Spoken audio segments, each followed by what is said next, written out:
Hey, just testing the microphone. If there's anybody in chat, let me know how the volume is.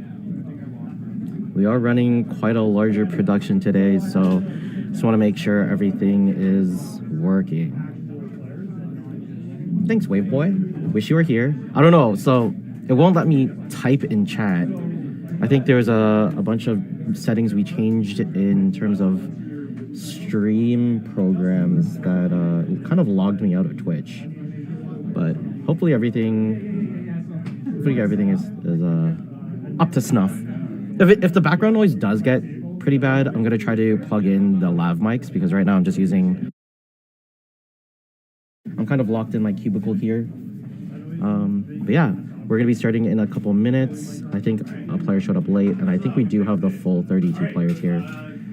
So we're just gonna hear some judge announcements, and we'll see what happens. You are on feature. Please follow. Individual timers are going to be monitored by the feature folks. As a note for feature matches, just for everybody, there are visual aids. I'll get your question. There are visual aids to make it so that the streaming. Players! There are visual aids if you're on feature to make it easier for the stream to catch life totals. Please still use paper life totals. Something goes wrong, it's way easier for me to tell, like, oh, did you forget to pay the life for the force, or there's 3 echoes cast. I don't want to have to go through the stream to figure out what happened. So again, while the feature match does again have life totals, please keep still paper records. All right, friends? Other than that, I just want to get this done real quick. Hi, I'm Graham. I'm going to be your judge for today. I'm playing competitive REL Legacy, which is the format of all.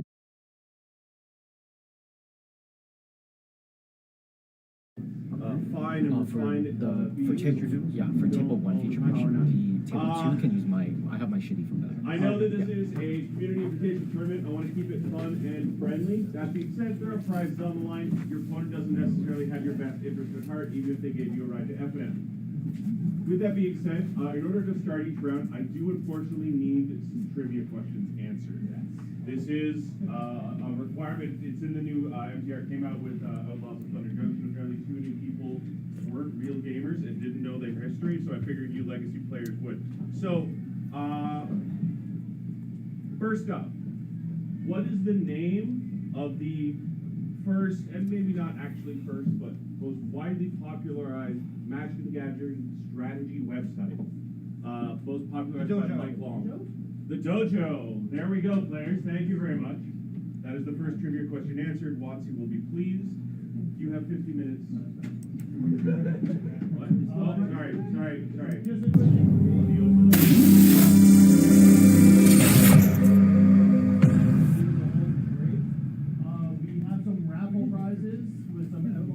Hey everybody.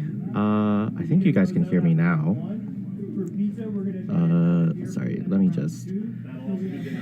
Hey everybody, welcome to the Legacy of the North Spring Invitational. We just finished our judging announcements, and we are going to get players set up for our feature matches today.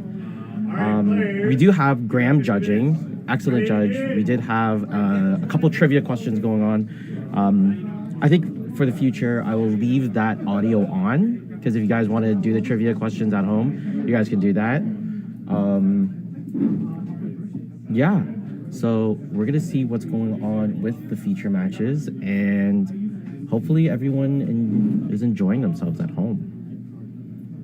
If you guys want, you can follow the social media at our generous hosts Enter the Battlefield Newmarket.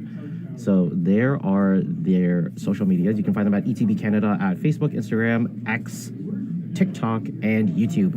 If you want to follow me, you can find me on YouTube. I'm primarily only on YouTube nowadays at it's like youtube.com/@lazymtg. And then if you do want to follow me or do something on Twitch, then it's lazy TCG is what the username is. So we're gonna just kind of check how your guys' day is going. As you can see, it is just me solo today, and again, let me know if there are any audio issues Hopefully you guys have some snacks and are ready to watch some decently played Legacy at least. At least I'm hoping. But yeah. So we're gonna see. Let me see if I can pull up some stuff here.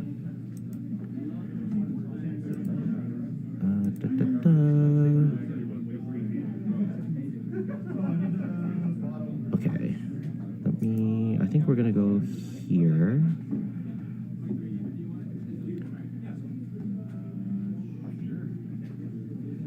Okay, so it does look like players are ready. The frame rate doesn't look that great. Oops. But we're gonna try this. So I think this is... Sorry, I'm doing everything solo. I need to know who's on player 1 and player 2 side. Huh? I need to know who's on player 1 and player 2 side. So...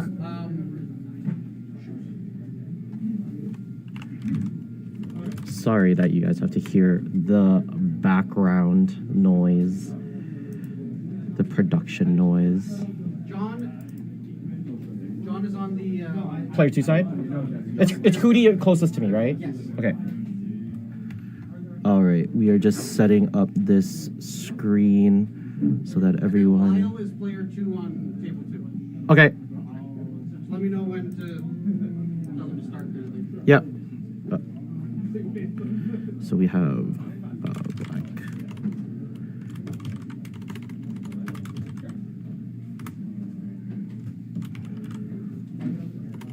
Sorry guys, we were just dealing with some delays here.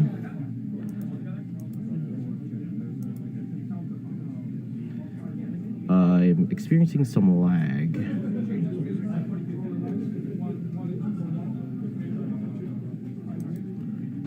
Okay, so we're gonna switch here. Sorry, for some reason I don't understand. Not to play the copyright stream. All right, Frank. Yeah. They're good to go whenever. Okay. Sorry, I have to put on a non-copyright playlist before. Yeah, no problem. It looks like we've been live for 14 minutes. But you're on now? Yeah. They can see you talking to me? They can, yes. Okay, hi everybody. Bye. It's like, yeah, I'm gonna have to see what's going on here. Sorry, we are just working on some technical difficulties here. Unfortunately, Dave, it's your camera that's laggy. Okay, sorry, I'm just setting up. So we do have 2 feature matches this time. I'm just trying to set up the second one to make sure all of the details are up to snuff. So I did not realize how hard it is to do production and stream at the same time. But yeah, as long as they're resolving mulligans, I think we should be okay.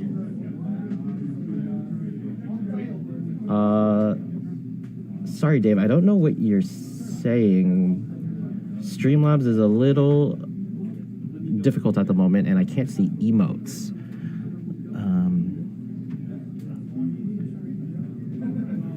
No table here. I think that's what you said. But yeah, so Hootie is player 1 playing 8 cast, and we're gonna see John O'Keefe playing Black Scam Helm, and he starts off the game with a leyline of the Void in play. Here is Hootie going off, gonna play Urza Saga into the new boots that was printed in Outlaws of Thunder Junction, and I think they're called Lava Spur boots. Gonna go into Mishra's Bauble and pass the turn. John is gonna play Ancient Tomb, pass back to Hootie. Hootie's just gonna follow up with a City of Traders. Down comes another Ancient Tomb from John O'Keefe. Down comes Karn, bringing himself down to 16 and putting himself quite ahead against an 8 cast deck. Why are there 2 different volume things Oh, going? I think it's picking up my camera. Yeah. Okay, we're good. Oh. Yo, it's getting, like, Streamlabs is so laggy. Okay. As long as it's, is it picking up 2 audios? Yeah. Okay. Okay. Oh, that's because it's the stuff. Technically, if you're editing it while you have edit view open, you're editing the second page. Sorry, everybody. This is being extremely difficult right now at the moment. Okay, so we are back to Monoblock Scam Home. Okay, I think what I will do is I will not set up the second feature match, and I'll just do one at a time.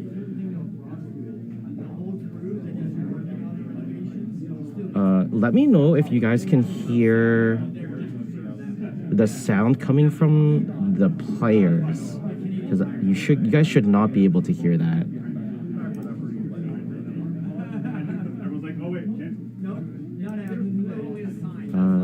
Are we frozen? I think we're frozen.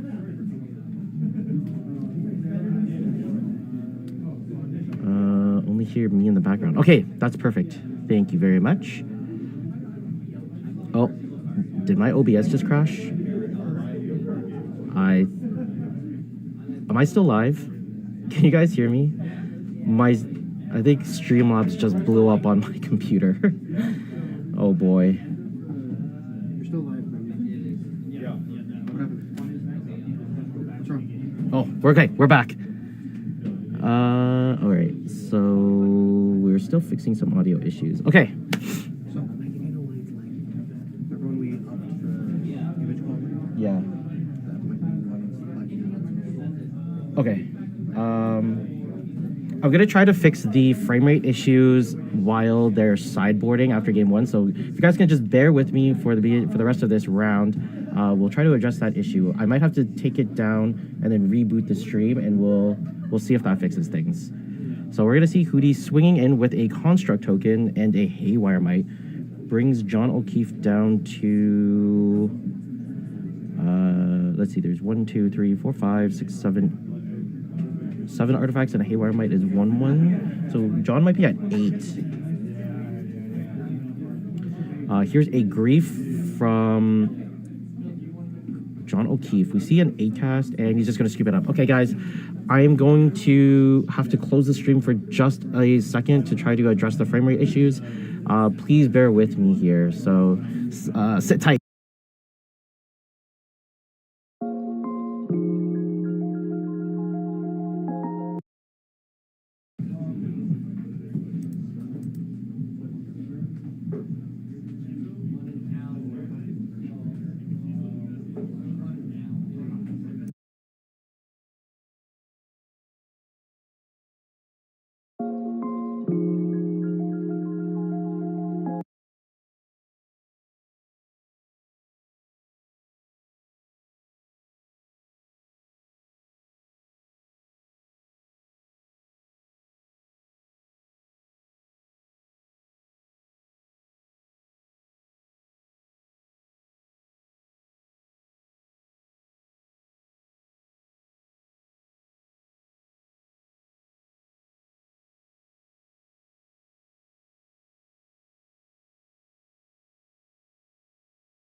Hey everybody, did that fix anything? Let me know. Okay, it does not look like that there's still frame rate issues. Let me try one more thing. Just bear with me. Sorry, guys.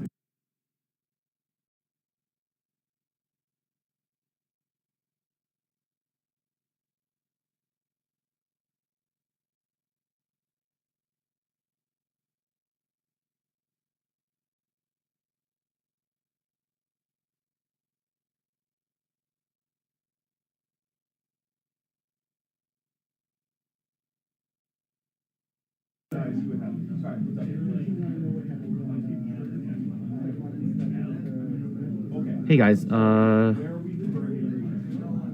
me see what's happening here.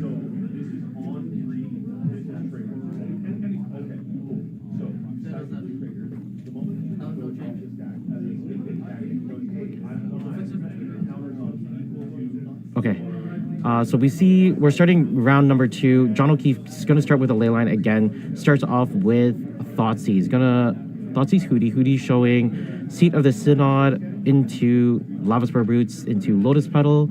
And I think those are 2 of the new synthesizer cards that are in... oh, it still says Painting and Chill. Oh boy, okay, let me see. I updated everything that it said. Maybe it's this button. This is the stream info. Okay, let me know if the stream info has changed, because it should be Legacy of the North, Spring Invitational, Legacy Gameplay, and then the Twitch category should be Magic the Gathering. I did, yes. Again? Did that happen again? Yes. It's actually Streamlabs, because the UI for Streamlabs is actually lagging like on everything, other than settings. Like even when I click the mixers and everything, it's lagging. I've never had that issue before. I don't know. And for some reason, I think because of the lag, it's not updating the stream info. So it still says Painting and Chill. Is it? Yeah. No, it's just Legacy of the North Spring. Waveboy, you might need to just refresh your page, and then everything, the content should update and everything. Although you didn't change any of the hashtags?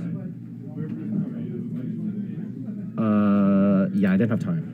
Okay, well they still say chill painting, stuff like that, but the name is different. I mean, Hootie's tokens are painted. That counts, right? Right, chat? At least I think they are painted. They might just be printed. All right, so we see Hootie taking over the game. I'm not sure who... I think it was John who conceded round 1, so we need to actually update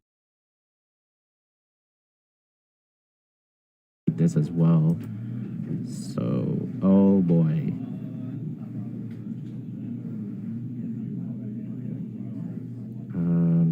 So this should be colored. Boop, there we go. I believe Hootie is up 1 game. Looks like they're discussing something. It's gonna be a grief on Hootie. John's gonna untap and draw for his turn. Gonna see Thoughtseize? No, that's a Lake of the Dead. Okay, so floating 1 mana. Gonna activate Lake of the Dead, sack it, and I think it's generate 4 more mana. Is that 6? And looks like John had the Helm of Obedience in hand. I think they're going to game number 3. So that is going to be John taking it over Hootie in that round. So we're going to see... Just want to make sure that is correct before I do any updates. Anyway, how are your guys' days going? I know this is going to be a little...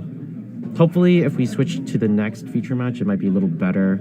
I don't know what is going on, why this feature match is so choppy. But it does look like they are gearing up for game number 3. So it is 1-1. Hootie going to lose to Helm of Obedience in game number 2. So now, because he has lost, that does mean he will most likely be on the play. Affinity, being an aggro deck, wants to really kind of get running, start treading water really quickly before John can set up, especially if he has a Karn. We saw in game number 1, the turn 2 Karn wasn't even good enough because it does not stop Urza Saga from being activated, and Hootie just overran him with the constructs that were made from Urza Saga. So we're going to see John O'Keefe going to mulligan down to 6. Let me know. It is 12:26 here, Eastern Standard Time. If you guys are watching in the same time zone, what are you guys having for lunch? If you guys are enjoying some meals.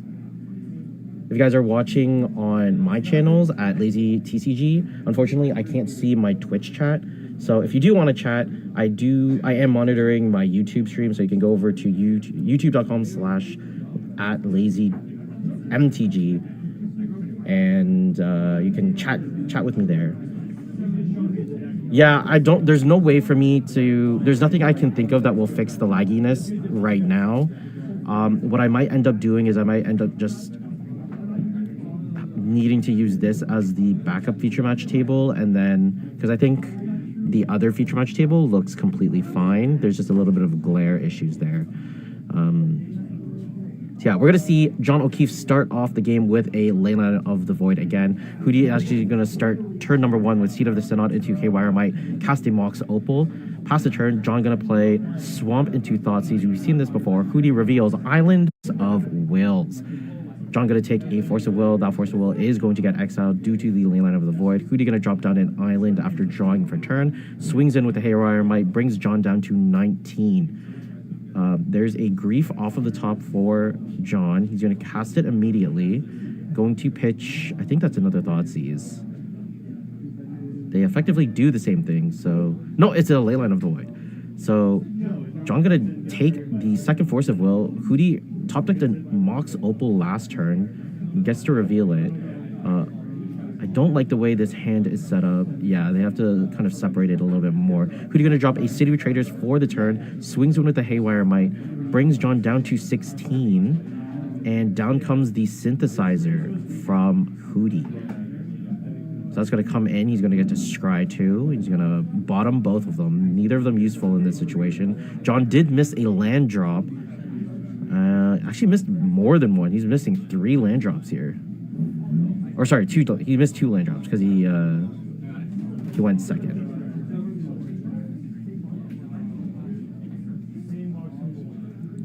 All right, there's a Kappa Cannoneer from Hootie. It's gonna enter the battlefield. It is a card that costs more than, I think it's more than 5 mana. So he does get a construct there. John gonna top deck Ancient Tomb. Hopefully this helps him get out of this situation. He should have quite a bit of Edict effects, so if he can get those removal spells on the construct, he can use the Edict effect on the Kappa Cannoneer. It does have Ward 4, and it is difficult to block because every time an artifact comes into play, it does get +1/+1 counter and unblockable for the turn. John is going to go deep in the tank. Hootie makes sure that John knows that he has a Mox Opal. John going to tap a black mana. Looks like there's a Dark Ritual in his hand. I'm not sure what the other 3 cards are, but we'll see what happens.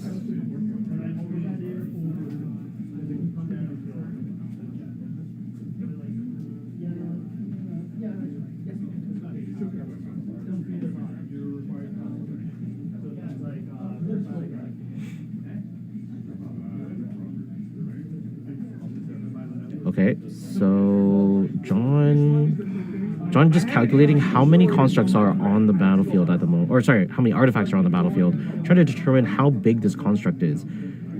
So he is at 1, 2, 3, 4, 5, 6, so that construct is a 6/6. Kappa Cannoneer is I believe it is a 6/6 as well.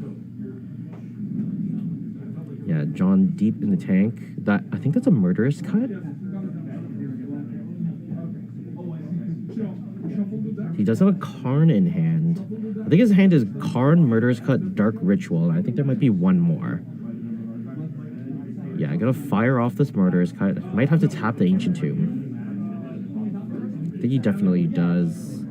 Only 3 cards in the graveyard. I don't think he has any other than the Dark Ritual. I think he was contemplating on whether or not he wants to get rid of the Dark Ritual. No, he doesn't have to tap the Ancient Tomb. Okay. Just gonna pass the turn. Hootie gonna untap. Finds an Urza Saga. Wow, okay. John O'Keefe is in major trouble here. Hootie gonna swing in, bring John down to 9. Hootie does not care about this Leyline of the Void because he could have got rid of it with the Haywire Might at any time. And John looks like he top decked a Grief. I think that's a Shieldred in his hand too. Yeah, that early mana land screw really put him really far behind. Oh, he did use the Dark Ritual on the Murderous Cut. All right, Hootie takes up the Urza Saga. Has 2 cards in hand. One of them a Mox Opal. The other one is an unknown that he just drew for the turn. Looks like he's going to make another construct. Down it comes. And now this construct is a 1, 2, 3, 4, 5, 6. So it is a 6/6. Capicaneer's going to grow. 7/7, unblockable here. And does he have a draw spell? That's the question.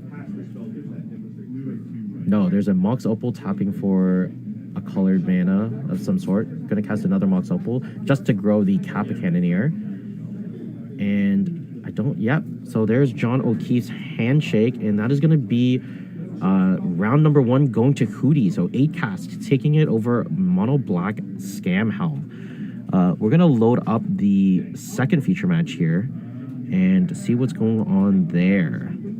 Just give me a second to update the deck lists or deck names.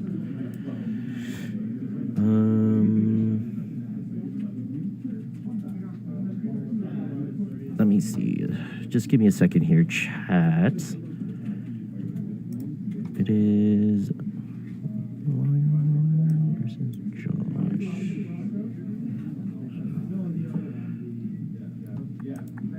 Okay, let me see here.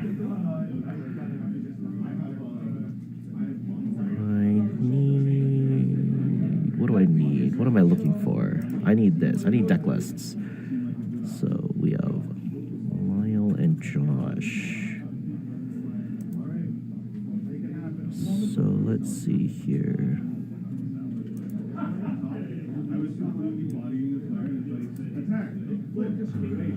So this is... Oh, I think they just finished up. Let me update the decks here. So we're gonna switch here. Oops, those are the wrong. It's the wrong way. So it should be this way, and this should be. We will use the deck names that the players have provided for us. So we'll go with Legacy Cauldron.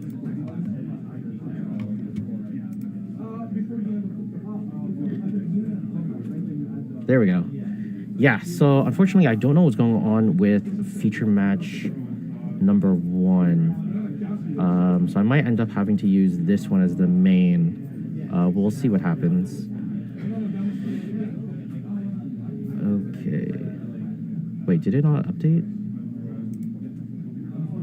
Why is it not updating correctly? It should be this.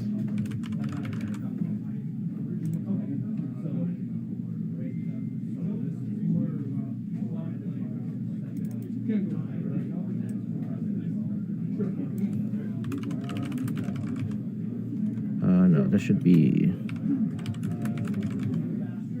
Okay, so I believe player 1 is Lyle on 4-color control up the beanstalk, and I think player 2 is Josh Kronk, who is playing Legacy Cauldron. We've seen Dom Harvey piloting this deck much earlier in the year, and he had quite a bit of success as he got 2nd place in the face-to-face 1K Invitational. But if you guys want to see more Dom Harvey, he is playing on the Pro Tour this weekend. You probably find that on Wizards or Magic the Gathering's professional channels.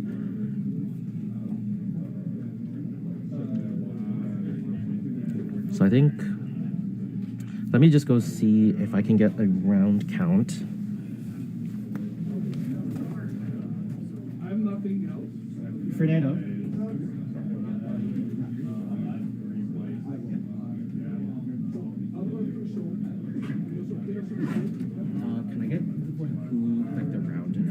For the feature match closest to the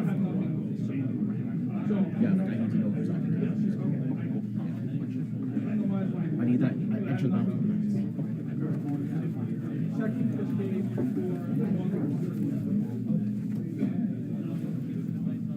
All right, guys. So we're just gonna get that information here really quickly and get that updated, so that we know what game we're on. It is critical information, because we will see who is going to be, if someone can play a little bit more loosely than another. All right, So let them resolve mulligans, and we'll see what happens.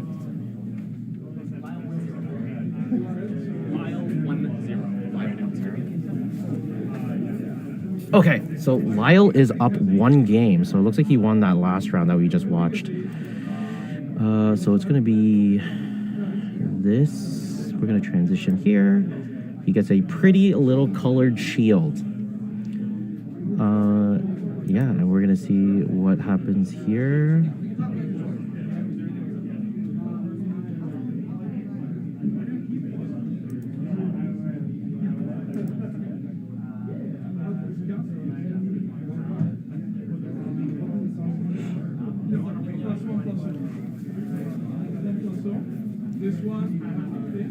Alrighty, you guys. I know this is not going as smoothly as we all anticipated, but hopefully we can work out a lot of these issues. So it looks like Josh is on a mulligan to 6. They've bottomed a card, gonna start off with an Urza's Saga and pass the turn. Lyle gonna draw, looks like he drew it and up the beanstalk. Gonna start off with Island and just pass back to Josh. Looks like there's a Magus of the Moon in Josh's hand. I think there's an Ancient Tomb and a Wooded Foothills. Nope, sorry, Lyle. It is still Lyle's turn. He starts off with a Ponder, finds Force of Will, and I think there's another Ponder in there as well. I think the middle card was a land. So he is going to keep the pile and just pass back to Josh. Josh's going to draw. I think that's a Goblin Welder. There's an Ancient Tomb. Passes back. So no colored mana for Josh at the moment. Looks like, even if he does have colored mana, I think he's just gearing up to start getting some constructs in so he can start being a little bit more aggressive. It is better to be aggressive and try to end the game before Beans can start doing Beans things. I think Lyle just top-decked a Swords to Plowshares, unfortunately for Josh, though. Josh going to make a construct at the end of his turn. Should be at 18 life. Urza's Saga going to tick up to 3. Looks like there's going to be another construct going to get made, down to 16. So these constructs are now 2 and 2. The third chapter is going to resolve for the Urza Saga. I don't know what the best option is here. I think just a Shadow Spear might do it. Or, I don't know, because lands is so different. It has like expedition maps, so you can do Urza Saga loops. But I don't know what's accessible in Josh's deck, especially because he's playing Legacy Cauldron. It might be more beneficial for him to get an artifact that is useful. Looks like he is just going to go for a Shadow Spear.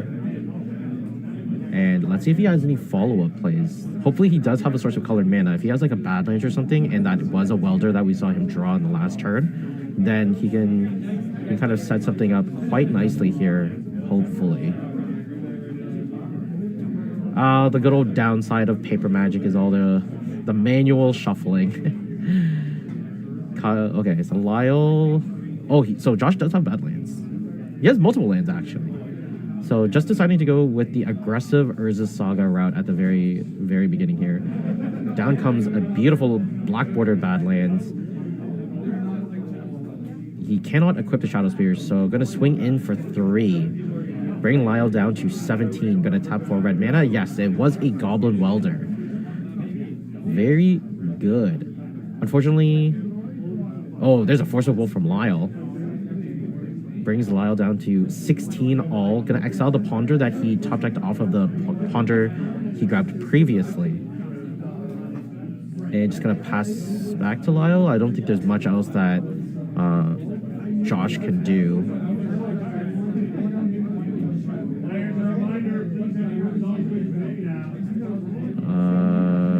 Yep, okay, Lyle is going to continue with his turn. Okay, so what I thought Lyle drew was a Search to Plowshare is actually a Leyline Binding. Just gonna play a Tundra, pass back to Josh. Josh gonna draw. Is that another Welder? No, that's a Magus of the Moon. So I think there's double Magus of the Moon on the board or in the hand for Josh. There is a Force of Will in Lyle's hand. I'm gonna kind of tone down the volume here because the players are getting quite rowdy, and I think the background noise is starting to pick up. Let me know how loud it is for you guys, and I'll I'll see what I can do. Josh gonna play Wooded Foothills for the turn. Go into Magus of the Moon. Gonna try to make Lyle's tropical island and a tundra become a mountain. Although he does have the island, so he is still able to play the game. You can still hear me? Perfect. That's what we call in this business beautiful. All right, Lyle looks like he's gonna respond. He might just be floating mana though. Yes, so I think he's floating one white and one blue, it looks like. Looks like the Magus is going to resolve. Looks like Josh wants to go to combat. Here's a Leyline Binding going to come down. Probably going to take care of this Magus of the Moon. Does Lyle have another...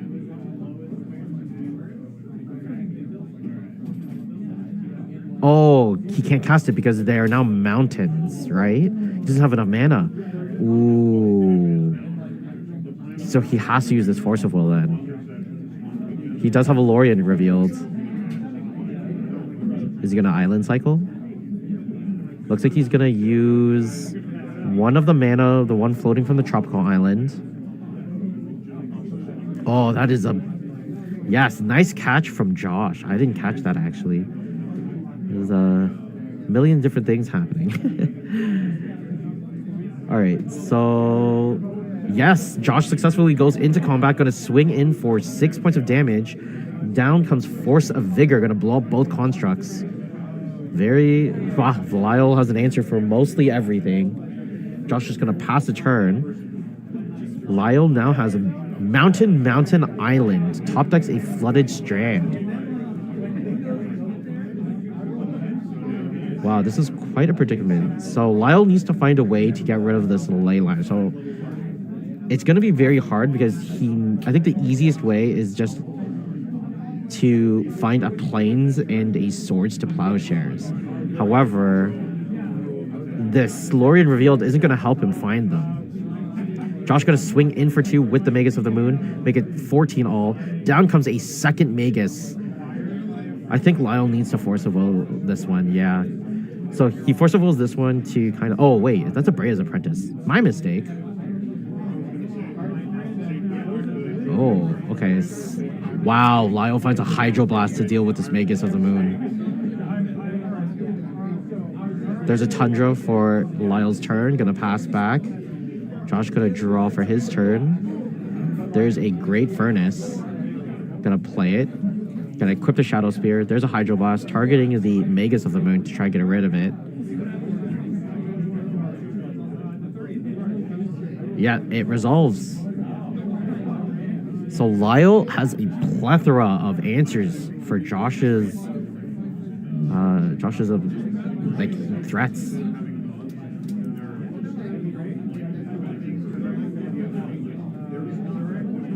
We're gonna see Lyle top decks another Leyline of the Void, has Misty Rainforest in hand. His lands are now free, so he can play and he can get whatever he needs. Josh gonna untap for his turn. Has an Urza Saga, so he can start making more constructs.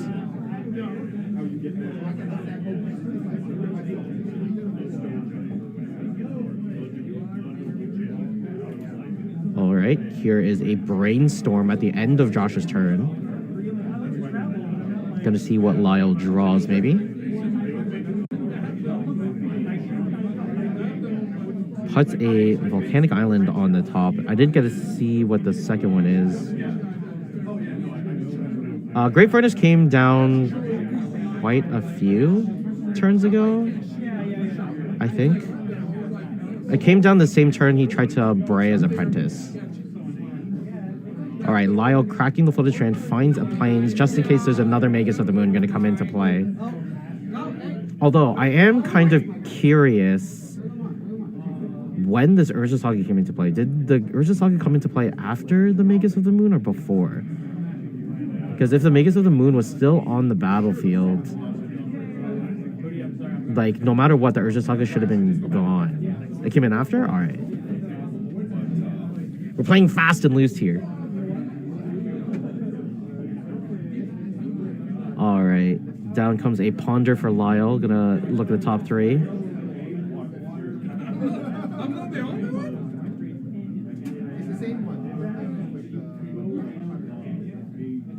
Okay, Lyle going to decide to keep.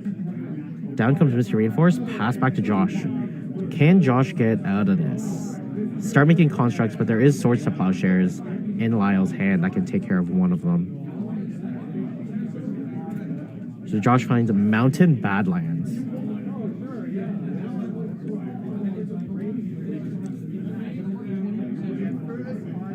Gonna make another construct. No longer needs to use the Ancient Tomb. So Josh can use his life or keep his life up. Although it doesn't really matter in this situation because usually Lyle is going to be ending the game with a game-winning 4th Aerlingus anyway.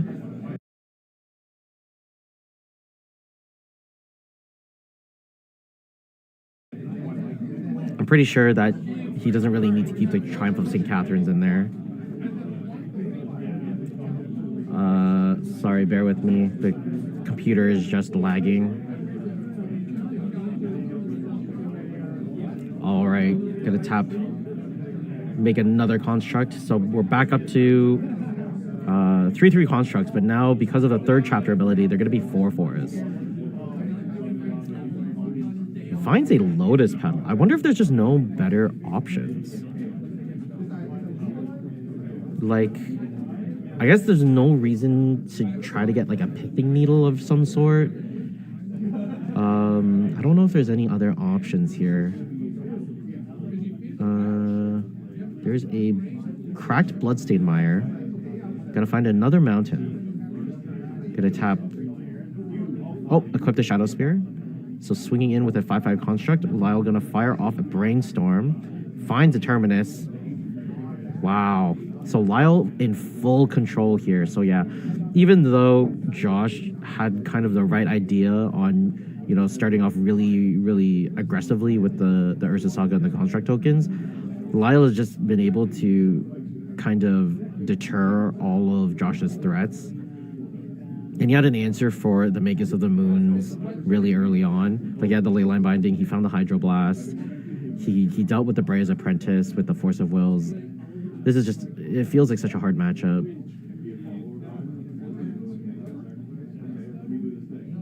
This is why I really like the white base versions of beans. Like Leyline of, sorry, what? Do I keep calling it Leyline of Anticipation?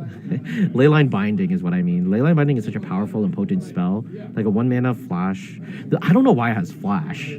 That's so crazy to me. I guess it is technically 6 mana, but it's never 6 mana. Down comes Leyline Binding, gonna trigger up the Beanstalk. Lyle gonna draw a Flooded Strand off of the trigger. Gonna take care of Josh's Welder here.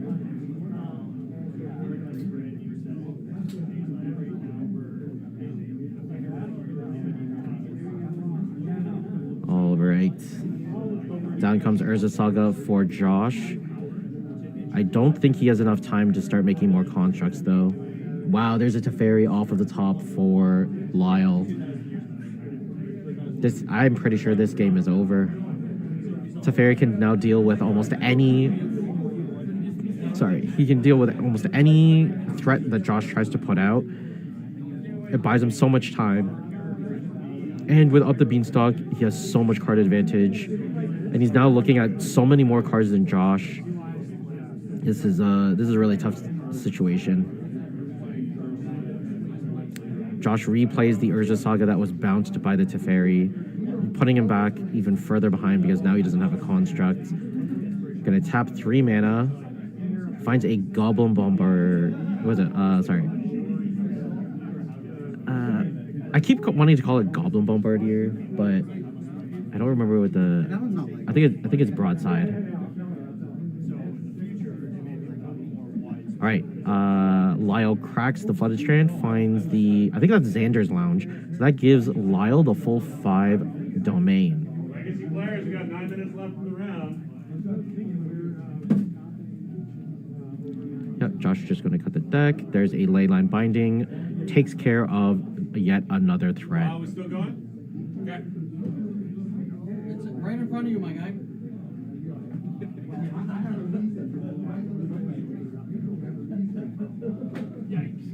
All right, Lyle gonna take his turn.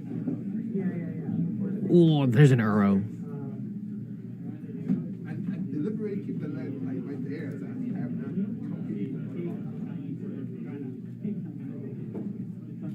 Okay, so we're gonna have to tell Lyle to stop when he's rearranging his lands, to stop putting them in his hand. That's kind of a thing we want to avoid. Draws a Lorien revealed off of the arrow trigger. I think he put in an extra land.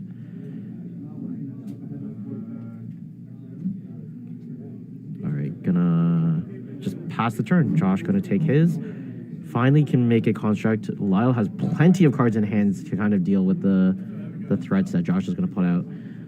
But I think Josh is gonna have to try his best to catch Lyle off guard. Let's see if we can get a deck list pulled up. We'll check really quickly here. So we want to see Josh's list. This one here.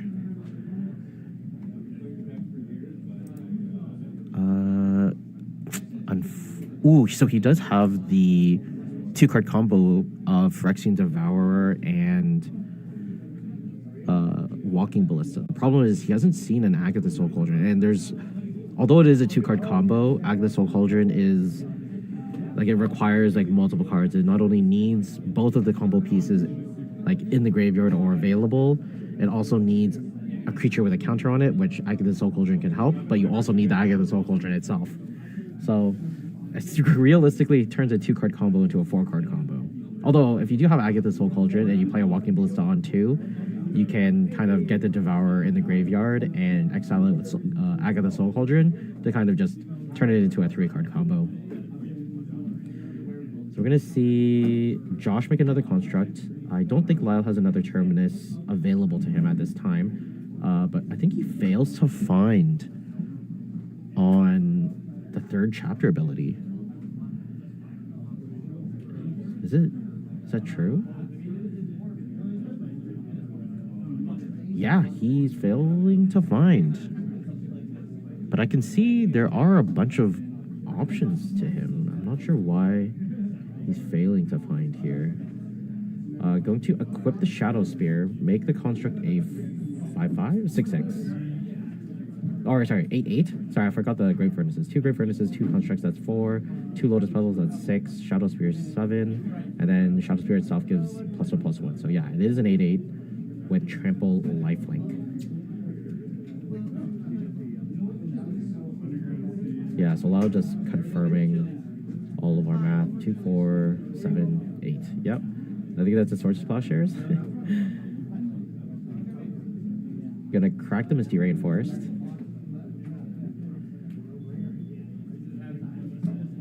Find a Mystic Sanctuary. So Mystic Sanctuary is going to put the Terminus on top. Then Lyle can Brainstorm and Miracle in the Terminus. So he does have Terminus available to him. I should have caught that. That was my mistake.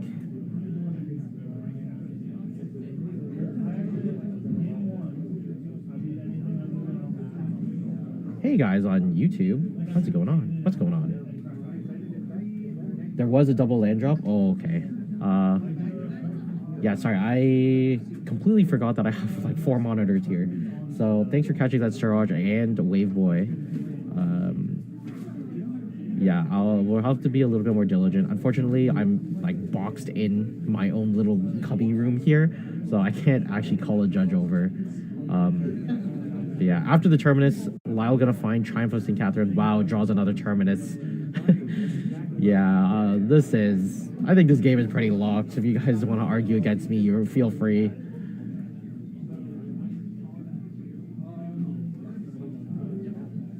Yes, Leyline Binding for the win, Atlantis. Mike, what's going on?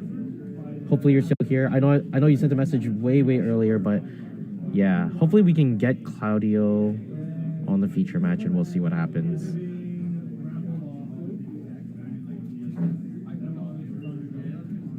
He did not submit deck lists on time digitally, so I do kind of want to punish him for that. Here's a 4th Aer Lingus from Lyle, and that is gonna clean up the game, and that will be both of the feature matches for round number 1 here. What is going on? Why will it...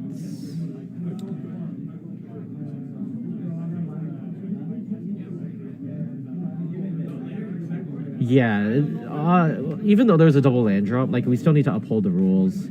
So we're gonna kind of switch gears here. We're gonna try to take a look at... Oops, sorry about that noise here. We're just gonna switch over quickly. I need to... There's a bunch of things that I want to do. I see what's happening. Right? If I do this, can I now edit these?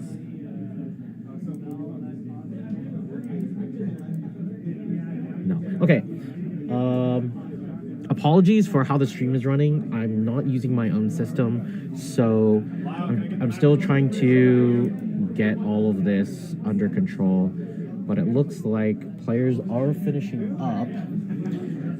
But really quickly, I really want to take a look at Hootie's deck list. So I'll see if I can pull that up really quickly for you guys. Where is Hootie's deck list? There it is. We're gonna need that. So we're gonna pull this up. Then this one. Go here, and we'll set this up. Boop, boop, boop, boop, boop, boop, boop.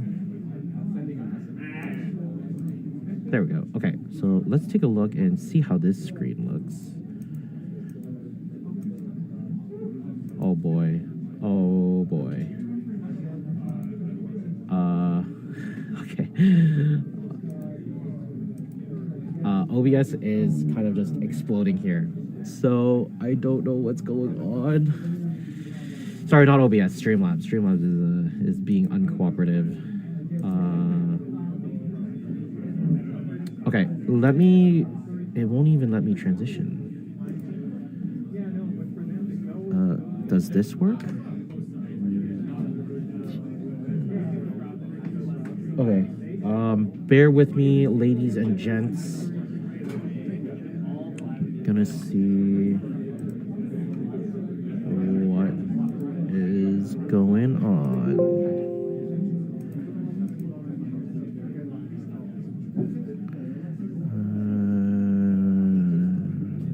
Yes, we do not want to update. Don't know why you're trying to update here. All right, guys, I'm having a lot of production technical difficulties. Just let me be right back and get one of the store's employees. Oh, wait. Oh, I think we're back. No, it is just catching up with all of the clicks that I tried to do.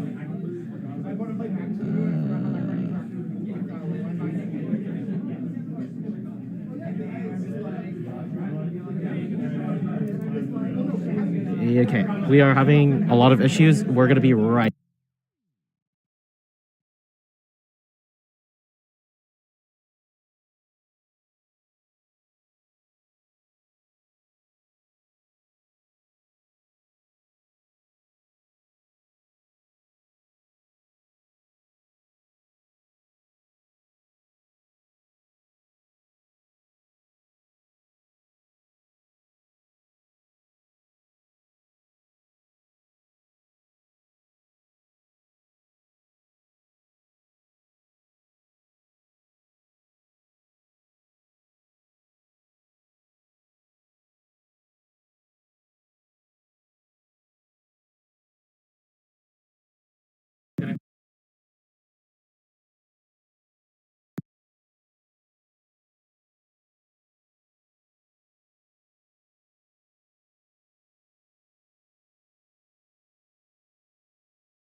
Way too much crap on here, that's why.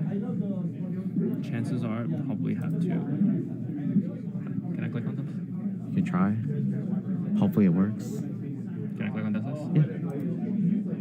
Yeah. So the problem is, even when you change the scenes, the sources in the scenes don't change. Oh, weird. I think there's just way too much stuff going on, and as well, like, way too many things plugged in. Yeah, this is kind of why I told Chris I wanted to bring my own computer and my own system. Yeah, I'm sorry, I'm not very tech savvy. I don't like touching any of that stuff. Well, I mean, like, the difference is, like, it has to be because we're live. Because last night when we were testing it, we never had this problem. I think we're starting around too soon. Okay. Fuck. Okay. Yeah, no problem. Oh, no worries. I need to go get the bathroom. So the pizza?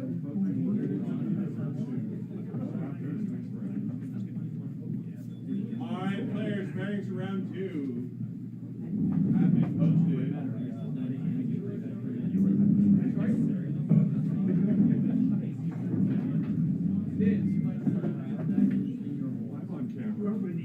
Pairings are up.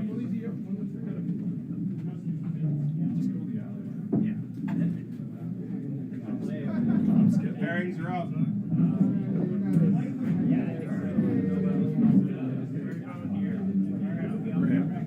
I'm at table 1, so I assume feature match. That's what I'm finding out. I'm just gonna use the washroom real quick. Who do you want for feature?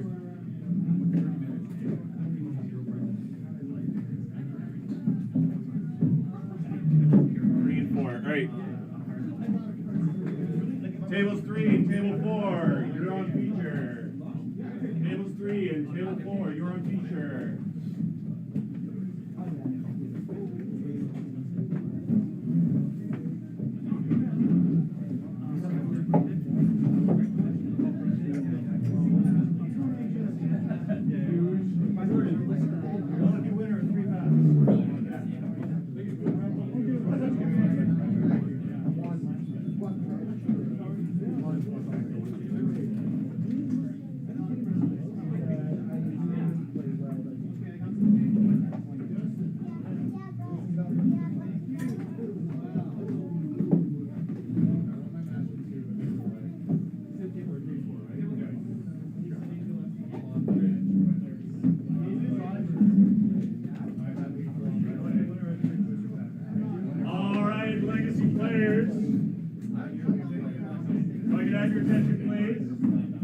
Once again, a quick reminder for those of you who don't partake, we play Legacy every Sunday here at 12 o'clock. Come on out, hang out, have fun.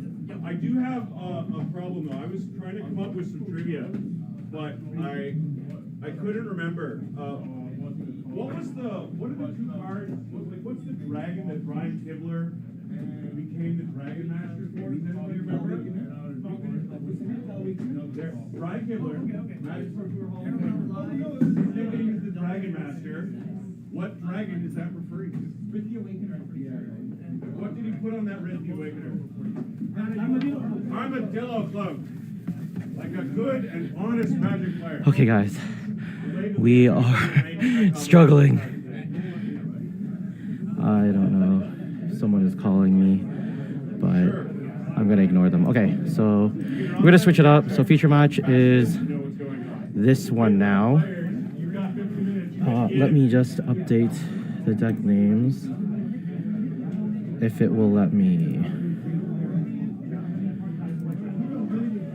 It is not letting me. Okay.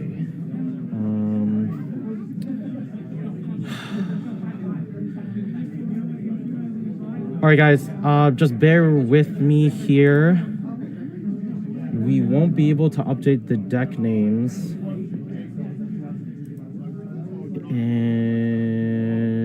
until Streamlabs starts to cooperate. So I think in this matchup, we have Justin Glanzer against Wilson Kwan. So we are familiar with both of these players. Right, table, it is Yeah, I told them that they can start already.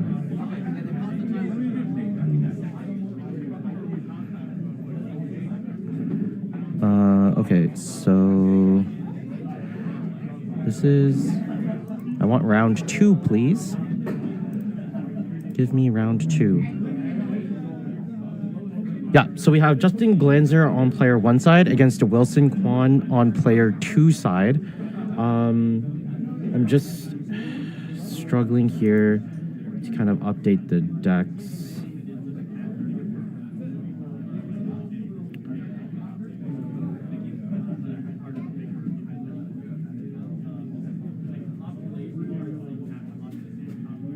Okay, so it looks like...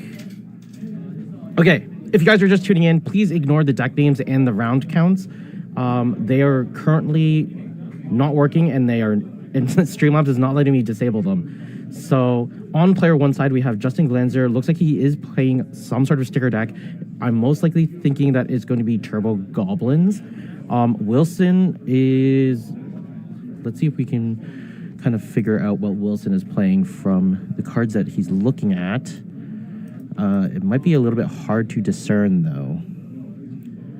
So the easiest way is if I pull this deck list up. It looks like he's playing green-white lands. Selesnya lands. Or Selesnya... Maybe Selesnya Depths. Yes, it is playing Knight of the Reliquaries. So definitely not traditional lands. Okay. Let's see if I can pull up his deck list, though. That might be... Oh, but it won't let me transition the screen. I'm sorry, guys. This is very frustrating. Did they actually do rock, paper, scissors? I provided them dice. All right, so I think Justin is mulliganing. Yeah, let me know, Atlantis. Did they actually determine the rock, paper, scissors? That would be hilarious.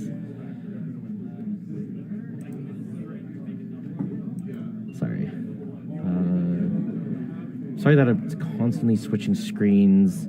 What's actually showing on the stream is different from what I'm seeing. And for some reason, I can't get it to... Oh, it was through cards. Ah, I see. Maybe I should have given them my rock, paper, scissors dice. That would have been interesting, to say the least.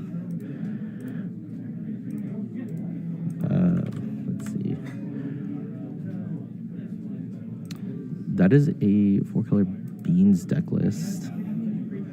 That is the wrong deck list.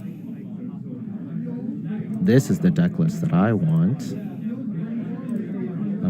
So let's see here.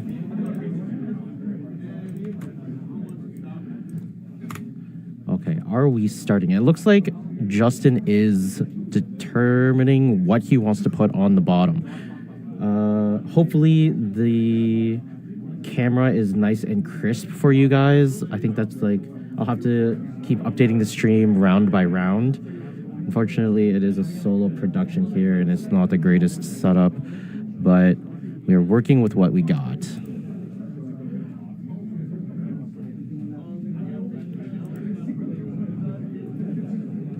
Okay.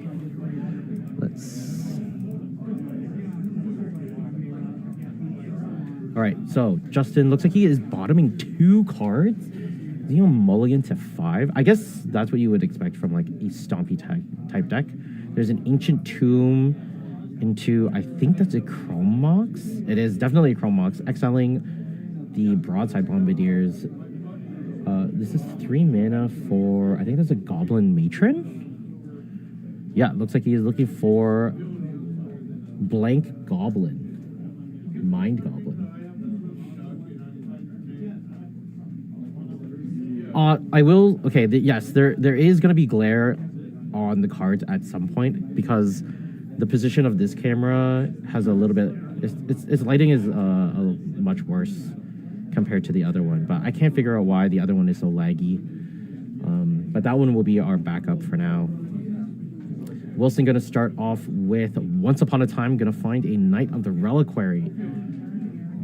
We love free spells. I wish there was a way for me to update Streamlabs. I really, really want to update the deck names for you guys. Thanks for letting me know, Atlantis. Hope your day is going swell other than watching this disaster of a stream. I hope you get like some good luncheons if you're in a lunchtime zone. Yeah, the glare is mostly going to be in the bottom left-hand corner, and I think like in the bottom left-hand corner of Justin, so where like the face-to-face pen is. If they ever utilize that space, it's gonna be there. And I think there's gonna be some glare just above Wilson's deck where it says Legacy Cauldron. That's kind of where the glare spots are. So inadvertently, the players are playing around the glare spots, which is very helpful. There's a Wasteland from Wilson, gonna take care of the Ancient Tomb. Justin does have a Chalice of the Void. He's gonna swing in with the Goblin Matron. Hopefully they do update the life totals. Let me see if I can just do a short reminder. Just give me 1 second here, guys.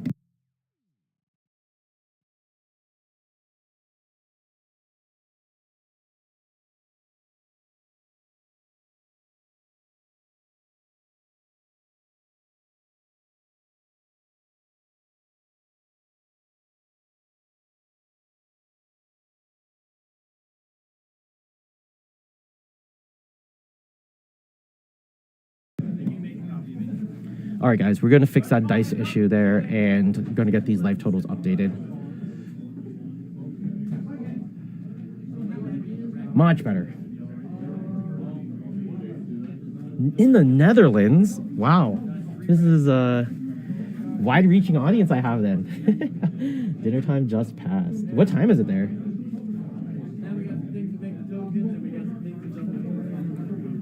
All right. There's a city of traders gonna find a blank goblin. I'm gonna see. That is a goblin war chief. Is that the name of the goblin? I can never remember the goblins' names. I just know what they do. So he revealed 4 goblins off the top and adds them all to his hand. I'm gonna pass back to Wilson. Wilson gonna draw for his turn. I think that's a Sylvan Safekeeper that he just top decked. Gonna tap for 3. There's a Ramonop Excavator. So this is a Crucible of Worlds on a 2/2. Ah, it's Ringleader. Thanks, Siraj. Thank you. Goblin Ringleader. Man, all of the goblin names sound the same too. They sound the same. They do similar things. They look the same. Are we getting too saucy there? Stepping on some toes. Wilson gonna top deck a Mox Diamond. So it's actually quite impressive how well the Goblins deck can play without lands. Wilson now has an ability to play a Wasteland every turn, and as long as he finds Mox Diamonds, you won't really need to get won't need lands to generate mana at least. Wow, Justin needs to go to discard step. Gonna discard a Muxus Goblin Grandee. All right, here's a Knight of the Reliquary activation. Going to sacrifice a plains, find Dark Depths. Gonna come in with 10 ice counters on it. Primarily not gonna activate its ability, but we're also gonna draw for the turn. Find a green Sun Zenith. Woof. Does he have a way to find the Thespian stage? There's a Yavimaya. So this Yavimaya plays a very important role in this deck. It does turn all of his lands into forests. And Knight of the Reliquary is conditioned to search for a land is that you need to sacrifice a plains or a forest. It's not like Elvish Reclaimer where you can sacrifice any land. So Yavimaya allows Wilson to sacrifice any land that he wants. So he does now have a way to find the Thespian stage without having to really sacrifice anything important. Are the goblins all red? They're more green. So many of them are. I guess old goblins are green. New goblins aren't as green. Kind of like different colors. Kind of diversified. All right, and that's Justin gonna scoop it up. Wilson is gonna take it in game number 1. So let's see if we can kind of do something significant here. Okay, so this is Wilson's deck list. So it's pretty standard. I don't think there's like the thing that's like spiciest is probably the Legolas's quick reflexes. I think that's probably the most spicy thing. I can't really highlight it from this position, but yeah, I think the things we do want to look at are going to be the sideboard cards. So if you guys can't tell, the weird looking cards, they are Force of Vigors. So if you are unfamiliar with Force of Vigor, it's up there on the screen. But yeah, so Wilson's deck looks pretty standard. You got those Deafening Silences for Storm decks. It doesn't really, like, it's not going to be very impactful in this matchup, only because even though the Goblins deck is kind of like a combo deck nowadays, they are creature combo. So Deafening Silence says you can only cast one non-creature spell per turn, so it doesn't stop the creatures from coming into play. It doesn't really need Veil of Summers for anything. Endurances, like, Justin doesn't really use the graveyard much. Solitudes are probably going to be the most important thing out of this. Yeah, Solitudes, because the key thing here is that Solitude, with the sticker goblin on the stack, he can cast Solitude to get rid of it, because it actually needs to put a sticker onto something for Justin to generate mana. So without being able to put a sticker on it, and if Wilson can remove the sticker goblin from the game before the ability resolves, then it really slows Justin down and it doesn't give him that burst of mana. Other than that, I think the other spicy thing is Doorkeeper Thrall. We've seen this actually do quite a bit of work in previous tournaments. I guess. Oh, this definitely is good because it's Torpor Orb. So this will also stop. This will stop everything. Goblin Matron. It will stop Muxus's.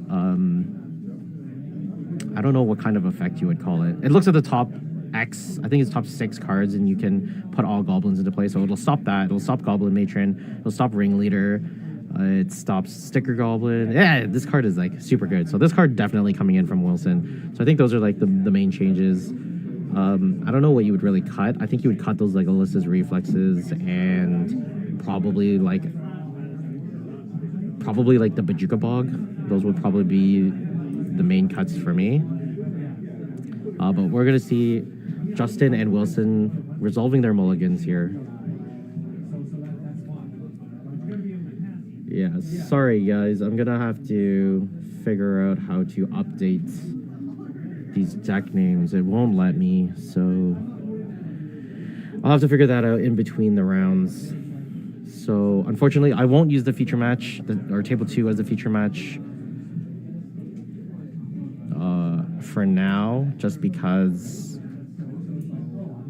I need to figure out how. Like, I think the production side is a little bit more important than. Actually, I guess I could put it on feature match and just instead of commentary, I can try to work out what it works. So let me know what you guys want to do. If you guys want me to put on the backup feature match table while I'm trying to figure things out and just not have my commentary, then I can do that. Otherwise, I'll just put it on a break screen.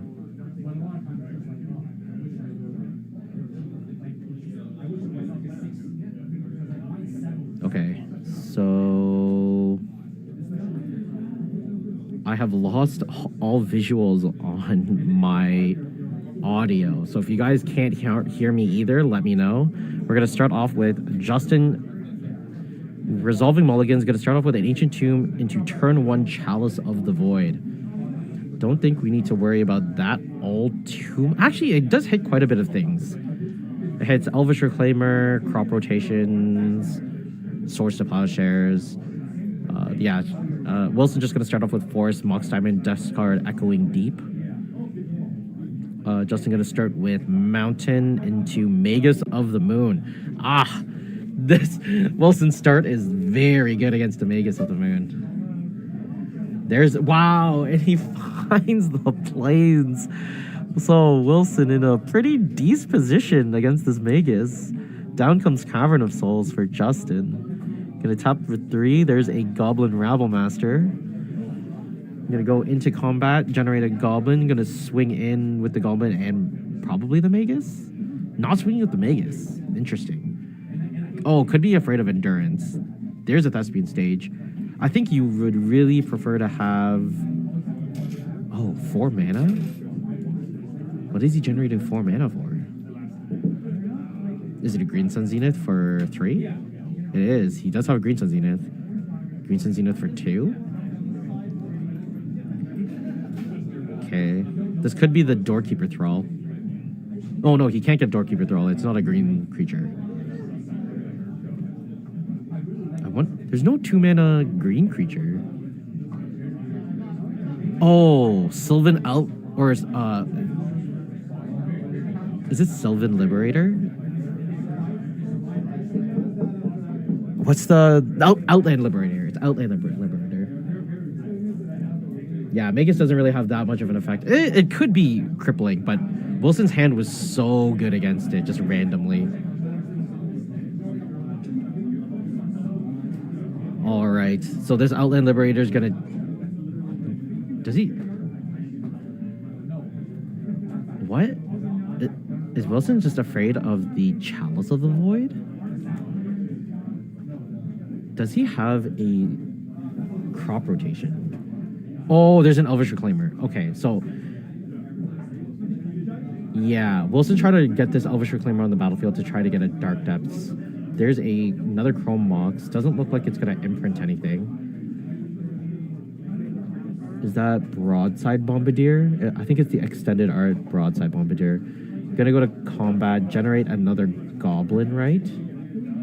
Go to Bombardier, the Liberator. Gonna activate the Liberator in response. Going to destroy the Chalice on 1. So yeah, this Rebel Master is 2, 3, 4.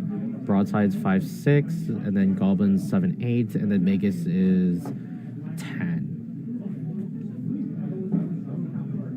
Wilson going to draw a Yavimaya, Cradle of Growth. Wait, did I miscount?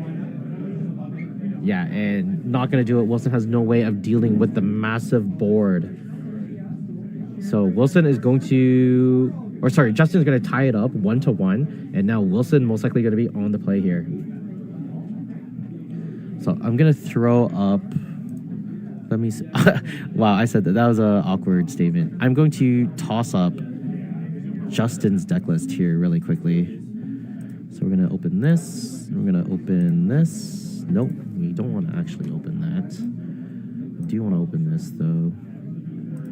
And then we do want to do this one. Okay, let me see. Visual? I think this is what we want, right? Yeah. Perfect. Let's get rid of the ads. And we're just gonna switch over here really quickly. So this is Justin's deck list. And nothing too crazy here. I think Leyline of the Voids are very effective. Magus of the Moons are also very effective. And Blood Moon. So even though the Magus of the Moon and the Blood Moons aren't as effective nowadays, as Atlanta said, I still think they're good. Like, it kind of just slows down any kind of lands player because they actually have to play around it. It could be very dangerous, though, because if you are, like...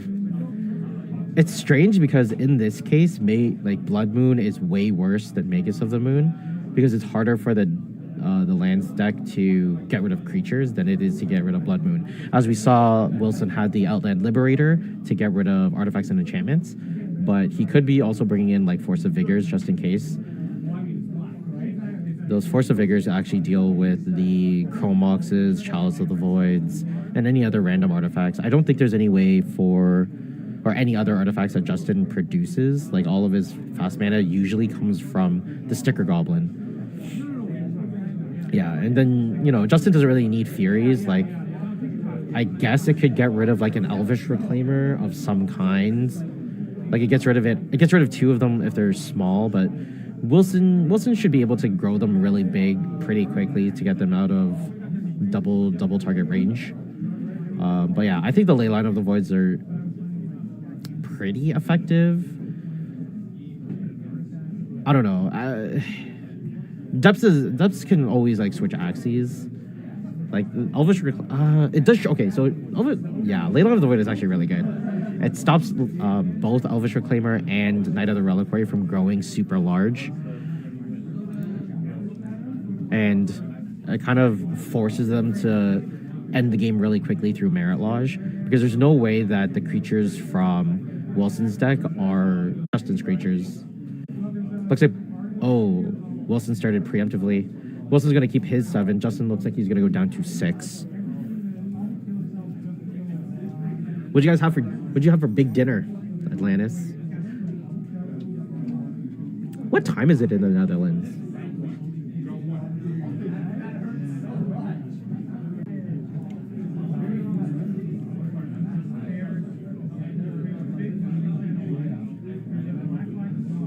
Anyways, I want to thank you guys for checking out the stream. You can follow all the social media for Enter the Battlefield and Newmarket, the hosts of our Invitational, and our main sponsor here today. And you can visit their website at enterthebattlefield.ca.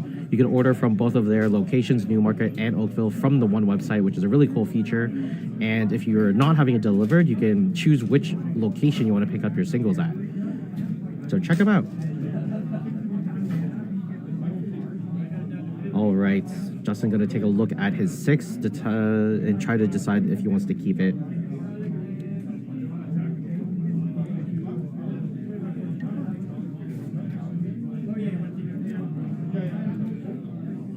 I think I'm gonna have to soft reset the stream after this round, so I might have to go.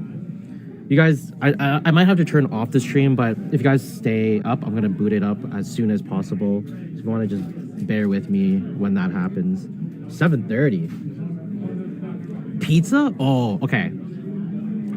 What is your go-to pizza? I'm wondering if the toppings. I know pizza toppings are like pretty universal, but I know there's like region-specific favorites. What's your typical like go-to pizza if you had a choice?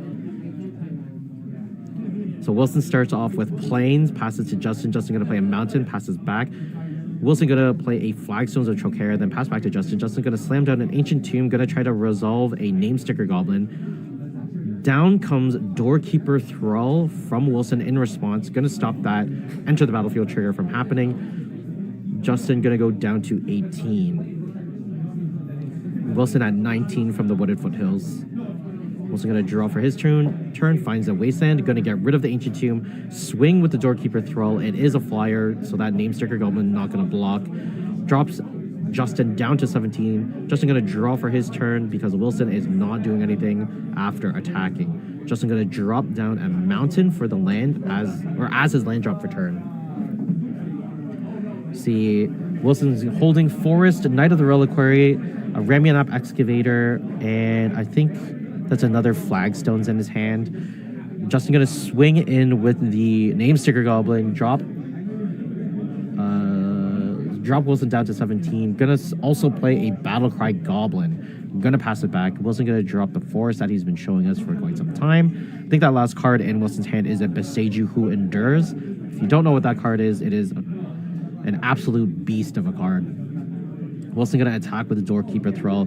Here comes Knight of the Reliquary from Wilson. Just gonna pass it back and start utilizing the lands toolbox. Whoa, you prefer Hawaiian? Yeah, here in Toronto, a lot of people, although still controversial, a lot of people like Hawaiian pizza. Yeah, the good old ham, cheese, and the pineapple. You gotta have some sweetness to that savory. All right. Here's an uncounterable broadside bombardiers from Justin. I think it's time to fling this Name Sticker Goblin. Actually, it might be a little bit more beneficial to keep it around. You can always activate that Battlecry Goblin to give your creatures a buff. Wait, where did this Goblin come from? Oh, wow, Battlecry Goblin generates creatures? I did not know that. All right. Justin has quite a large board here. Wilson has to find a way to whittle him down. Although Justin is not going as fast as he would normally want, he still has the ability to build a very large board that Wilson just doesn't have a way of dealing with. This is like one area that the Selesnya Depths is lacking, is it doesn't really have any board clears. It's all single target removal. Here's a Ramming Up Excavator from Wilson. Going to play a Wasteland from the graveyard, get rid of the Cavern of Souls. This just puts up another blocker. And Wilson doesn't have any extra land drops. Gonna pass the turn, just gonna untap. Justin at 16, Wilson at 12. Again, if you guys are just tuning in, apologies for the deck names and the round counts. I'm unable to change them at this time, so Justin is on Turbo Goblins, Wilson on Selesnya Depths. Yeah, Siraj. Definitely really good for a 2-drop. So Siraj says, Battlecry creates a Goblin. It's good for a 2-drop. I would say it's probably more than good, because doesn't it also... It has the activated ability of what's it called? 2 mana to basically +1 your board, +1/+0 the board. So once you've established like a bunch of creatures, you can get some major damage in. There's another Broadside Bombardiers. That's a lot of damage on the board.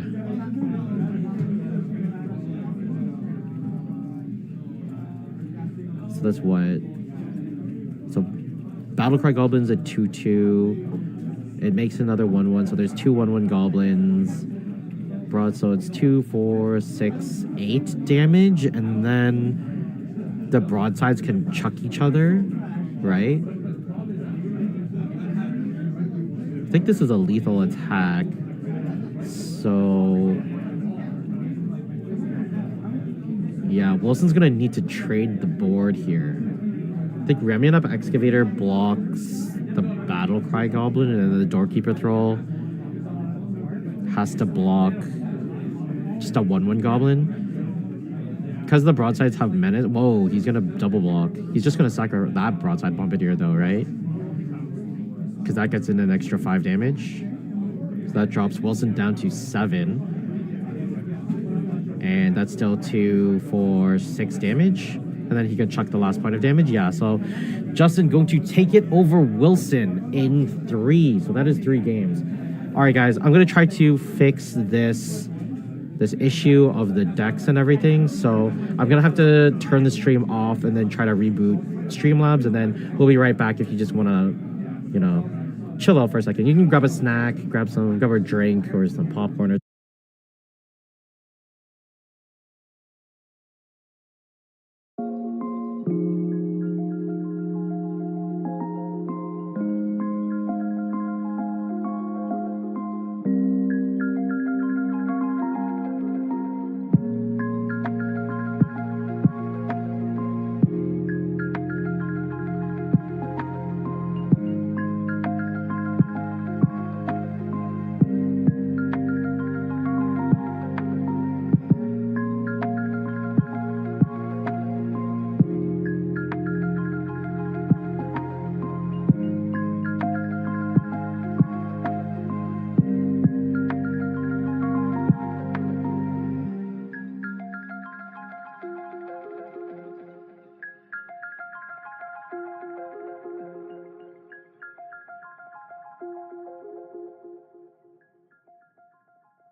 Hello, everybody. I think we are back. We've refreshed Streamlabs. Everything is good to go other than the fact that we still have a laggy table 1 camera. So I'm just going to switch to that really quickly to see what it looks like. Let me see if I can update these names for you guys. So it looks like, if I remember correctly, I think Boston is on player 1 side, and he is playing Selesnya Lands. Ooh, it does look like it's updating. Perfect. And then we have, I think, Claudio on player 2 side.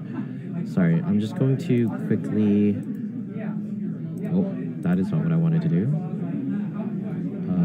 What is going on? This should be there. Okay, sorry. So what is Claudio playing? Let me see really quickly here.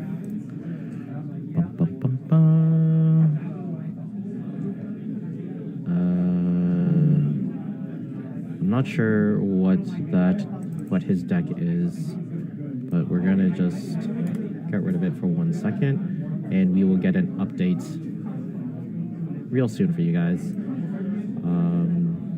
Yeah, let me know how it is now. Claudio's on... Wow, is this a mirror match? Are they both on Selesnya Lands? Okay, if this is true, Siraj, then we're in for a good one. Okay, so again, apologies for the frame rate issues here.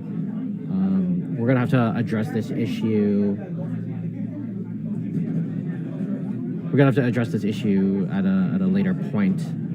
Is that a gemstone mine? If that's a gemstone mine, I don't think Claudio is on Selesnya Lands. Okay, let me just re-update this really quickly, just to get rid of it. Let me see if I can figure out... Ooh, let me see if I can figure out a way to deal with... What? I heard my name. I might be wrong. Immediately wrong. Don't worry about it. You know, it happens. Okay, let me see if I can actually get like an updated list. I know Claudio was one of those people who did not submit his deck list. He did submit his deck list on time, but it was in an improper format, and I couldn't translate it into what we have available to us here. So let me just quickly see if I can pull it up, and you guys can just quickly enjoy some of the gameplay that's happening. Let me check really quickly. We are looking for this gentleman. Oh, okay. Claudio is definitely playing Mississippi River.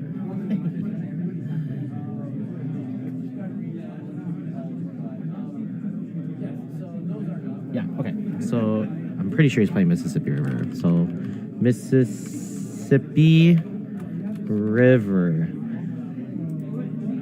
Don't blame me if I got this wrong. If Siraj is wrong on the deck choice, then I'm wrong on the spelling. It's fine. Everyone is wrong. Yes, Boston is playing Selesnya Lands in this event. Dom Harvey is not borrowing the deck, so he gets to play it. So Boston has Sphere of Resistance, Urza Saga, and a Mox Diamond. And is that Ancient Tomb in play? No, it's discarded to Mox Diamond. There's a Wasteland. Yes, Boston is definitely on lands. Yes, yes, yes. What's up, Dave? Switching to my stream, I see. Yeah, Sphere. Yes, Sphere is very brutal against this deck. Gonna see Claudio play an Ancient Tomb and pass the turn. Here comes a construct for Boston. He is set up to he is actually in he has a setup to win the game at the moment, because under this Sphere of Resistance and these 2 constructs that are coming in, lands surprisingly can put out quite a few artifacts for these constructs to be quite large. And, you know, we're just gonna see Boston create most likely just another construct here, unless he has something better to do. Is there something? I think that's a. Is it a glare spot on the wasteland, or is that an alter from Boston's card? I'll have to double check. But wasteland is probably the best land that Boston can get against Claudio. I think that might be what he's debating is if he wants to use the wasteland to slow Claudio down or to make this other construct. I actually think it might be better to slow Claudio. But here, like I've never had this matchup before. I don't know how good the Sphere of Resistance is. It has to be like pretty soul crushing against Claudio, right? Because it stops all of those cascades. So I think it might be right to just waste or just to create another construct to make sure that you are dealing enough damage. Or not dealing enough damage, but like winning the game quickly. Because you can always wasteland on a later turn. Another thing is, I wonder if there's a one mana artifact that will slow down Claudio. Most of the prison effects are white. That's true. Claudio does have access to Beseiju. But here's the thing: if Boston makes a construct and then like takes one turn off, and Claudio spends the turn using a Beseiju to get rid of the sphere, then he's already slowed Claudio down a turn. Okay, so it looks like Boston just opts. Wow, he does have the Beseiju. Okay. So Sphere of Resistance on, or sorry, Beseiju on the Sphere of Resistance. Boston, it did not make a construct, so he does make the optimal choice. He can get rid of Claudio's land with the Wasteland, but we're gonna see what artifact Boston's gonna grab off of the third chapter ability.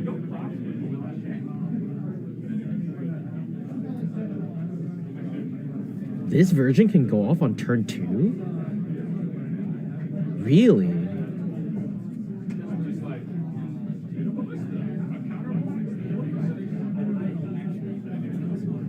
Okay. So Boston's still trying to figure out what artifact he needs. There's an expedition map. I'm a big fan of expedition map. Dang, how does Claudio go off on turn 2? Does he have like spirit guides or something?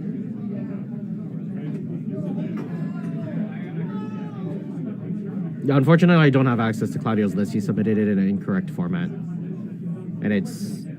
While I'm streaming, I can't take a look at it. Alright, so Boston plays a Mox Diamond, discards Bajuka Bog. Down comes Sylvan Library. Wasteland targeting the green-white land. And in comes the construct. How big is it? It's 1, 2, 3, 4?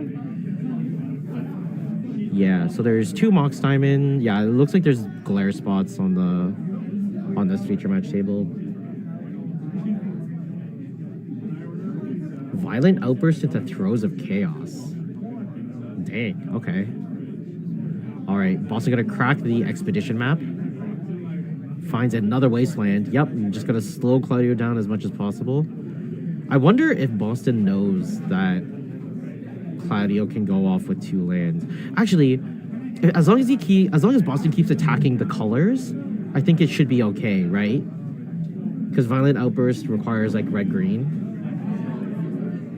Yes, Chaining Sagas is fun, but this is not the matchup to be doing it in. Chaining Saga is really good when you have like a mid-range or like a slower matchup, but I think Boston is piloting this correctly where he needs to be disrupting Claudio as much as possible.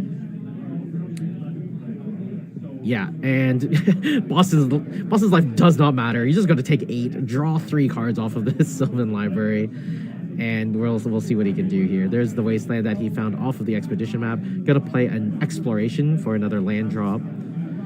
Does have crop rotation, so he can find another wasteland if needed. Gonna take out the Dwarven Mine from Claudio. Claudio just gonna pick it up, and Boston going to win that round. I don't know. Yeah, it looks like the game is over. All right, guys. So Mossfire Valley. What's the Mossfire Valley? Oh, Mossfire Valley is the. Okay, I see what you mean. Okay.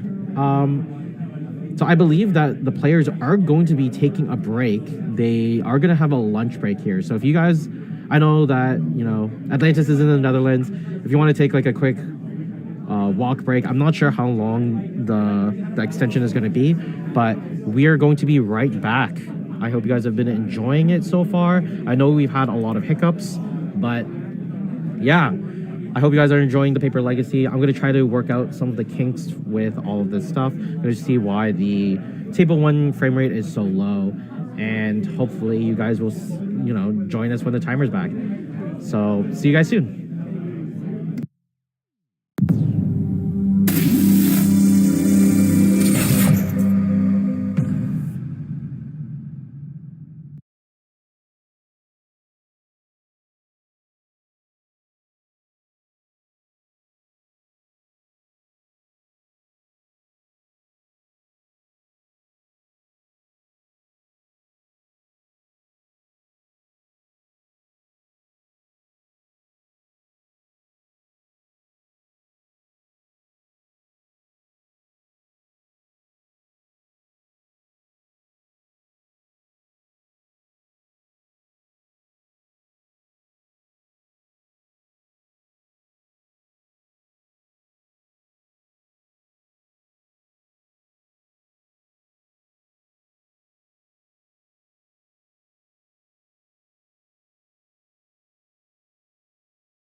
Okay, I was wrong. We're not doing a pizza break yet.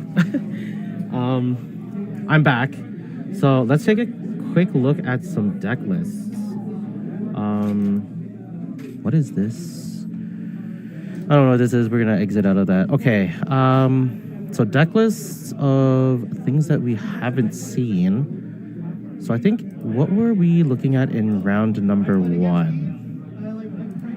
In round number 1, we had...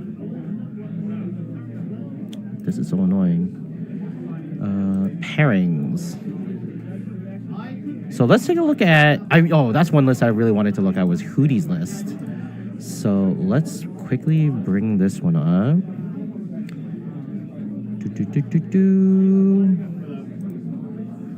There we go. And let's do this.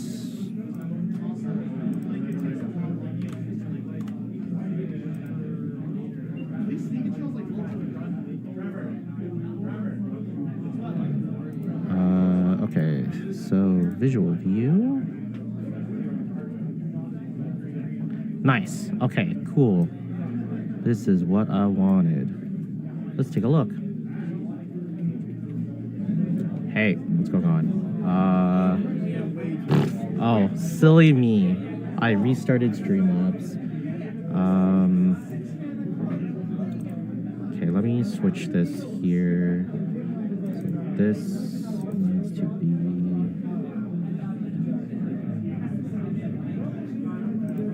deck list. And this one is cards. There we go. Beautiful. So this one is... Sorry. I'm going to change this view. What is going on? Oh. Sorry about that. Moxfield needs to make money somehow. And it is ads.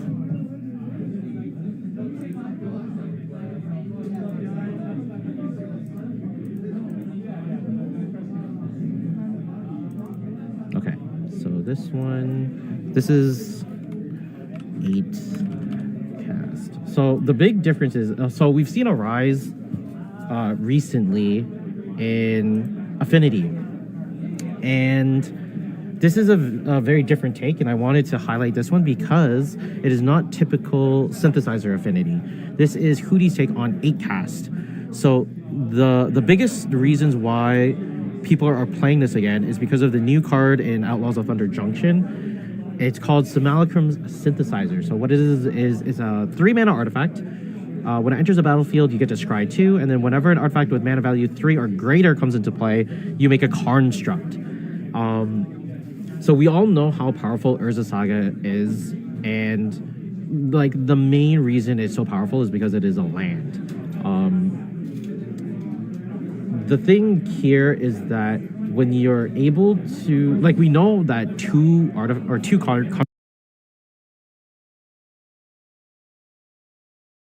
constructs are enough to kind of end the game. Even though you have something as powerful as Urza's Saga, then like why would you not want more of it? And this is just such an easy way for an aggro deck to continue applying pressure if someone gets wastelanded, because wasteland is very prevalent in Legacy, right? It's one of the policemen of the format.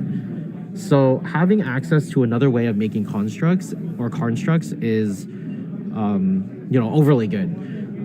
So the way they have adapted is they're no longer using the Patchwork Automaton. So Patchwork Stompy, although it is a hard threat to deal with because of that Ward 2, you kind of trade it for, instead of going tall, you go wide. And what I mean by this is when you go tall, it means you put everything mainly onto like one creature, and then that one creature gets really, really big. So if you're familiar with formats like Commander, and if you're joining us from Commander, then it's more closer to like a Voltron style thing. Although you aren't using enchantments and artifacts or equipment to kind of make this Voltron Commander, it's usually like one powerful creature that someone has to deal with, and it's kind of hard to remove. It has some sort of built-in growth or built-in shielding, I guess, or built-in protection, or ways to kind of attack through things like evasion. So if they have flying or menace or super menace, and if you want to talk about Troll of Khazad-dûm. But yeah, this card is basically the flavor of the month. I love this card because it allows you to play cards like Frogmite. Yeah, Frogmite is a very classic Affinity card. It's usually like a free mana 2/2. So it is, sorry, I'll highlight it. So Frogmite is a 4-mana 2/2 artifact creature that has Affinity for artifacts. So if you're not aware of what Affinity is, it is a keyword on older Magic cards. And it says, so Affinity is for artifacts is specific. You can have like Affinity for islands, Affinity for swamps. So it's like whatever you have the Affinity for, whatever that is, makes the card cost 1 less. So the most common one is obviously Affinity for artifacts. So for every artifact you control, the card costs 1 less, and that allows something like Frogmite to cost 0. So when you have this Simulacrum Synthesizer out, your Frogmites become 0 mana 2/2s that for 0 mana you also get a construct. So it's things like that that really push this deck over the edge. And Hootie, in his version, is not playing. He sacrifices a little bit of the grindiness that Emery provides. So Emery, Lurker of the Loch, is another card, and we'll look at another list in just a moment that is different from this one, but plays Emery. It's more akin to the online list that you see, but Emery is not in this list, as you can see. But he's opted to go, the more traditional 8-cast route, where it plays the 4 Thought Monitors and it plays 4 Thoughtcasts as well. So this is the reason why it's called 8-cast. This deck rose in popularity right after Modern Horizons 2 came out. So although Thoughtcast is a very powerful card, and it's been in Magic and its formats for so long, it was like a staple of Affinity players in Modern back in the day. But it essentially says for 1 blue mana, you get to draw 2 cards. And when you have access to 8 of these, because of Thought Monitor, you get to draw a lot of cards. And that's what makes this deck really powerful is you can play very disruptive elements like Force of Wills, right? Both your draw engines and some of your threats, so the Kappa Cannoneer, these can all be pitched to Force of Will for some disruption against those crazy combo decks. But you also have you typically have other disruptive elements like Chalice of the Void, but Hootie's version, he's opted for a way more aggressive strategy. So he has these 4 clown cars in the main board. So this really helps with building affinity and the number of artifacts that you control. So he's loved this card for a very long time, and I can see why. I personally don't like it because of the variance, but if I didn't have to roll a die, and there's a more certain way of determining how many artifacts you can put into play, I would probably really like this card. But the fact that it does give you access to so many artifacts, it does 2 things that you want this deck to do, right? It goes wide, and it also makes things tall, or it makes things bigger, right? Because you can put +1/+1 counters on Clown Car, and it makes itself a threat at some point. Like if you hit the jackpot, you can roll, I don't know, if you roll a 6. Oh, you roll, yeah. So you roll, yeah. It's there's not much to say. It's like you either make a bunch of 1/1s or you make Clown Car into a big threat. Another new printing that really kind of pushed this archetype on Magic Online especially was Lava Spur Boots. So this I still have mixed feelings about. I'm not sure exactly how good it is, but being able to, I think the biggest boon that this card has is it's an equip 1. So off of 1 Ancient Tomb, you can cast this and then equip to give a creature haste and ward 1. So it does help a little bit with that protection that you're losing with removing Patchwork Automaton out of your deck. But you do get haste, which is a really big deal. Not to mention that this can also be searched through Urza's Saga. So being able to Urza's Saga, resolve the 3rd chapter ability, find Lava Spur Boots, and then give one of your constructs haste is fantastic. What you can do is you can activate, once you draw a card and Urza's Saga goes to chapter 3, the ability goes on the stack, you can activate Urza's Saga's 2nd ability to make a construct. And then you can resolve the 3rd chapter ability, find the Lava Spur Boots, and then for 1 mana, you can give the construct that you just made haste and ward 1. So I think I've just convinced myself that this card is fantastic. Yeah, so looking at Hootie's sideboard, we do see the disruptive elements still in the board. So there's 2 Chalices in the board, there's 2 Force of Negations. We've got a ton of Hydroblast because, the 2 biggest hurdles for this deck are probably Meltdown and Null Rod. You can't really deal with Null Rod, but if you can deal with Meltdown, it's more than enough. But yeah, there's a Soul Guide Lantern for those pesky Riscaminator players, or any other graveyard interaction like Life from the Loam. He does have 4 Emeries in the board. This I'd like to have his I'd like to have his opinion on this as to why he has the 4 Emeries in the board. I kind of would have more liked to have a little bit more interaction, because if you're gonna play Emery, I think she's all in the main board or not. It's really hard for me to kind of figure out why what matches the Emeries really come in. And if people see your deck, I think they're gonna assume you have Emeries in the main anyway. So when it comes to sideboarding, they might sideboard for the Emery Lurker of the Lock, and if you bring them in, then you're kind of just sideboarding into it. I don't know. I'm not a huge fan because it's also it's a card that technically has affinity. So we can highlight it here. So you see how the first line of text, it says this spell costs 1 less to cast for each artifact you control. That's the same text as affinity for artifacts. So it effectively has affinity for artifacts, but it itself is not an artifact, right? And that's the biggest thing that you want with the new card, Simulacrum Synthesizer, is the artifact that needs to come into play that has value mana 3 or greater needs to be an artifact. So Emery doesn't really help with the overall game plan. But yeah, maybe we can get him in here and see what's going on.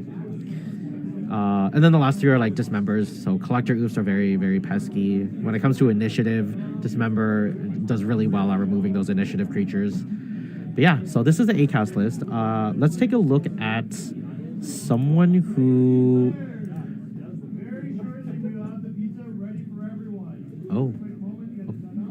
Yep, okay, so there's going to be a pizza break pretty soon. So once they start eating pizza, I'm going to go on break as well. And we're going to chow down on a little bit of stuff. But I think another person that's playing this is this gentleman here. So I'm going to really quickly just... Oops, that's not it. We're going to do this. We're going to quickly switch this into that mode. We love ads. So yeah, this is the card. Oops. Uh-oh. We're just gonna readjust this manually. So Scorpack Lord is probably one of the biggest winners here in this version of the deck. But let me... Oops. What is going on? Why can't I do this?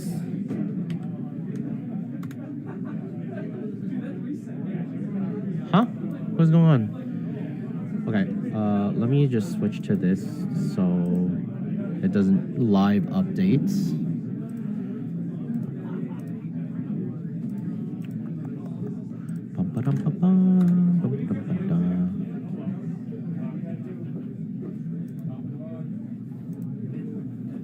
Pizza's here if you want to take a break. Okay.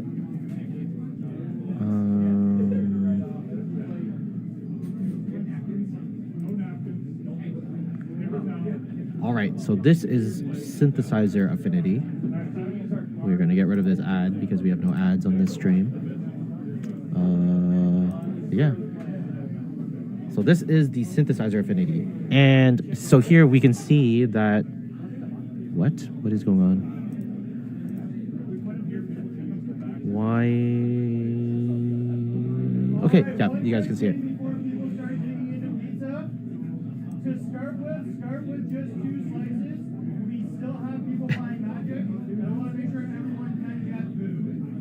Double stack. We do have some small plate rounds if we have 32, so if you don't need one, it'd be great.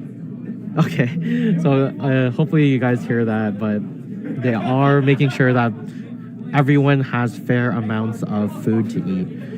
But yeah, so this is more of a traditional version of ACAST that we were kind of mentioning. Oh, sorry, let me update the deck name. Gonna get rid of that. We'll update this. We're gonna name this Synth.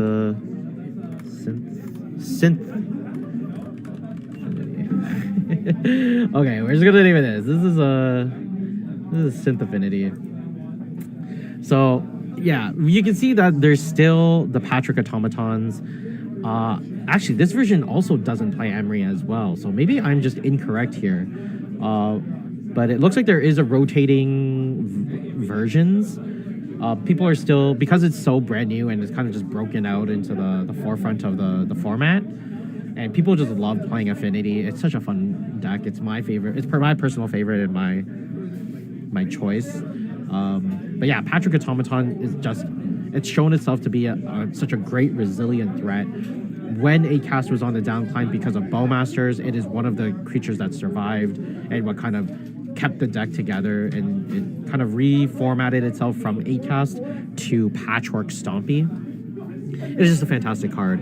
And when it's backed up with like free artifacts like Frogmite and Mox Opal, Lotus Petals, it can get really, really big really, really quickly.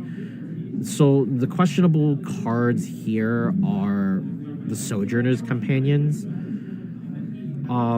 if you compare it to Hootie's list, the 8-cast list that we just looked at, you're basically cutting out Kappa Cannoneers. Yeah, you're cutting out Kappa Cannoneers.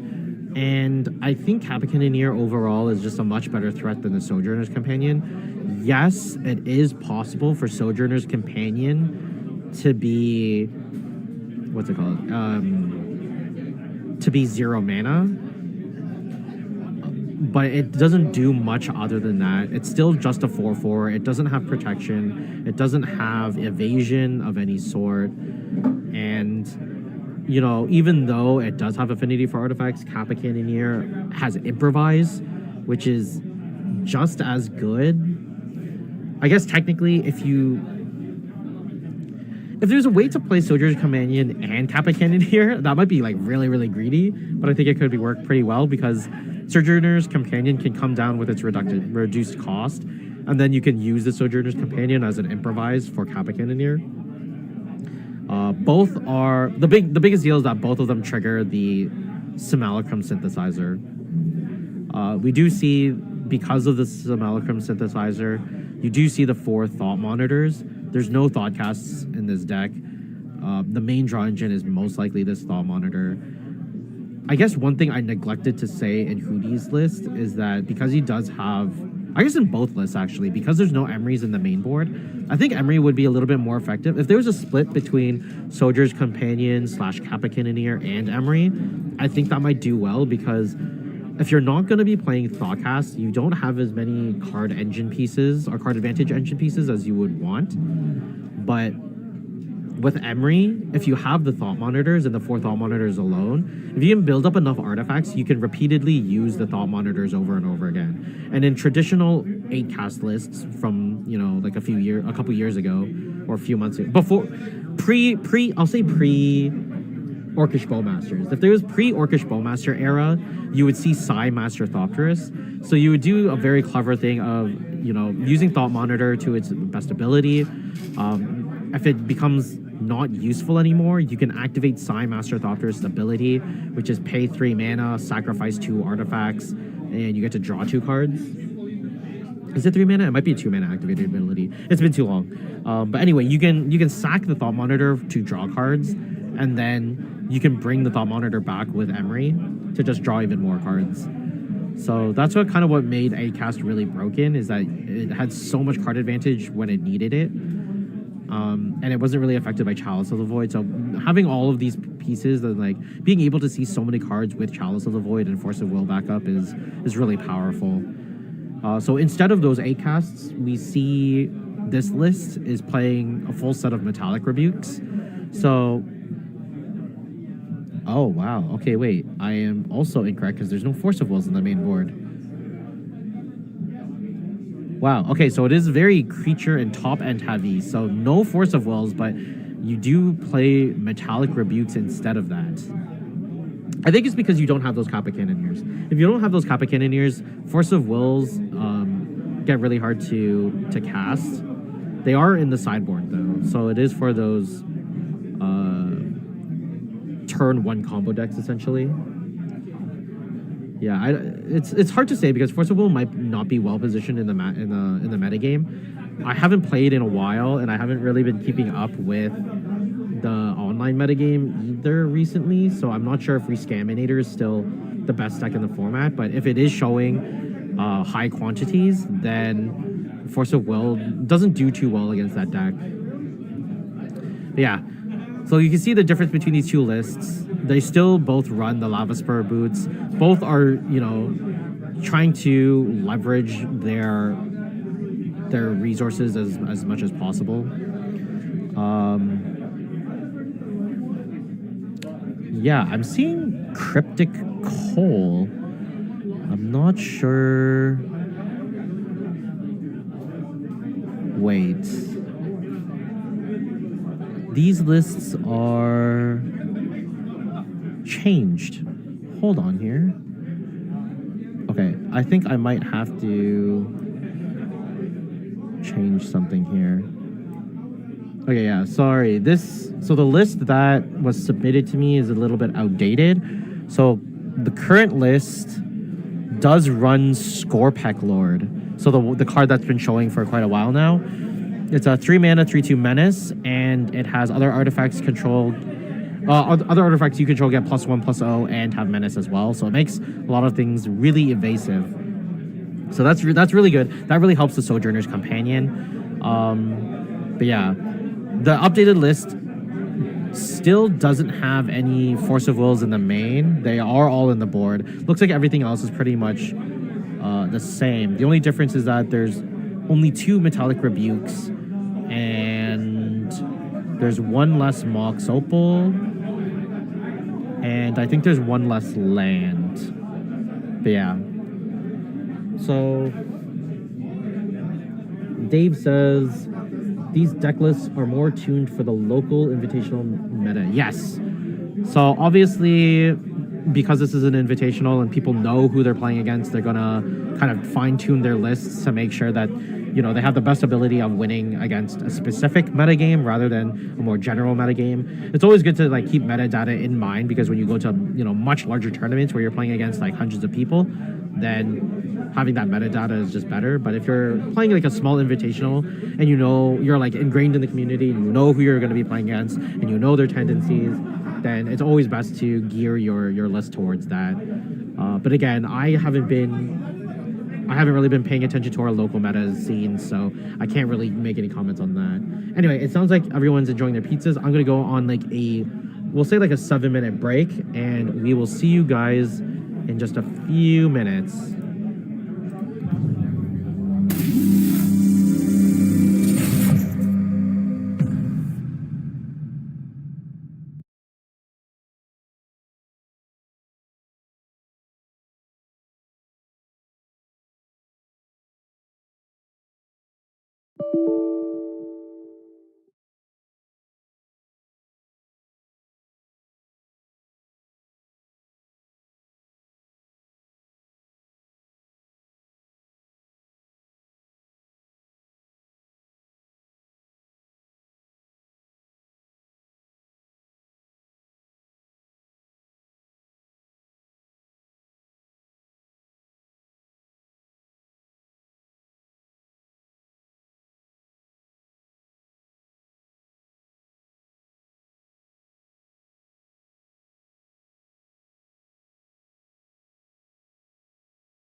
right, everybody, we are back. Everyone has a belly full of pizza.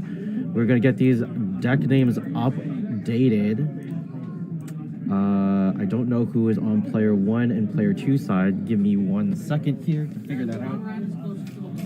Conrad. Which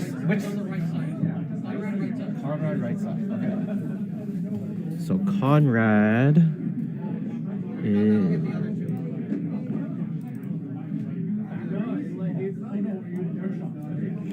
Conrad, I believe, is playing Synth Affinity, the deck list that we were looking at earlier. I don't need this. I don't need table 2. Yeah.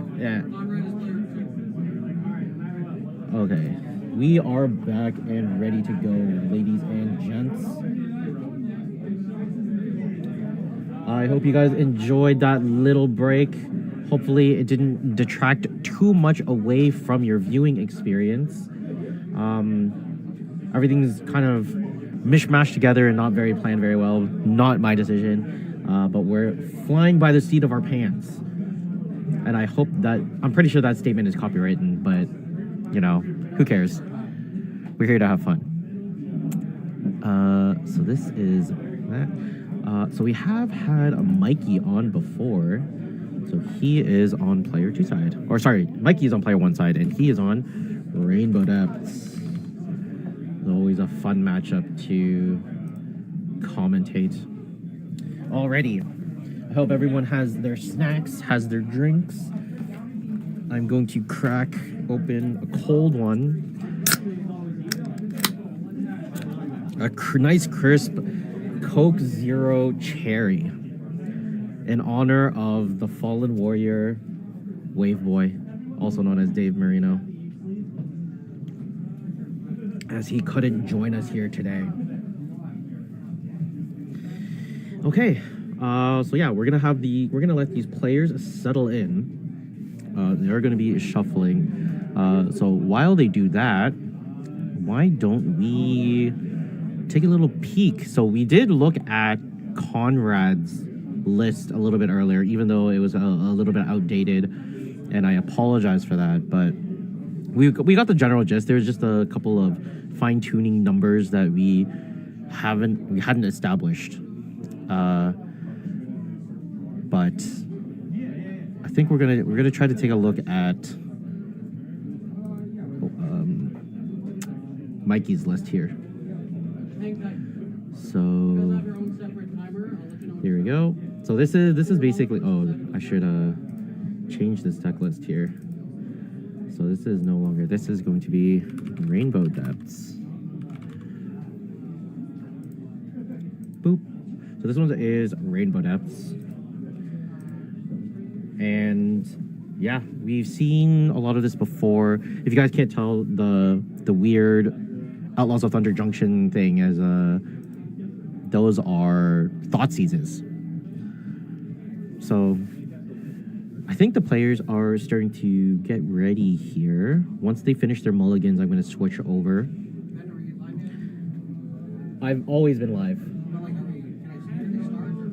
The moment you tell me their names, you can start the timer. Yeah. No, I'm telling you now. You can start. Yeah. Oh, there's an ad peeking up. Oh, it just disappeared. Okay. So they are still resolving mulligans. But yeah, on the deck list here, we see that Mikey's game plan is a little straightforward here, and it doesn't look like he's adapted the lumbering mega sloths. And this might be a conscious decision, but I do like the fact that it is very streamlined. The problem is if you have an extremely streamlined game plan and you're trying to do that as much as possible, is the moment that game plan gets disrupted and it is effectively disruptive, it is really, really hard for you to come back. And we've seen this before in previous recordings where he went up against like beans, the 4-color beans decks that were primarily white based. And the trouble is that those white based bean decks are very, very, very effective at removing permanents, no matter what their mana cost is. And when it comes to Merit Lodge, even though it has indestructible and flying, it can still be exiled with Leyline Binding. It can be Swords to Plowshared. It can be edicted. Like it is still very vulnerable, even though it is extremely powerful. And although Rainbow Depths is exceptional at getting out a Merit Lodge very, very quickly, and it has some ways of protecting it, the moment someone has repetitive removal, it gets really hard because there's no other ways for you to win. That's why a few other people have been trying to, bring Lumbering Mega Sloths out of the blue. It just gives like a different path to victory where you don't need to rely on constantly looping and using a ton of resources to get your lands into play, because you are 2-card combos and Mega Sloth can just offer like another threat. Okay, so I think that's enough time. They are not done resolving mulligans yet, but I think it's fine to switch over. It looks like Mikey is on a mulligan to 5. He is deciding on 2 cards to put away. So, yeah, we're going to see that. Conrad, I think he kept a 7. He might be on a 6. I was a little bit distracted on that. But, yeah, we will see what happens there.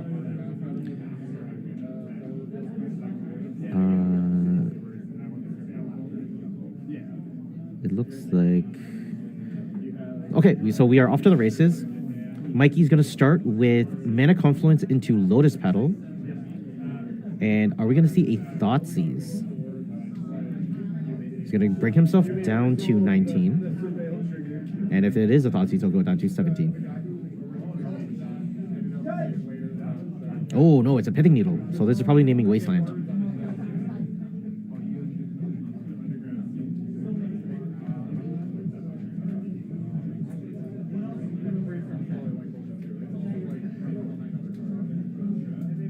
That's something I forgot to provide, is I forgot to give them whiteboard markers.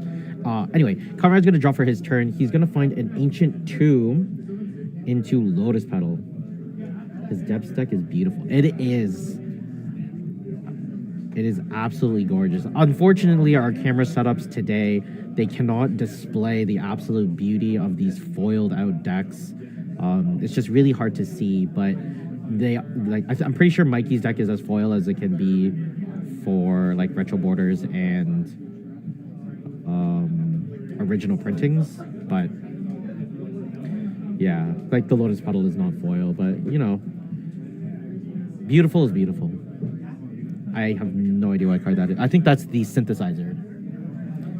The Simulacrum Synthesizer. So it's going to enter the battlefield, and he's going to scry 2. Looks like there's a Chalice of the Void and something else on the top. Actually, does he play Chalice in the mains? I forget. Let me double check here. He does play Chalices in the main. All right. Let's see. Conrad. Looks like he's going to bottom the Chalice. And I think he's just going to pass the turn. I think that is... What is that? I'm not exactly sure what that token is. I will have to double check with them in just a moment. We're going to see Thoughtseize from Mikey. So he's going to reveal... It's really hard to see. Sorry, guys. I know there's a Thought Monitor for sure. Looks like he has a Pithing Needle of his own. There is a Sojourner's Companion in his hand. I think that's a Chalice. But I can't identify what the last card is. The furthest to the right. Hey, Kieran. Ooh, the new lava. Is that like an Alt-Art Lava Spur Boots? Come on, Wizards. Throw commentators a bone. How am I supposed to know what all of these... Oh, are the Lava Spur Boots the... Does anyone know what the card that has the 1/1 counter on it? I have no idea what that is on Conrad's side of the battlefield. Anyway, we're going to see Mikey crack the Lotus Petal for a green cast a crop rotation, sacrifice mana confluence. He's gonna find a Thespian stage. All right, so while they're shuffling, I'm just gonna go try and quickly figure out what's happening here.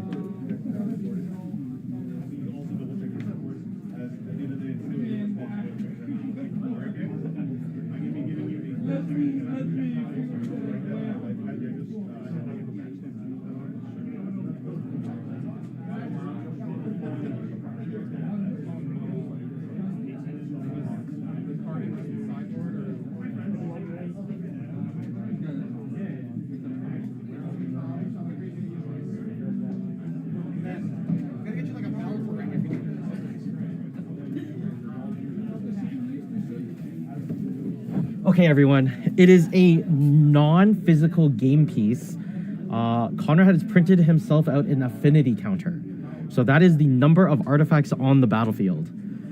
So we have to be careful not to get confused about that later on. But it looks like Conrad is activating the Ancient Tomb, and he's going to... what's it called? Artifact Land Cycle.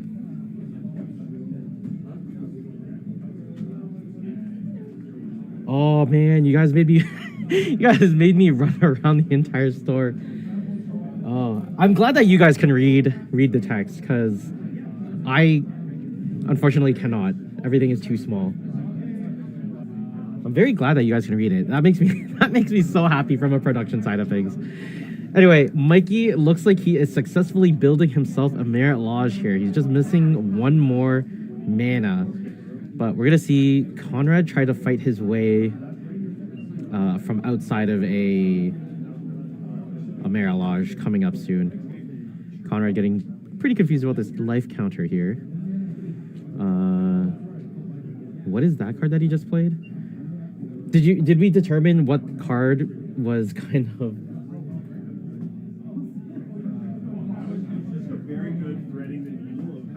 Okay. What was the card that he just played? Is that a Lava Spore Boots? Oh no, is that the Scorpec Lord or something? I really need to get his updated deck list. There's a Chalice of the Void from Conrad.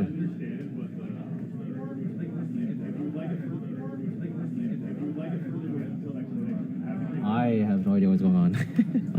This Conrad, this artifact counter is really confusing me here. We'll see what's going on. This is not looking very good for Mikey. There's like a ton of these golems on the battlefield. Yeah, and that's going to be Conrad taking it over Mikey in round number 1. So that'll be him up 1 game. There we go. Just going to switch that here.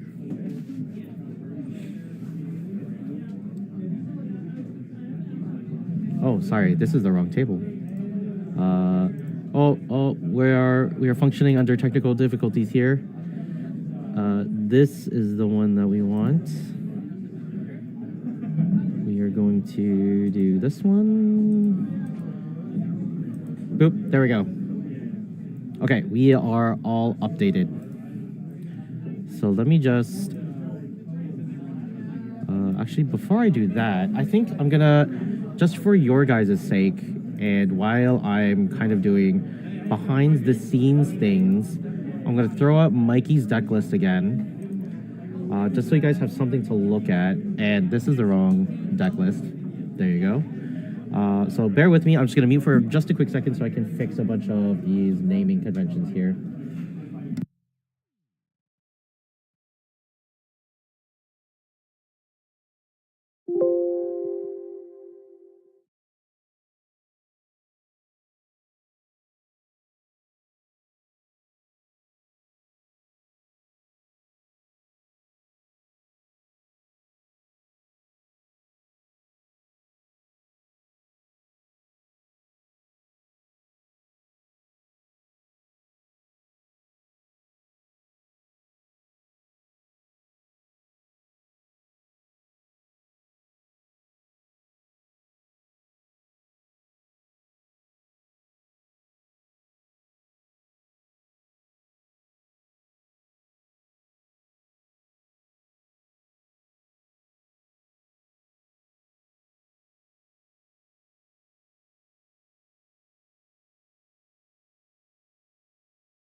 Okay, I'm so sorry about that radio silence there, but I thought I would put up maybe the backup table just so you guys can get a look at it. But when I flip to it, it is Mississippi just putting cards face up onto the table, so it's not it's not very interesting. So while he's going off, I'm just gonna go through the sideboarding options here for Mikey. So he is going to be on the play here. I don't think there is a ton. Like the Orcish Bowmasters are definite inclusions. I think surgical extractions might be a decent option. I don't think that's exactly where you want to be because Emery's aren't in the main board. If he doesn't know Emery's in the main, like if he thinks that Emery's are in the main board, then the surgical extractions they can come in because you can kind of pick off a very specific thing. But definitely you will be wanting those Force of Vigors. Dismembers aren't terrible, and I think like so Orcish Bowmasters and Force of Vigors are like for sure's. Tower of the Magistrate is actually very, very good because you can turn your Vampire Hex Mages, you can even play like an Elvish Spirit Guide, you can turn your creatures into very, very decent blockers against those Golem tokens. The problem is it was really good against Affinity because, not Affinity. It was really, really good against 8cast because their construct production was much, much slower. But due to this Simulacrum, I can't even say this. SimSynth, because of SimSynth, you make so many constructs.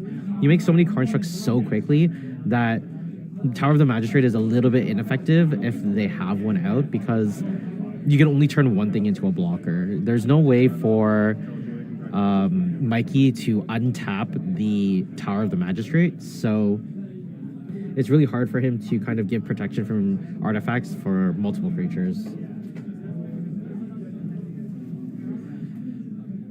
So we're gonna see them shuffle up. I think the cards that you could cut, you could technically cut the Pithing Needles. You have no threat of Wastelands. There's not a ton of activated abilities in the Affinity deck list. What else could be good? Like Stifle is not terrible. You can stifle Urza Saga ability gain triggers.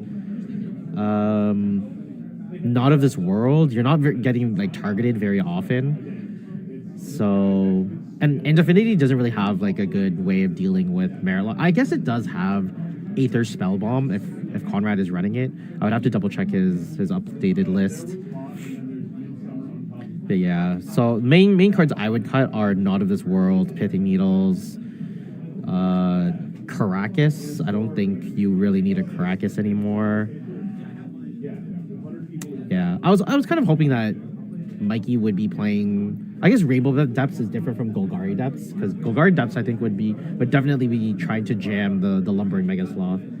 I was really hoping that someone would be playing that kind of deck because it's not a deck that we can see on Magic Online, and it's not going to be. It's not going to have very many results. Maybe that's something that I'll have to look into. But yeah, so they're shuffling up. We're gonna transition here, switch it over, and see what's happening on their end. Yeah, how you guys feeling? It's 3 o'clock here, or almost 3 o'clock, basically. What'd you guys have for lunch? Midday snackaroonies. If you guys got any plans later today? Weekend is kind of dreary. It's like super rainy and cloudy over here. Kind of cold too. All right, Mikey, gonna start off with, I believe that is Urborg, Tomb of Yawgmoth.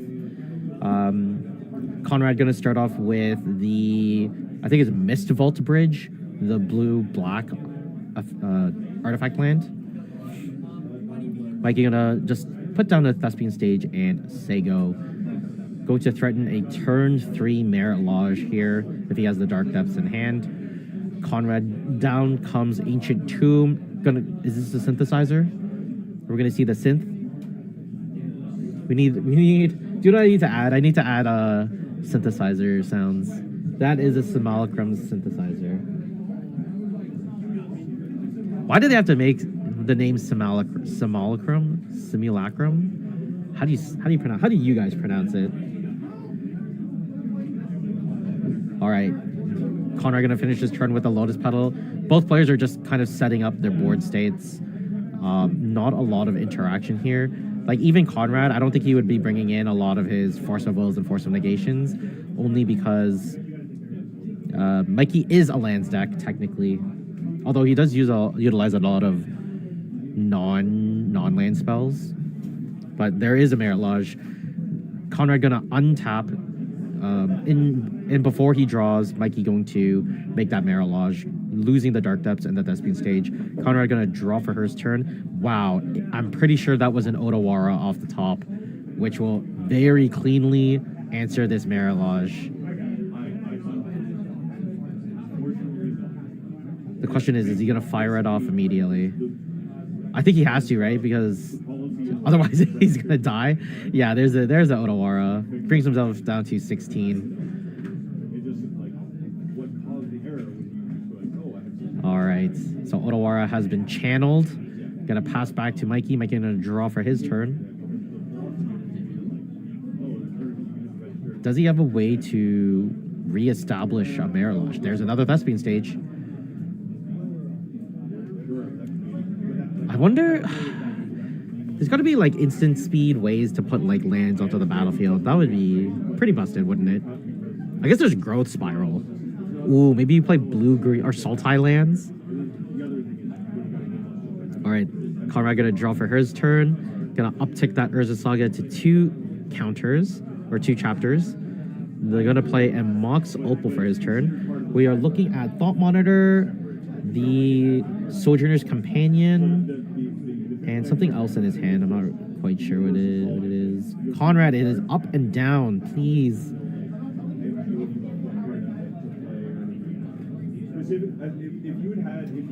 All right, just gonna make a construct. So how many artifacts are on the battlefield? 1, 2, 3, 4, 5. All right. Let me see. I wonder what he's thinking. So there's Sojourner's Companion, there's a Thought Monitor. I think there's 2 Thought Monitors, and I think that's a Brazen Borrower in his hand. All right. There's 2 mana for a Thought Monitor. There's gonna be a 2 mana? Dismember the constructs. All right. So Mikey goes down to 18.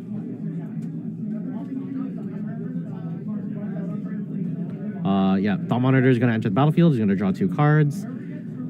That Synthesizer is also going to trigger, make another construct. So that construct is now 6/6. So I think Conrad has to uptick his artifact counter here. If you're going to use it, got to keep it updated. Down comes Sojourner's Companion for 1 mana. It's not going to change the affinity count, so that's still going to be at 6 because he did sacrifice a Lotus Petal. But because it is a mana that's 3, an artifact that has 3 or greater, that is now 7 artifacts on the battlefield. There's another Sojourner's Companion. Ah, okay. I'm really liking this. Oh, what is it? An axolotl? I think that's the animal name. Damn, this is so good at making constructs. My goodness. Is the Synthesizer legal in Modern? Maybe it's time to play Modern, everybody. All of these cards other than... there's no Mox Opal. I was going to say, all of these cards other than Ancient Tomb and Mox Opal are legal in Modern.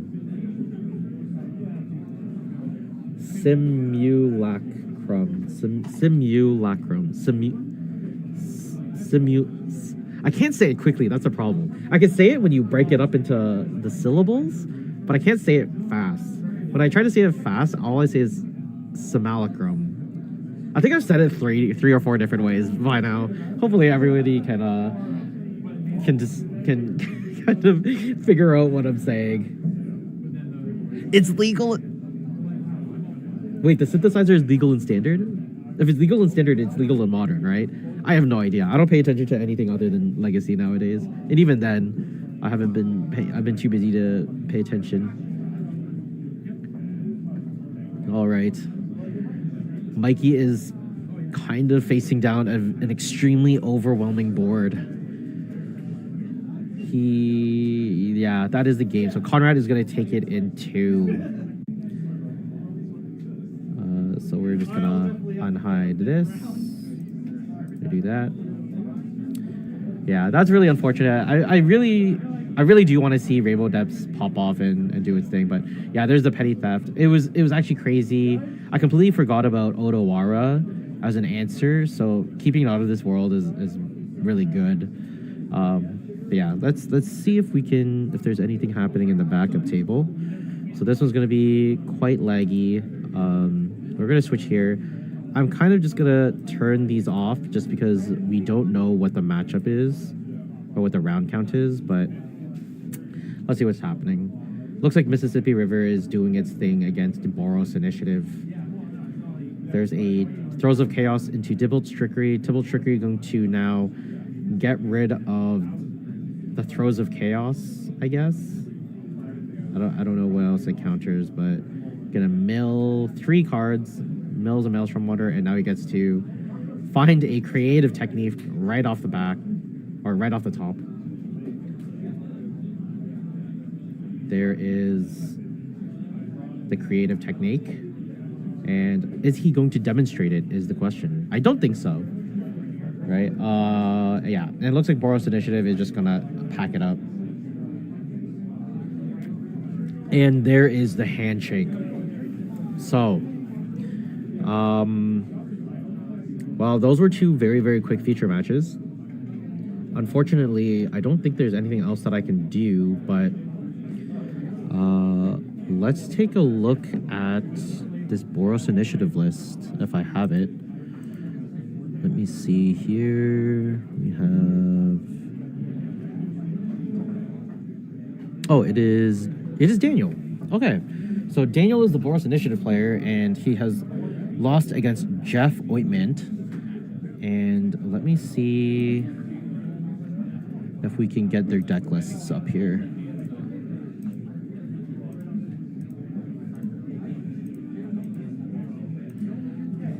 So we have... Do I have Jeff's deck list? I do not. But I it's really strange because, like... sorry, strange is not the right word. There's very minor tweaks between Mississippi River deck lists. So some favor the blue more than the green. So it's like... It's basically the difference between whether or not you want to play Odawara versus Besagers. And determining whether or not you want one or the other is more of like a personal preference. I guess there is some sort of metagame call that you can that can help influence your choice. But I don't think there's too much of a big difference between like the actual core of the deck. It's a very, very tight list, so you know, I think you just have to work with what you got when you're playing a deck that, like, its entire goal is to just get 6 mana so that you can cast your creative technique and then just cascade and storm off. But yeah, so we were trying to find the Boros Initiative list. So it should be here somewhere. There it is. So we'll get rid of all of these. Yeah, his list is very standard. There's nothing too different about it. It's pretty stock. Oh, that's actually kind of interesting. So let me just pull this up for you guys. Where did his name go? There it is. We're gonna open it up here.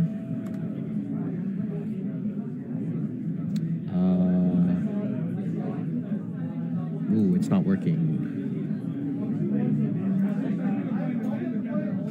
What? Now it's working.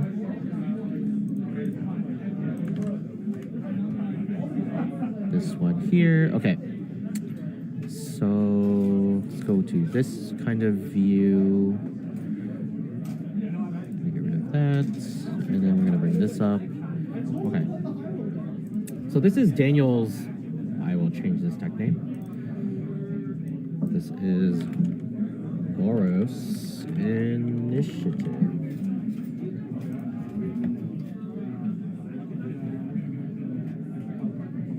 So we're gonna transition here. Okay, so this is Daniel's Boros Initiative list, and yeah, it's pretty stock. The only things that, the thing that caught my attention was actually the broadside bombardiers. So the broadside bombardiers isn't like typical of a Boros Initiative list. They're more common in the mono red lists, and it's just because you have access to like things like Trinosphere, and you have more things to kind of chuck at your opponent for that extra damage. Other than that, it's a pretty standard list. I think he went down on the Archon of Emeria. He went down on Anointed Peacekeeper. Actually, what else? I think he's missing something else, right? Isn't there another core card in these initiative lists? Everything usually, like these things are pretty stock, right? Like the Simian Spirit Guides are stock, caves are stock, like the 8 initiative creatures are stock. Lotus Petal, Solitudes, Chrome Mox, Chalice, these are all stock. I think Touch of the Spirit Realm is actually like it's like a quiet like necessity that not a lot of people like really talk about nowadays. And this card is just incredible at what it does. It's a very, very effective removal spell when you need it to be. And then even then, if it's not like a permanent removal spell, it's a really good flicker ability. And the flicker ability can be used like either aggressively or defensively. So you can use it to get rid of like pesky things like Leyline of the. Can you get rid of Leylines? Leyline bindings. No, it's only artifacts or creatures. So you could like flicker your own creatures. You can flicker tokens, get rid of like Orcish Bowmaster tokens that have gotten really big. You can flicker your own initiative creatures to kind of reset to get another trigger of initiative. What else can you do? It's a very flexible and versatile card. You can get rid of Pithing Needles. Yeah, you can just get rid of like a bunch of random other stuff, and it's just an effective card. I think my favorite card is actually like Anointed Peacekeeper. This card actually like overperformed in all of the games that I played at Eternal Weekend. It basically won me like mirror matches. It won me games in Vintage, like by itself. This card, like the ability to name any card is what makes it like extremely good, right? You don't have to pick a card in the hand that they reveal. You can literally name any card that you think of, even if they're not running it. And I think that's what makes it just an extremely powerful threat. But yeah, so that's Daniel's initiative list. I think we're gonna just take I'll take another 7-minute break, and then actually I'll make it a 5-minute break, and then we'll see how the round is looking. So thanks for tuning in, guys. We will see you in just a second.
can't say that. That's another that's another YouTuber's introduction. Hey everybody. So we're just kind of waiting for this intermission to pass by. We are kind of in between rounds. Yeah, let's have a little chit chat. How are you guys feeling? Whoever's in chat, spread the word. Come on. We are being hosted by Enter the Battlefield New Market. So if you want to check out their social media, you can find them all here in this little bar over here. But yeah, you can find them on Facebook, Instagram, Twitter /X, TikTok, and YouTube. And you can find them at ETB Canada. The ETB might be like lowercase sometimes, but I don't think it has too much of a difference. But yeah. Let me know how you guys are feeling. Let me know what formats are you guys playing? Oh, you want to give me some updates on the Pro Tour? Let me know if Dom Harvey has been on camera yet.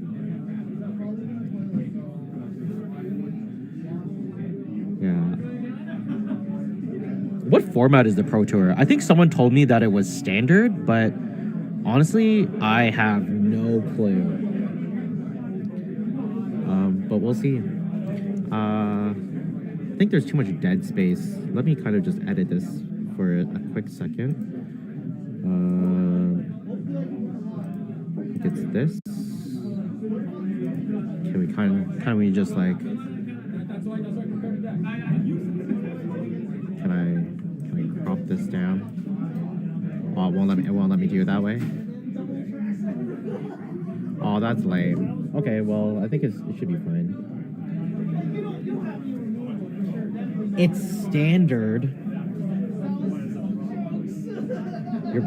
So Kieran's prepping for the standard regional. Is RC regional championship? Okay, as someone, I assume that you're like a grinder, right? I don't. Is grinder like a derogatory term now? Now that Commander is the most forefront format, I'm wondering if calling someone a grinder is disrespectful to them. But yeah, as a grinder, is the current system basically the same as the PPTQ system? Because I remember when PPTQs were a thing, people said that it was confusing, but it was really simple. It was like, you play at a PPTQ, you qualify, if you win that, you qualify for the RPTQ. And then if you win the regional, the RPTQ, which is a regional qualifier, regional Pro Tour qualifier, that's what it stands for. If you win the regional, then you go on to the Pro Tour. It's like a 3-step process. Is it the same now? Is it like store champion and then regional champion and then Pro Tour? I don't know. I'm hoping you can explain that to me. But yeah, while we... Hey, what's going on, Will? Look at me, I'm all solo. You don't understand how many production issues we've had today. Yeah, me running solo and running production is quite a lot. But the system blew up. You know, Streamlabs actually blew up. There was a point where we could change scenes and everything, but you couldn't change any of the sources. So I like deck lists. Like round two was a total mess. But everything is on the up and up. I think the YouTube chat can confirm whether or not it is going well. All right, so Kieran says yes, the system is the same, but it's renamed. It's Regional Championship so RCQ. So the RCQ and a store championship are different, right? That's kind of what I'm getting from your comment. So it goes regional championship qualifier into regional championship and then Pro Tour. And then if you win the RC, you can shortcut right to Worlds. Okay, but Worlds is completely separate. Okay, so if you're in the RC, so the regional championship, yeah, so if you're in the regional championship, do you qualify for the Pro Tour by top 8ing the RC, or do you get into the Pro Tour by winning? So if you win the RC, you get into Worlds and the Pro Tour, or is it you only win the RC, you only get to Worlds? I think I might be making this way more. See, this is what I don't understand. Why can't they just have simple paths?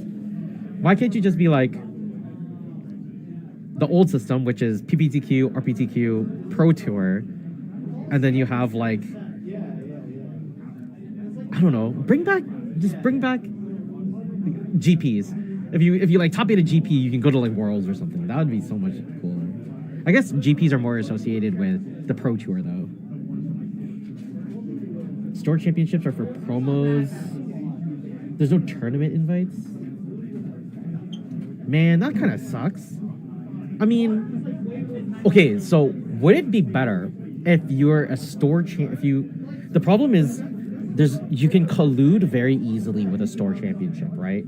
Like if you're really, really small locals, you can enter random people. Like I'm not saying that stores do this, but I know there are tons of stores in the United States that kind of do this, and they kind of either take promos for themselves and then just distribute it however they want. They don't actually use promos how they're supposed to be. So like, for example, if there's like a store championship exclusive promo, they'll probably just, they sometimes give it out as like F&M promos or something.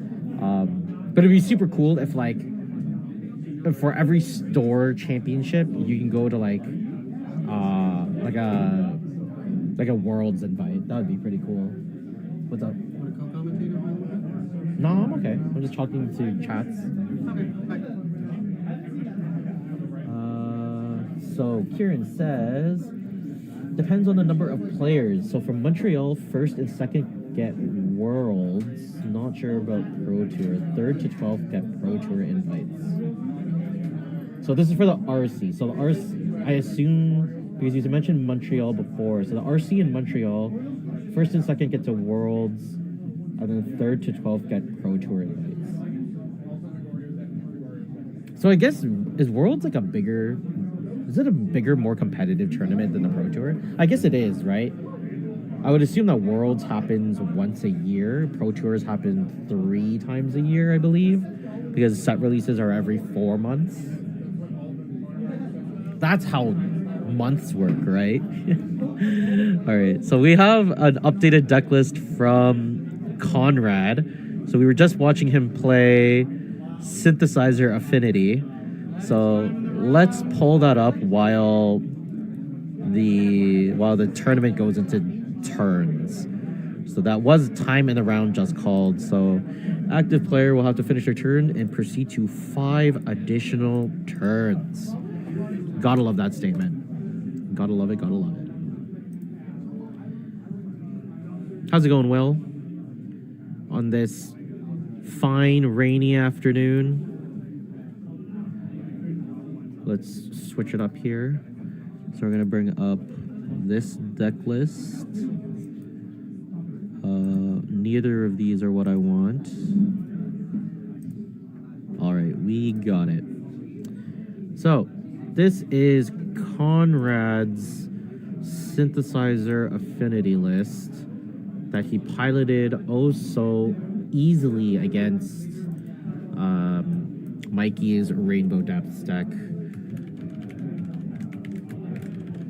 Yeah, so this is the updated list. So yeah, we saw before there was the 4 Patrick automatons. It looks like he has gone just pure aggression, which is something that I really, really like. If you were cutting the Force of Wills out of the main board, so yeah, I think because everyone's still playing with, there's still 2 Metallic Rebukes. So there's 2 Metallic Rebukes. I don't know what else he cut instead. So we cut 2 Metallic Rebukes. We cut 1 Mox Opal, and there has to be another one-off cut somewhere to fit in these 4 Scorpec Lords. So this is the card that I wanted to highlight before, and this is the one that we had on labeled up during the break. But essentially, this card is like a souped-up Signal Pest, and that makes me so happy. I love Signal Pest, but what this card is it gives other artifact creatures you control +1/+0, but it also gives them menace.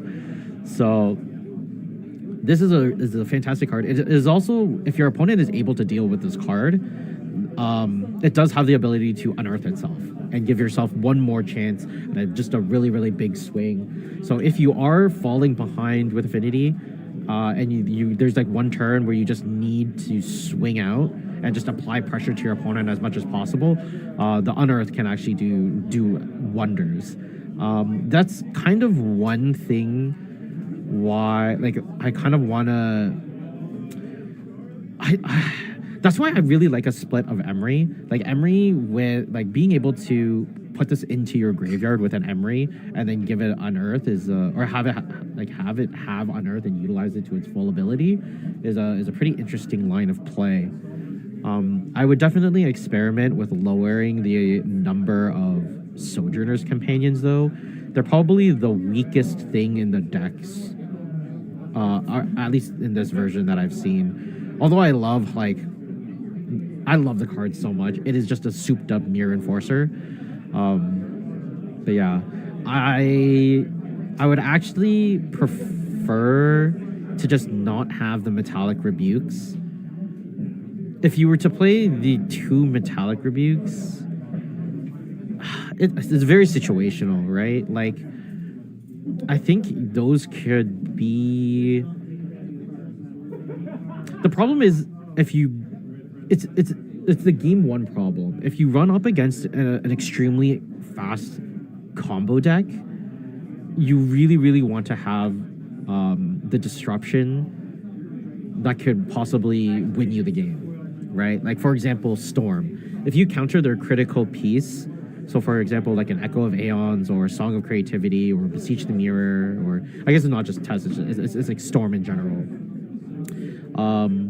But if you have a way to disrupt the key piece to stop them from actually continuing their engine, you kind of just win the game. And that's kind of what the Force of Will is. The Force of Will and the Force of Negations are for. They're the Force of Will checks, right? And having only 2 Metallic Rebukes doesn't really... I don't think it does enough. And you also need to leave up mana for yourself to actually cast it. Because Improvise is, although it is incredibly powerful keyword, it is not the same as Convoke.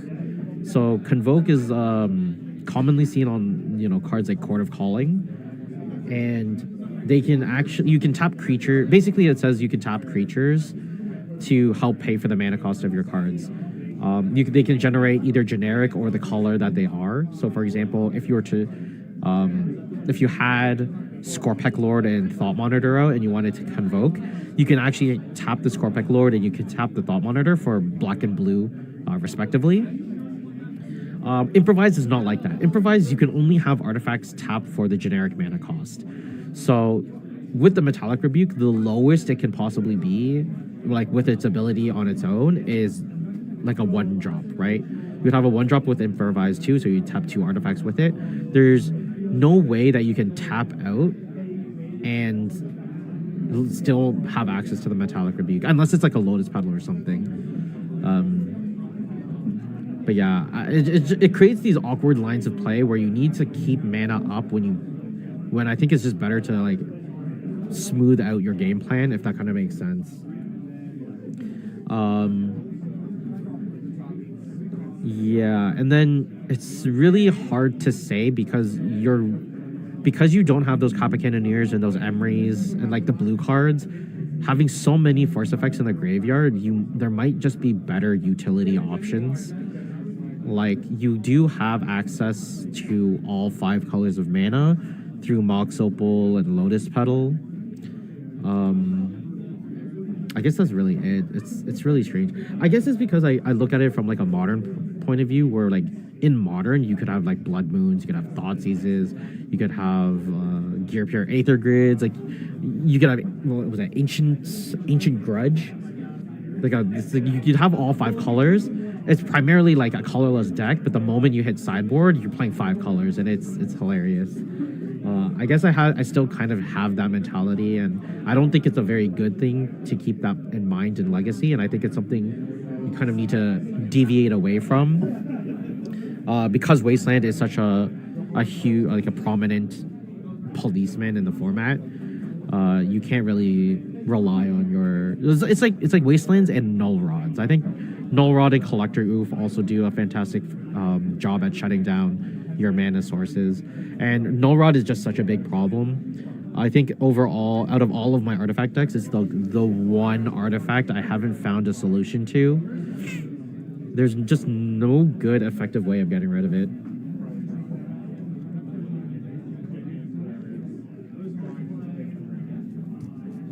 But yeah, we got a glimpse of what this deck is capable of with this Simulacrum synthesizer. Just being able to chain all of your constructs together. Like we saw Conrad produce 3 constructs in one turn. And that is just a massive amount of power, right? Because if you're thinking about it, he's kind of building. What he did was he played the Sojourner's Companions and the Thought Monitors. Like he's already increasing his artifact. His artifact count is already so high to have Thought Monitors and Sojourner's Companion be that low where he can cast it for 1 or 2 mana. So the lower cost that these creatures are, the more power the constructs are gonna have, right? That's just how this deck functions.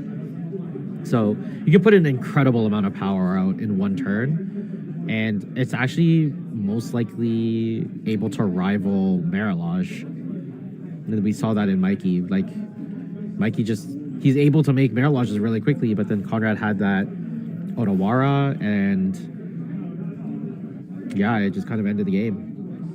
And there's no, it is, okay, so I think the biggest difference between the two is you have your powers spread out across multiple threats.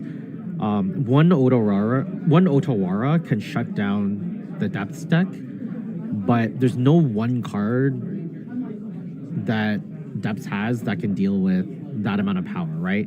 It takes multiple cards. So multiple cards would be like, if you just wanted to stay alive, you would need to find like a Glacial Chasm. But decks that kind of turbo out Merit Lodge, so Rainbow Depths, Golgari Depths, I guess Gruul Depths is a thing now that Lumbering Mega Sloth is out. But decks like that kind of try to rely on Merit Lodge and getting Merit Lodge out as soon as possible, they don't have a way of clearing the board. And it's just kind of unfortunate. But yeah, I think that's going to be a big problem we're going to see, I think, later on in this tournament, if these affinity-based decks can make it further into the tournament. I do believe it is 5 rounds and then a cut to top 8. People are most likely going to play, so we do have a very long day ahead of us. We are only finishing up round number 3 here. So we got 5 more rounds to go after this. So I guess what I should say is what people are playing for. So yeah, if you guys don't know, we're all about Legacy of the North. I don't know if you can see the full picture here, but this is our Spring Invitational. Oh, there's an announcement. Round 4. Is there anybody that wishes to draw? Anybody wants to draw? For those curious about prizing does go down to top 16. Whoa, half the players get prizing. We also have Canadian Highlander tournament starting in about 2 minutes. Anybody wants to play? All right, so that was a quick announcement from our TOs. Payout is I think actually a 2K, and payout is going to the top 16 players, so that's half of the tournament. So that's how we reward our players here in Southern Ontario. Basically, Legacy of the North is our community-run legacy, our group.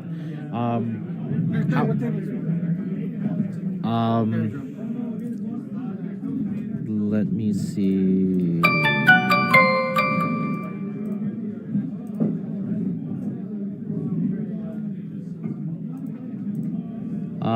Let's get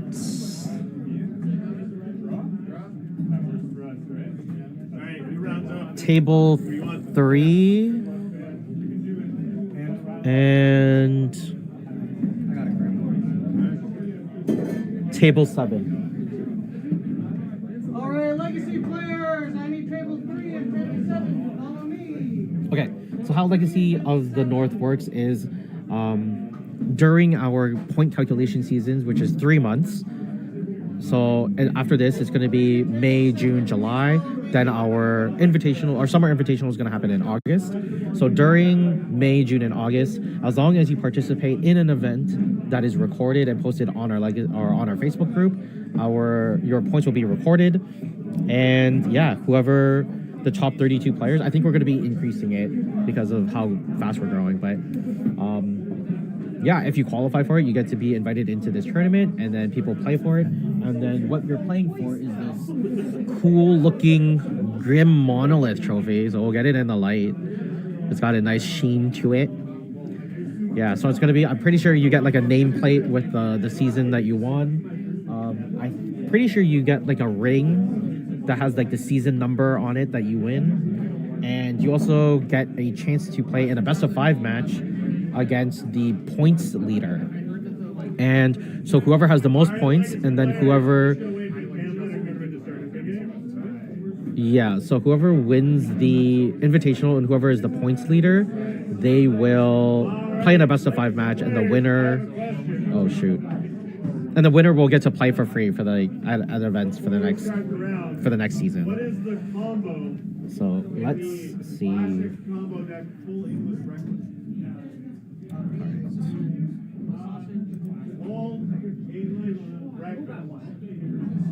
Okay, so we have. And all right, I got full recipe for you. Full recipe player one. All right, so we didn't get that one. Next up, then. All right, what is the combo in the other classic legacy deck? Fruity Pebbles. Donate illusion. That's great. Not in the tournament, but I'll take it. Yes, enduring. Ben. Yes, There you go. renewal and Goblins department. Sorry, we called you like 20 times. All right, players. Thank you very much. My goodness, the production quality of this event is not to my standards. That is all I will say on that note. Let me see here. So we are going to switch this over. So we have on player one side, we have Jim Monolith playing against our good friend Pavel Samsonov. So let me just figure out what Pavel is playing, and I will update that deck list here. So we need this one. So we need... okay, so Pavel is on his classic deck, Sultai Beans.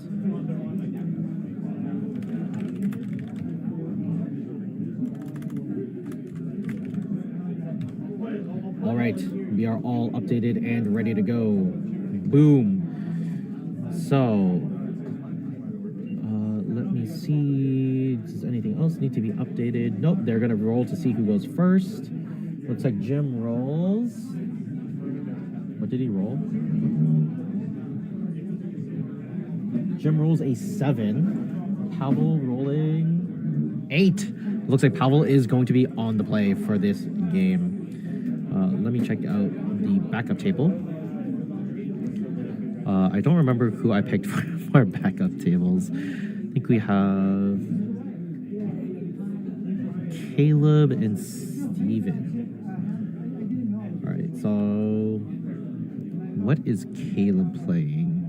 I don't think Steven picked up a deck list or sent in a deck list. But that's fine. Okay, no worries.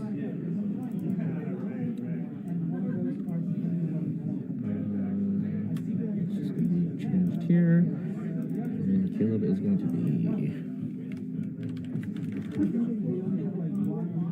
Alright, so Jim against Pavel. So this is a matchup that I'm pretty sure they've played a lot of times before. Yeah, thanks, Karen. Caleb probably on for color beans. I still wanna, if he's the white, do you know if he's primary white base? Because if he is primary white base, I really want to push the name Miracle Beans. I think Miracle Beans is such a cooler name than 4 color control beans. But yeah, okay. So we'll see what is happening here. We'll just switch this. Oh, sorry guys. My mistake. So we are figuring out, looks like Jim is on a mull to 6. I think he's considering going down to 7 or 5. Maybe there's a judge call.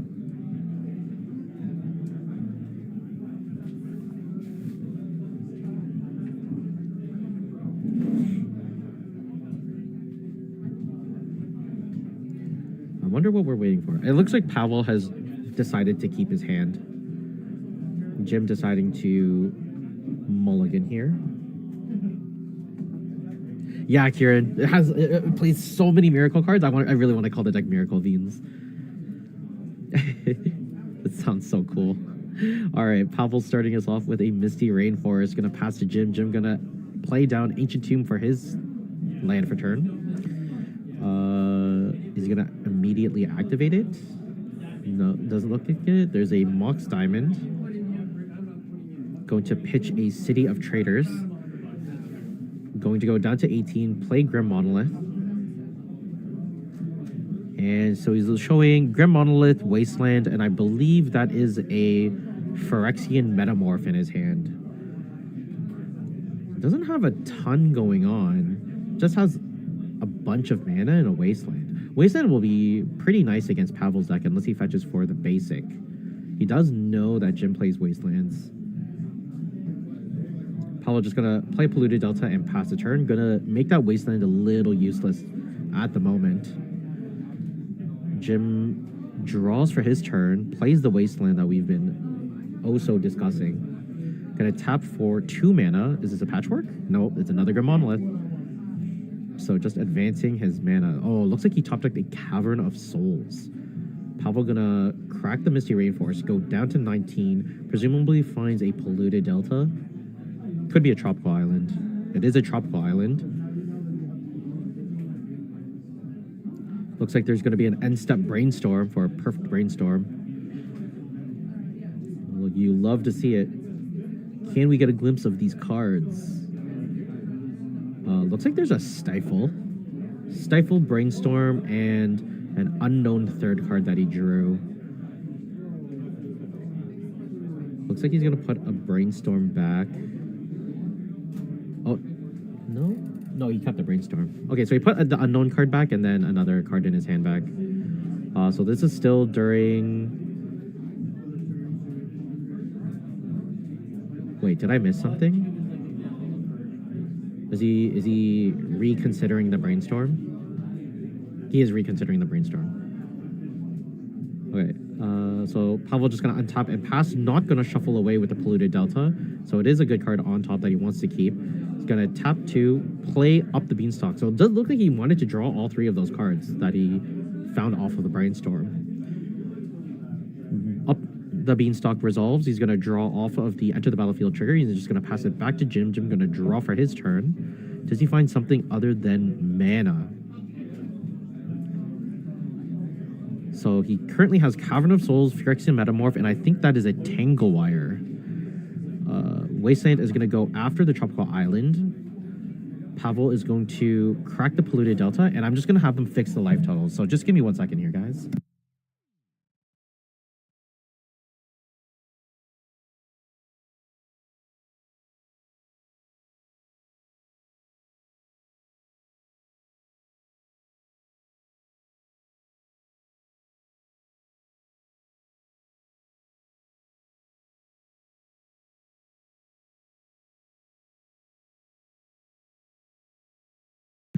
All right, so we're going to have them fix that life total there. Thank you very much, Frank.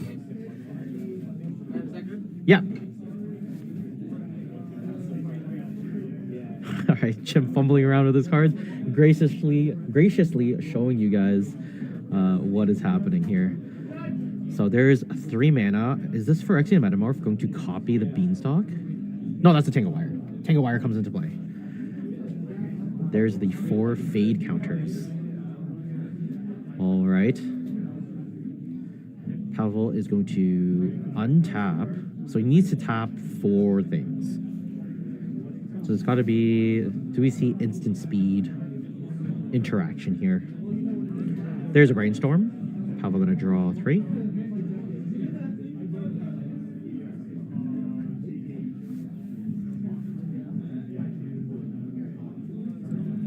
I wonder if Tangle is a triggered ability. I wonder if he could stifle it. I wonder if it's even worth it. Probably not. I have a feeling that Pavel's deck is quite well positioned against Jim's deck. Or quite well positioned against Mud Stompy. As long as Jim doesn't find more stacks pieces, I think Pavel is in a pretty okay position. Down comes an Orcish Bowmaster. Gonna ping Jim down to 15 from 16. Gonna create an Orc Army token as well.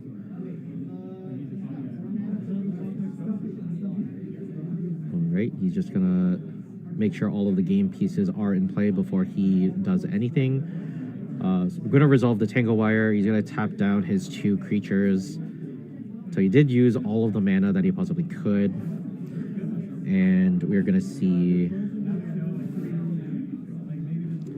okay guys, let me know if you guys can see the counter from that die. If it's too hard to see, I'll have them use the provided dice. But yeah. Pavel gonna play Misty Rainforest and pass the turn. James gonna draw. And now he has to remove a fade counter and then tap 3 artifact, land, creatures. I think those are the 3. I don't know. I don't think you can tap enchantments for Tangle Wire. Hey, Fairy Miscreant. How's it going? All right. James gonna draw for his turn. Finds a Sphere of Resistance. That is not great for Pavel. So we were discussing earlier, as long as James does not find more stacks pieces, Pavel could be in a pretty decent position, but James casting a Phyrexian Metamorph. I'm okay. I'm a little overtired, a little overworked, but you know, the coolness outside in the rain is helping the store from being super hot. So we've got the streams all smooth sailing right now. All right, Pavel gonna crack the Misty Rainforest, bring himself down to 17 from 18. Gonna find a Mystic Sanctuary. What is he gonna put on top? I think he only has Brainstorm. What's the other blue card that he has in that graveyard? All right, puts the Brainstorm on top. Going to stifle. What is he stifling? What is the Metamorph copying?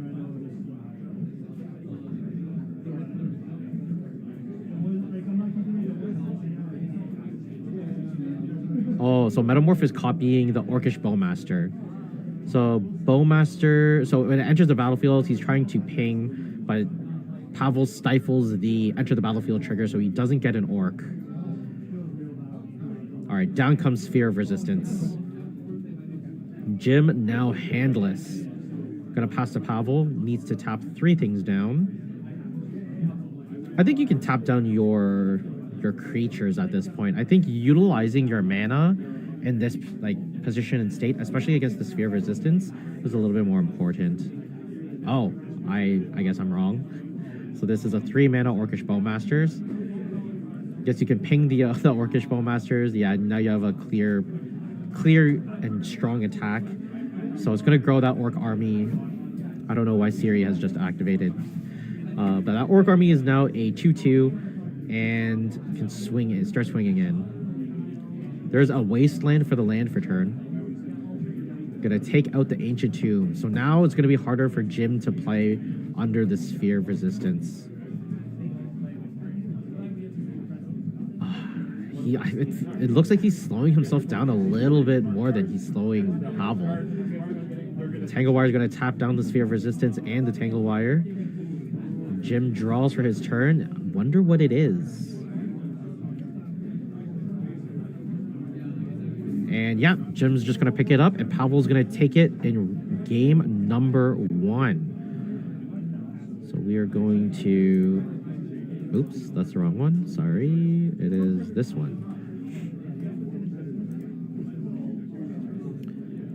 Sorry, this is the wrong one. My mistake, guys. Sorry, bear with me. Okay, so let's take a look at Jim's list. If I can find it really quickly here. We need this one. And this.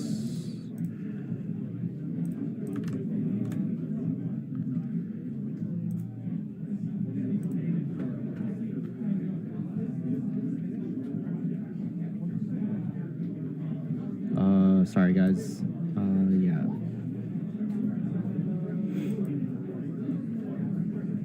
Hey, why did it not copy the right? I need this link. So we're just gonna put this deck list up here. Bada bing, bada boom. As the classic saying goes. All right, and we're gonna rename this.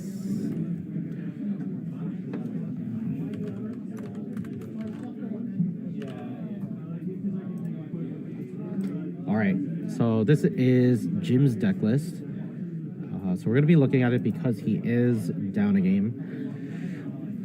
So yeah, he's playing 2 Arcbound Ravagers. It's really hard to say how he can win this. He really needs to rely on his stacks game plan because the Sultai Beans list is decently effective at removing threats.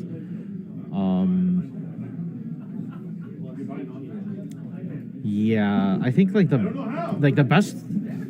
best strategy is for him to just stacks Pavel out of the game. Like, he has so many ways to do so in terms of like lodestone golems, sphere of resistances. He can do it through tangle wires.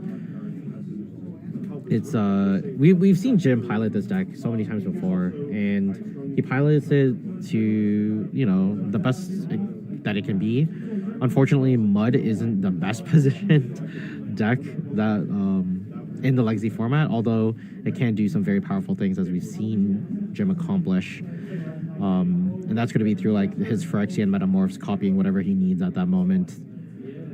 But yeah, he can one of the most powerful combos here is, I guess it's not really a combo, it's more of a synergy, but it's between Patrick Automaton and Mystic Forge. So as long as you have the Mystic Forge and you can keep flipping artifacts into play, you can grow your Patrick Automaton to be absolutely massive. Because every single card, other than like the sideboard cards that are coming in, they're all artifacts and lands, right? So yeah, I'm not sure what that card underneath the chalice is. I think it might be, is it Armory Automaton? That's what it is. But yeah, we're just gonna switch over here. We're gonna see Jim take a mulligan down to 6, and we'll see if Pavel. I think Pavel is trying to make a decision now. Wow, and it looks like Pavel is going to keep showing us his sick penmanship. I know penmanship is I don't want to call them pen tricks. Yeah, I'm gonna call it penmanship.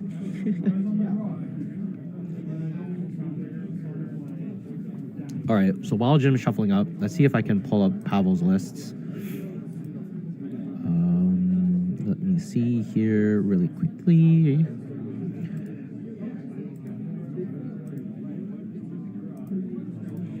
All right, Jim gonna draw his 7 and go down to 6.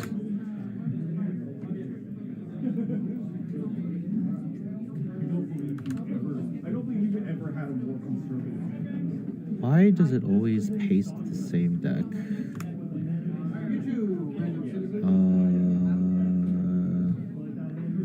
I need this one. So Jim's still trying to figure out what he's going to ship away.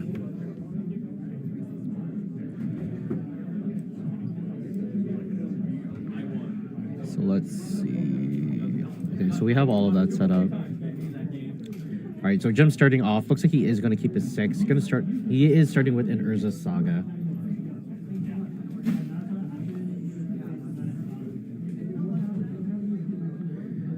Down comes Mishra's Bauble. There's a second Mishra's Bauble. Wow, and he has another hand of like kind of just do nothing.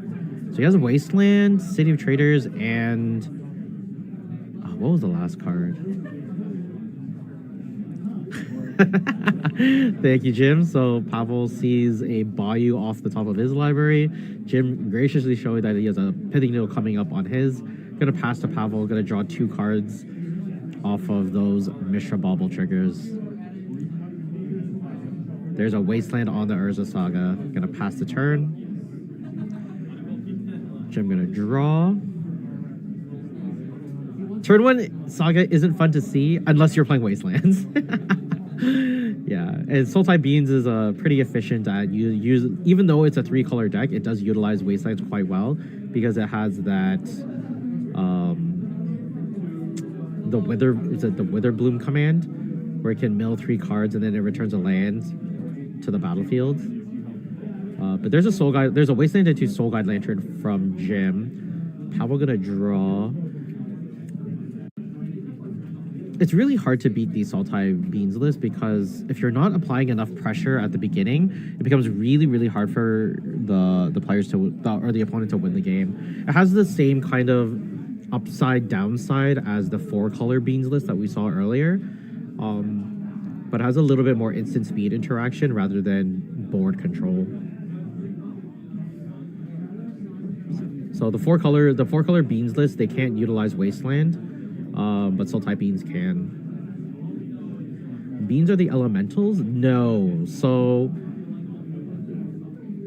the primary way to trigger up the beanstalk in Sultai Beans is through Force of Will and Murktide Regents now. What is happening here? There's a 1 ring. Okay, so Mox Diamond came in. Jim discarded a Cavern of Souls to the Mox Diamond, played City of Traders, tapped 4 mana, and plays a 1 ring.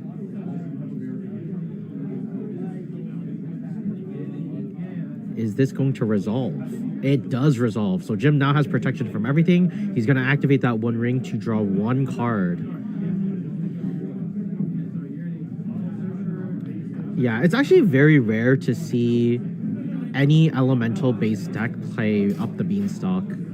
It might have been really effective in Modern, but it's not so effective in Legacy. You just need to... It's hard to leverage the ability because it doesn't really start to be very like efficient until you have like 2 up the beanstalks. Because then you'll be like still evening out, if that makes sense. Because you have to play the elemental and then you have to get rid of a card as well. And it's kind of too mana inefficient to be doing that. All right, so there's a Brainstorm from Pavel. He's gonna see a lot of cards. Yeah, I get. Oh, sorry. There's another way to trigger up the beanstalk and Sultai Beans, and it's Murderous Cut. Yeah, but generally, like, these Beans decks have, like, varying threats. They're good at doing different things. Sultai Beans is probably, it covers a little bit more of your bases, where if you're going into a metagame that relies heavily on non-land permanents, then I would probably say 4-color Beans is a better meta call. But if you're going into, like, an open bracket, Sultai Beans might be a better call. Although, Triumph of St. Catherine and what white offers you is just... It's very hard to argue against it. Like I was talking, or we were talking on the YouTube chat, like they have access to Terminus, Swords to Plowshares, and Triumph of St. Catherine. So this is a new card.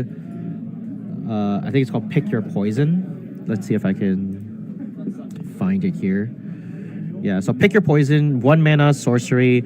You have to choose one. Each opponent sacrifices an artifact, or an enchantment, or a creature with flying. So Jim's going to sacrifice the Soul Guide Lantern. He's going to lose 1 life for the ring having a burden counter on it, and it's just going to draw for turn. Now goes back into the tank. I think there's an Urza Saga in his hand now. Looks like he's going to draw a couple more cards just to see his options. Picks up a Mox Diamond, and I think that's an Ancient too.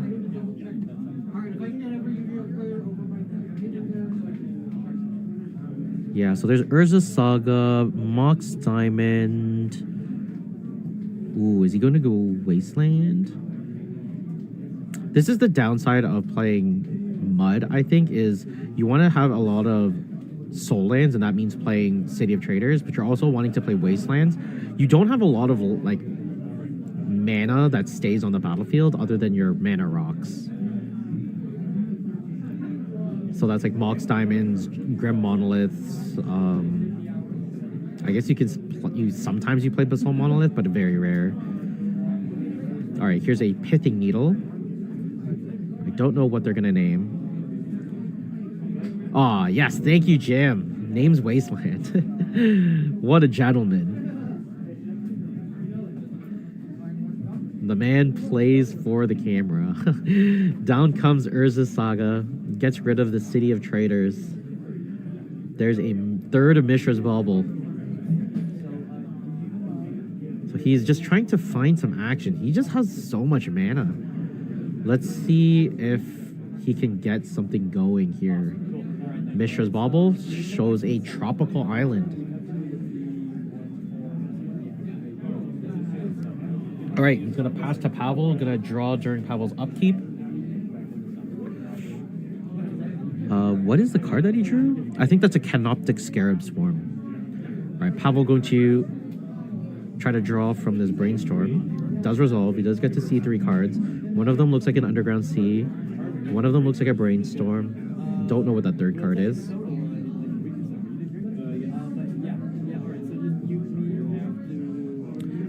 I think so. The thing is Pavel. It might look like Pavel is like super far behind, but the reality is that he's okay to kind of take his time. Because he's the control deck, it's on Jim to present a threat and start ending the game. Like, from Pavel's point of view, as long as he can like keep himself alive, this one ring is going to slowly eat away at Jim's health. Even though Jim's going to be seeing like a ton of cards, Pavel might be behind on mana, but his free interaction spells through Force of Will, Force of Negation, and his efficient spells, I assume he has like a Pernicious Deed from the sideboard to kind of blow up Jim's entire board. Kind of just lets him settle in place and just be like, hey, yeah, the onus is on you, man. He can just kind of take his time and draw the cards that he wants and kind of craft his hand to be almost unbeatable. So yeah, Jim really needs to apply some pressure here. Oh, Fairy Miscreant says that Jim just picked up a Patrick Automaton? Whoa. With an Ancient... Okay, so here's a question, though. Do you play the Patchwork? It looks like he's not going to commit with the Patchwork because I think he has the Urza Saga. He's going to go on the Urza Saga play, or the Urza Saga plan. Looks like he's going to make a Construct. I don't know the card he discarded. He's now playing off the mat. So we have to kind of readjust that.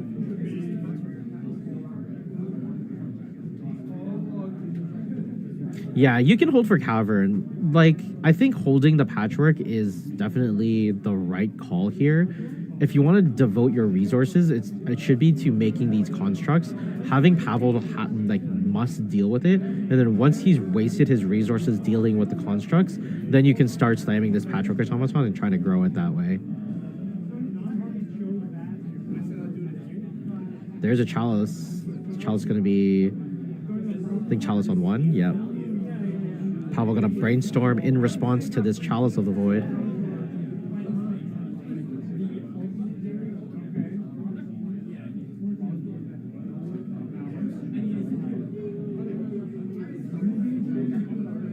right, Pavel gonna put 2 on the top. Looks like it is gonna resolve. Chalice is going to come in with a, is it a charge? I think it's 1 charge counter. I can't remember the type of counters. All right, 2 mana for a Grim Monolith. Yeah, so, wow, there's a Force of Vigor. Wow, gonna get rid of Pithing Needle, Chalice. Okay. Not gonna go after... Well, he can't really go after the Urza Saga. It still makes a construct. It might not be that terrible of an idea. Oh no, because he wants to free... He has the Wasteland. It deals with the Urza Saga anyway. Wow, this is interesting. So...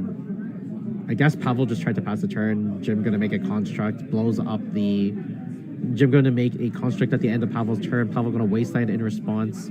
Jim just going to untap and draw for the turn. This construct is pretty big. 1, 2, 3, 4, 5. Did Jim lose life for the One Ring? I think he did. He was at 15, right? Hey chat, help me out. All right, Jim gonna activate the One Ring. Down comes Orcish Bowmaster.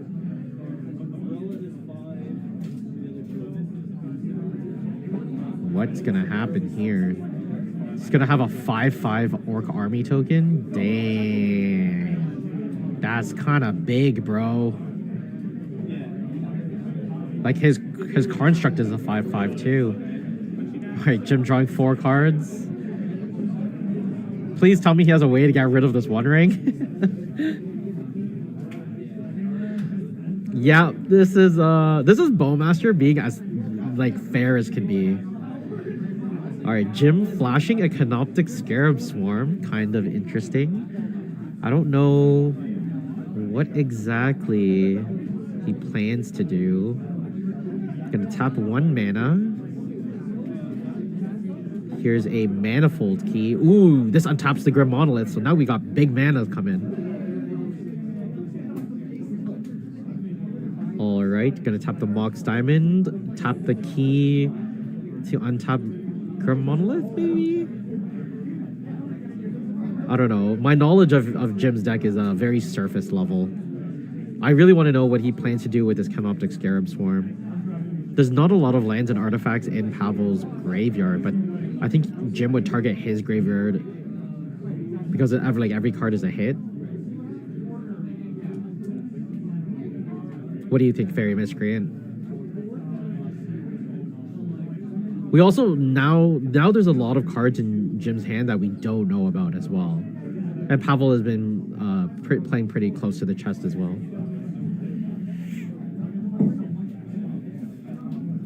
You don't know what Scarab Swarm... so it's a 4 mana 2/2 or a 4 mana 1/1.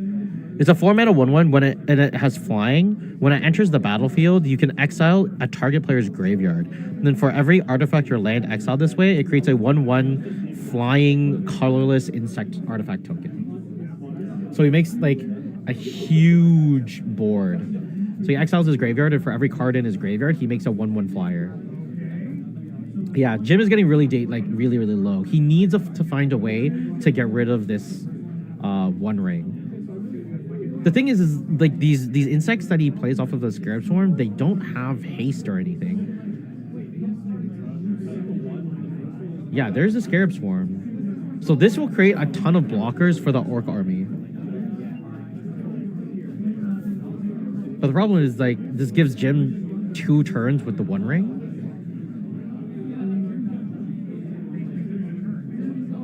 Oh yeah, this makes his construct like super huge. So it's like what, 15? So yeah, sorry, yes, 12, 13, 14, 15, 16, 17, 18, 19. So his construct is a 1919. I think Pavel could just take the hit, right? Because he's gonna die the next turn anyway. Just go to 1, and I guess if you have a fetch land, you can't really go to 1.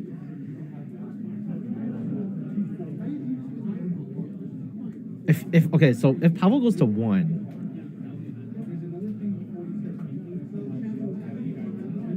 oh, he's just gonna chump with the Orc army token. Oh, because Jim can't draw anymore because of the Orcish Bowmaster. All right, let's see what Pavel's gonna do.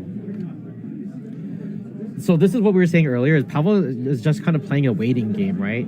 So although this Canoptic Scarab Swarm has come down, he doesn't die. It takes Jim 2 more turns. And by that amount of time, he dies before he can do a second combat phase with those Scarabs, or with the Swarm. So this looks like he's counting Murderous... No, this looks like a Murktide Regent. Yeah, this is definitely a Murktide Regent. He's tapped double blue. So Murktide Regent is going to come in with 3 counters. It's going to be a 6/6. Alrighty, so this blocks the Canoptic Scarab Swarm.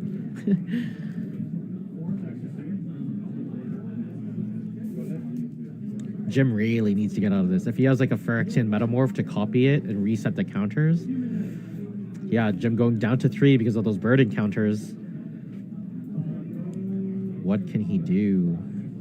Oh, that Grim Monolith doesn't untap.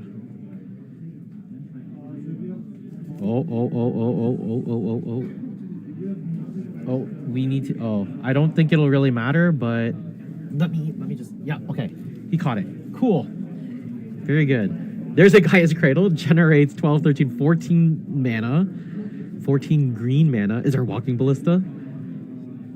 Jim needs to win on this one turn if he can't get rid of this one ring. There's a Lodestone Golem, Foundry Inspector, Patchwork, Wasteland. Oh wait, he can make the construct unblockable. I forgot about the second ability of Manifold Key. Oh my god, I think Jim has it. I think Jim has it, because the Lodestone Golem now locks Pavel out from playing any spells.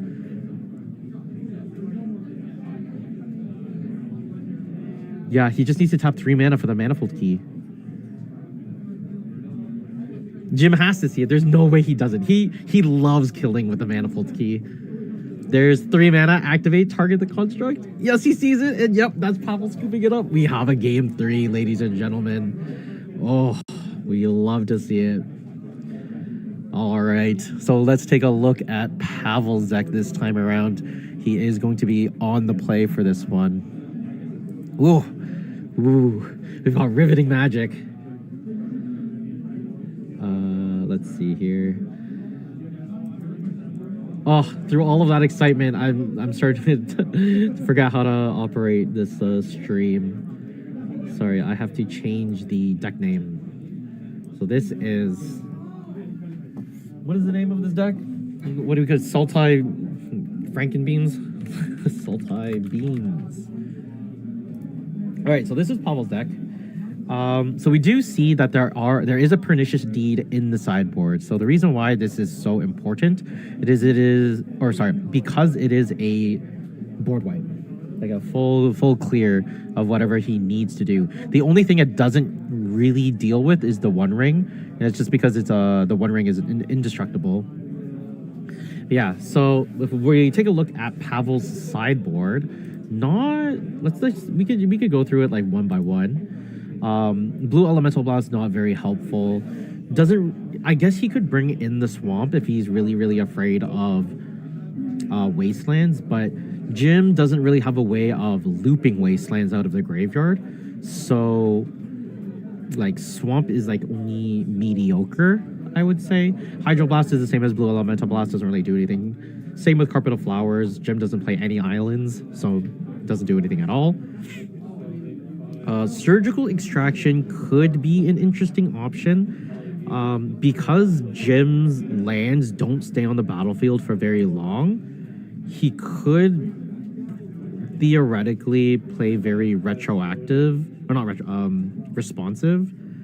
and kind of exile them out of the graveyard as they get there. So because Pavel plays Wastelands, he could go Wasteland into Ancient Tomb, get rid of Ancient Tombs, and you can go Wasteland into Urza Saga, or let the Urza Saga resolve and fully resolving, kind of basically attacking Jim's mana base because it's also a threat.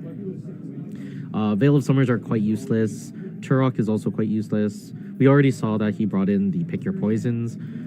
Force of Negation is actually very considerable. There's a lot of artifacts that are not creatures that Pavel doesn't want to see. Pernicious Deeds and Dismembers are, and Force of Vigors.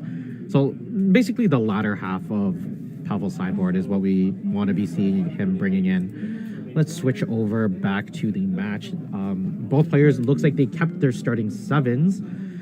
Pavel going to start off with Misty Reinforced into Ponder, going to resolve that Ponder.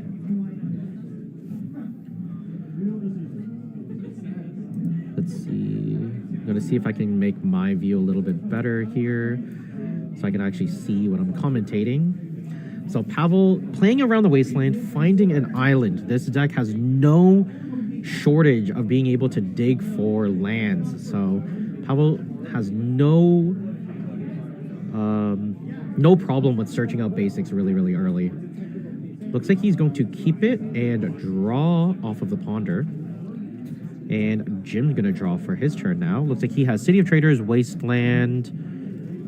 Tilt your hand just a little bit, please. All right, Pavel's showing Bayou, Brainstorm. I'm not sure what that blue card is. Jim's going to start off with City of Traders into Patchwork Automaton. So going to start off with the very aggressive start. Let's see if this is going to resolve. It does resolve. There's a Mishra's Bauble. Patchwork Automaton's best friend other than Mox Opal. Going to crack this Mishra's Bauble. Going to look at the top. Is he going to kind of show us? Nope, nothing's going to happen. Going to pass a turn, draw off of the Bauble. And Pavel also going to draw for his turn. Ooh, this is getting exciting. Let's see what we got. All right, Fairy Miscreant says Bayou Brainstorm Force of Negation is what he could see. There's one of the brainstorms that we knew he had. Oops, sorry guys.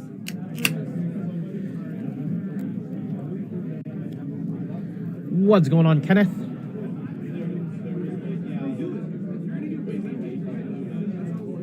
Oh, sorry, I'm slurping down some cherry cola.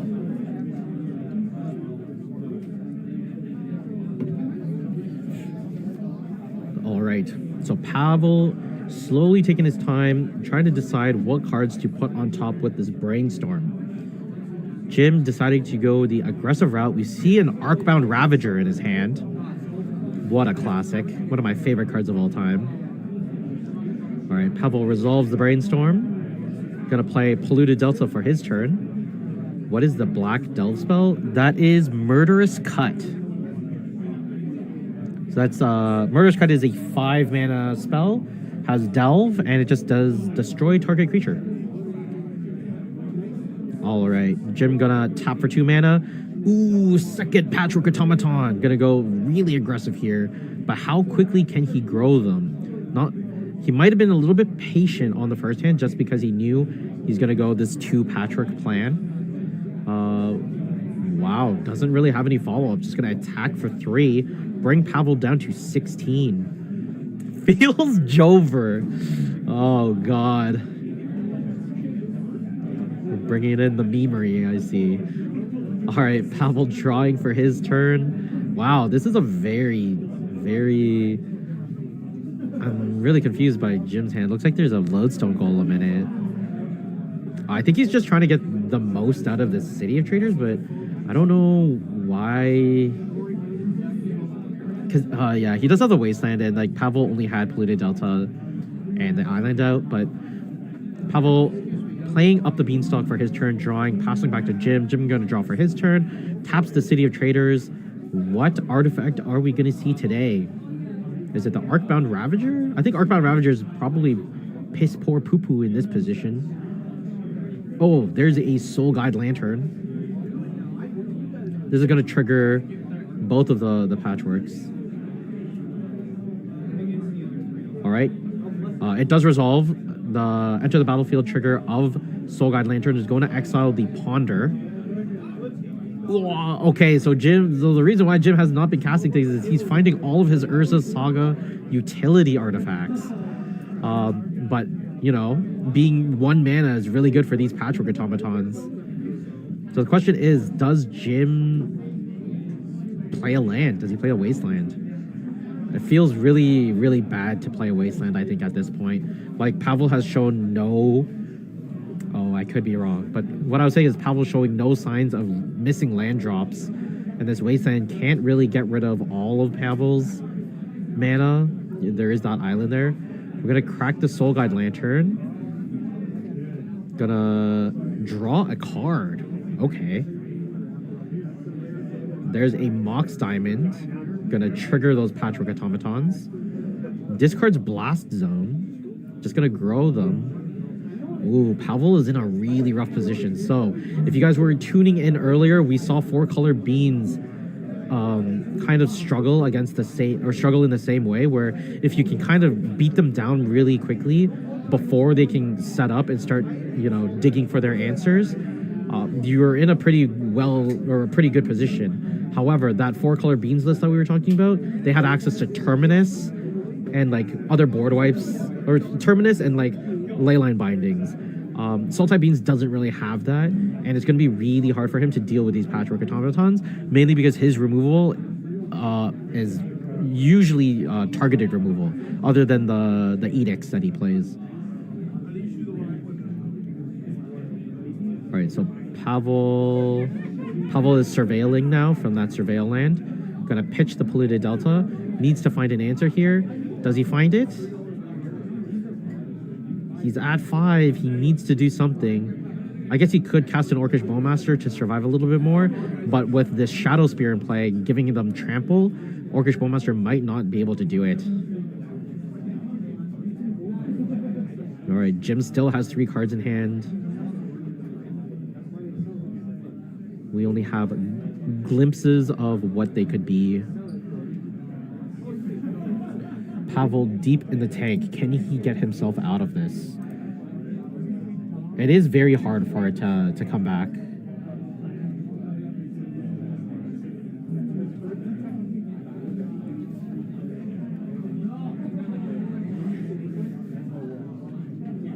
All right, there is a brainstorm for Pavel. Let's see, can you draw out of it?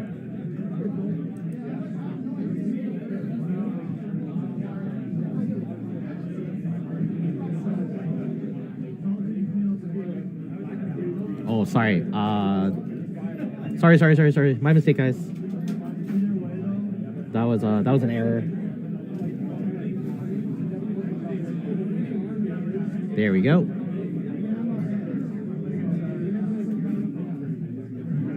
All right, so there's a Wasteland on the Wasteland.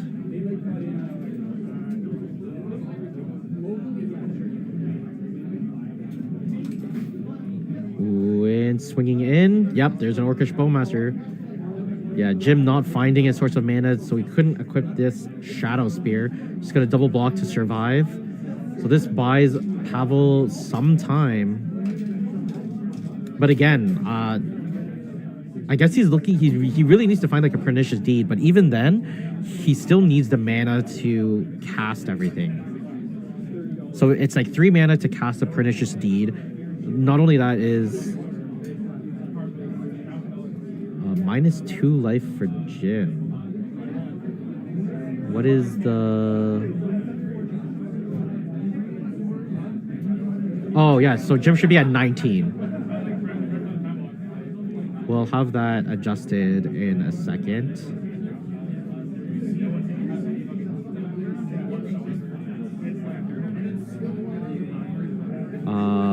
Let me see if I can get them to adjust it now while Pavel's in the tank. Give me a second, guys.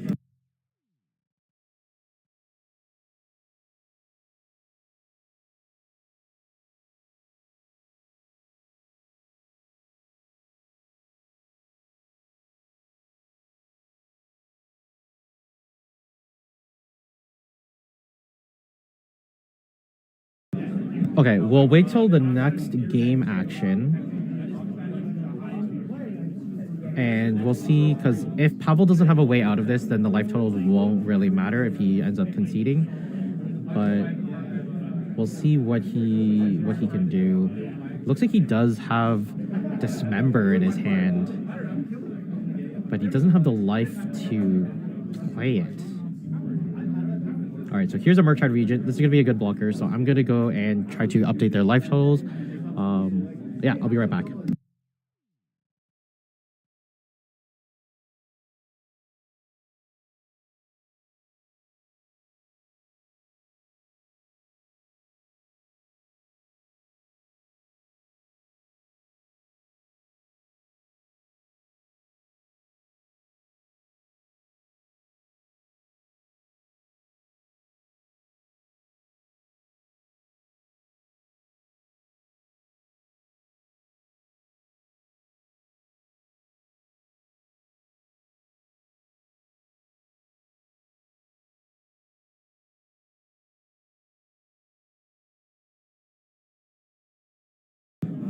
All right, guys, we are back. Life totals have been adjusted. Down comes Grim Monolith from Jim. There's a Force of Negation from Pavel.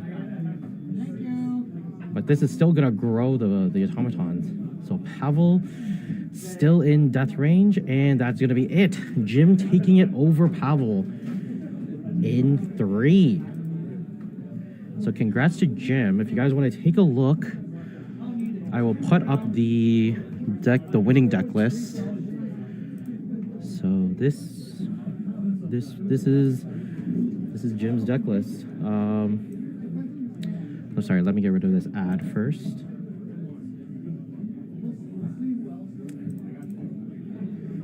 There we go. It is true. A lot of people do miss the Exile, but I think at this point they don't really care because the game was over. But yeah, so this is okay, this is the correct list, but the incorrect name. Let me just update that. So it's Mud Stompy. There we go.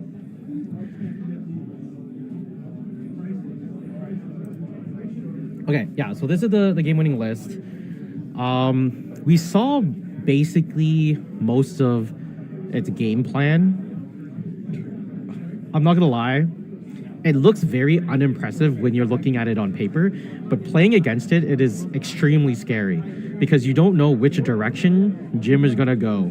So we saw in games 1 and like half of 2 where he played a lot of stacks pieces, right? And in those stacks pieces, he can slow the opponent down so quickly that the opponent just can't really do anything. And those main stacks pieces are gonna be like, I think his favorite is probably Tangle Wire. I don't think if I can do it this way. Boop. Yeah. So this is Tangle Wire. You can read it if you want, but basically it slows it brings the game almost to a crawl. Not as much as Winter Orb, but it does do like a fantastic job. It was really awkward because it's like Mud wants to be the deck that limits and restricts the opponent's mana, but Soul Type Beans is also really good at doing the same thing by utilizing Wastelands in its own deck. And we did see that Jim did try to rely on those Wasteland activated abilities and target Pavel's mana base, but because the Soul Type Beans deck can dig and kind of have like it has like the suite of cantrip spells, right? Like it has Brainstorms, it has Ponders, it has access to Lorien Revealed if it ever gets that far, but it has ways of finding land and getting out of it. And you know, as we saw, Jim's mana base basically evaporated by the end of that game, and it was just left up to Pavel to kind of regain the footing and try to just what's the word? He really needs to stabilize. If he was able to stabilize, then Jim actually would have been pretty much in trouble. Like, he only had those 2 Patchwork Automatons really working for him. So if Pavel found a way to edict Jim's Patchwork Automatons out of the game, then it would have been kind of game over. We also saw that he had a Dismember in hand. So if Jim didn't have those 2 Patchwork Automatons right at the beginning of the game, I think Pavel would have been well situated. But yeah, so the reason why the Mud Stompy deck, so we talked about the stacks portion, and I just briefly segued over to the aggressive version. or the aggressive path that Jim can take, and that's the Patchwork Automaton path. And it does really, really big work with Mystic Forge. So being able to cast, I'll highlight the Mystic Forge actually.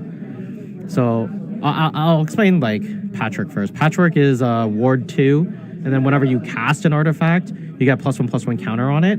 So when you have something like Mystic Forge in play, you can cast artifacts off the top of your library. So as long as you don't hit a land, as you can see in Jim's list, there's basically only 7 cards in the entire 75 that isn't an artifact or a land. So as long as you don't hit lands, your Patchwork Automatons are going to be pretty massive, and they're going to be pretty hard to deal with.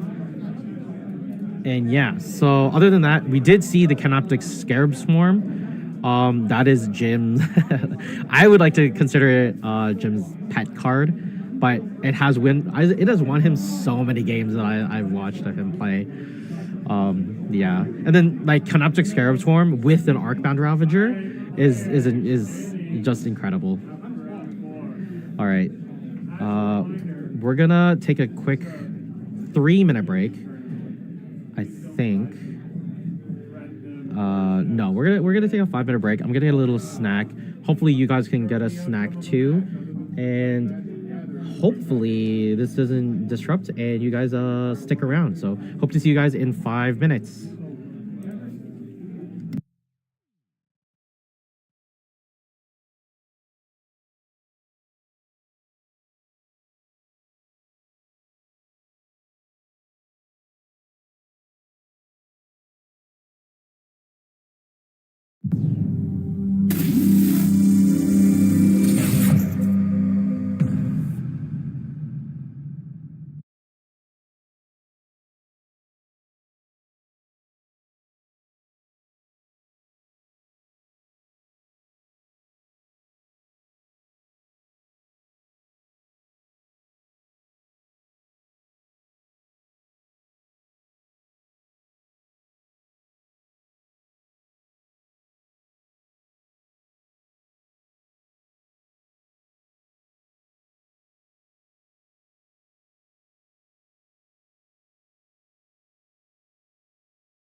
Ladies and gentlemen, we are back for the 5th and final round of the Legacy of the North Spring Invitational. We are going to see a return of Jim Monolith here on player 1 side, piloting Mud Stompy, and his opponent on player 2 side is Hootie that we saw in round number 1, I believe, and he is piloting the 8-cast synthesizer list. This has a little bit of my flavor in because I picked 2 artifact decks to be featured. I believe this is a win and in, and yeah, these players are going to be playing for the top 8. So let us see what wins, mono brown or mono blue. They both have their specialties.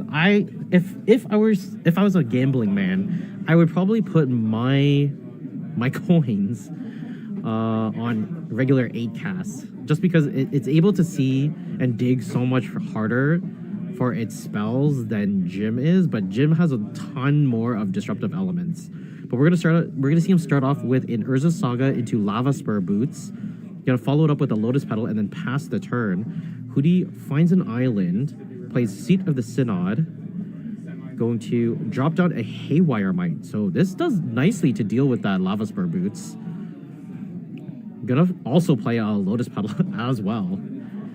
And just gonna fire it off and get rid of the Urza's Saga with that Haywire Mite. So Hootie does go up to 2 life. And Jim going to exile that Urza Saga.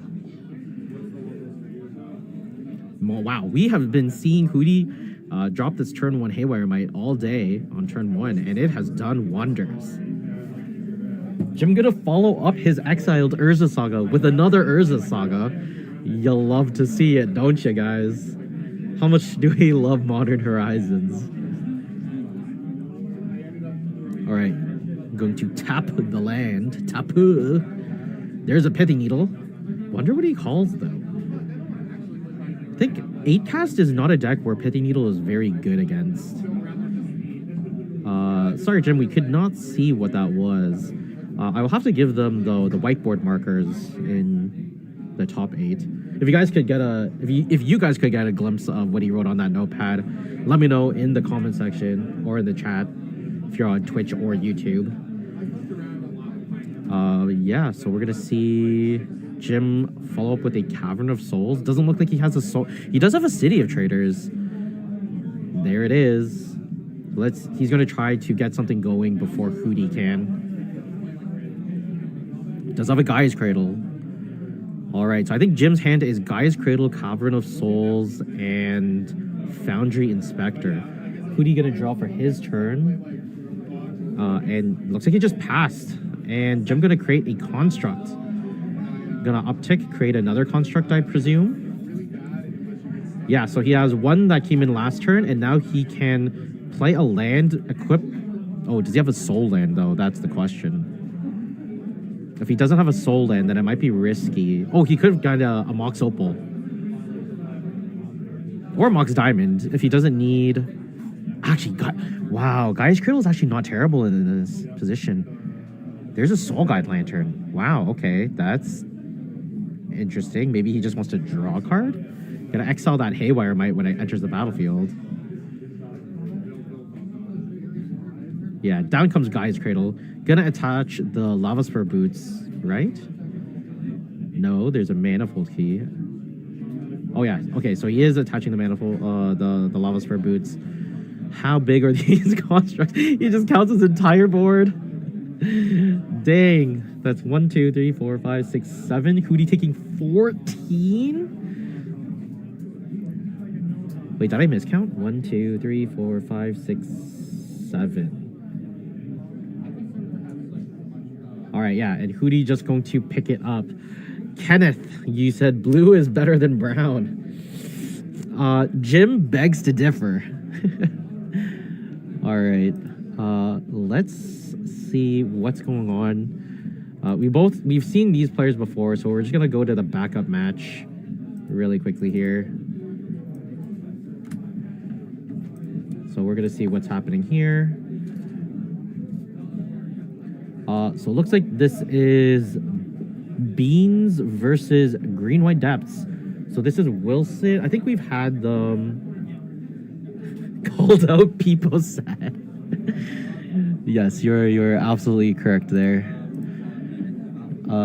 Okay, so we have Jordan Brodak piloting, I think it's 4-color control. So Brodak is playing not Sultai beans, but 4-color controlled beans.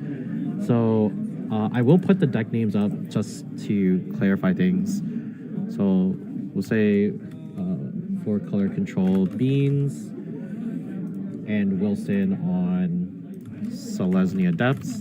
So we have seen Wilson play before, but all throughout the day we've been seeing these players pilot a number of up the beanstalk decks, and the one that Jordan is kind of piloting right now, it is 4-color, but he has opted to not play red, but to play black instead. So instead of playing 4th Aerolingus, he gets access to some of Sultai's effective cards like Bowmasters.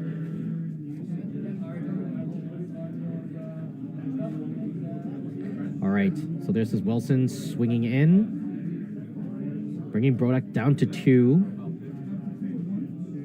Wilson at 24. Brodak gonna draw for his turn. Finds a Tundra. Looks like he has a Dress Down in hand. Guess gonna untap and pass. Or sorry, pass and then Wilson just gonna untap.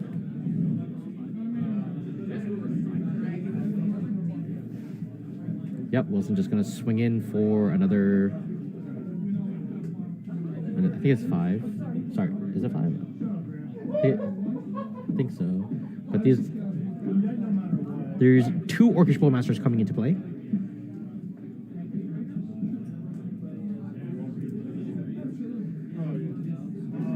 Okay, now we're arranging blockers here. So going to what's going on here.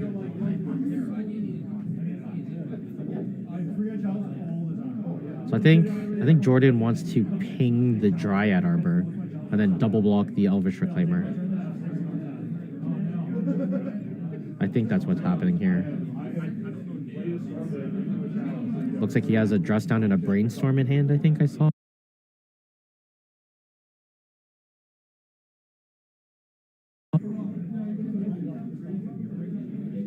Alright, so I don't think these Elvish Reclaimers are big, otherwise that wouldn't have traded.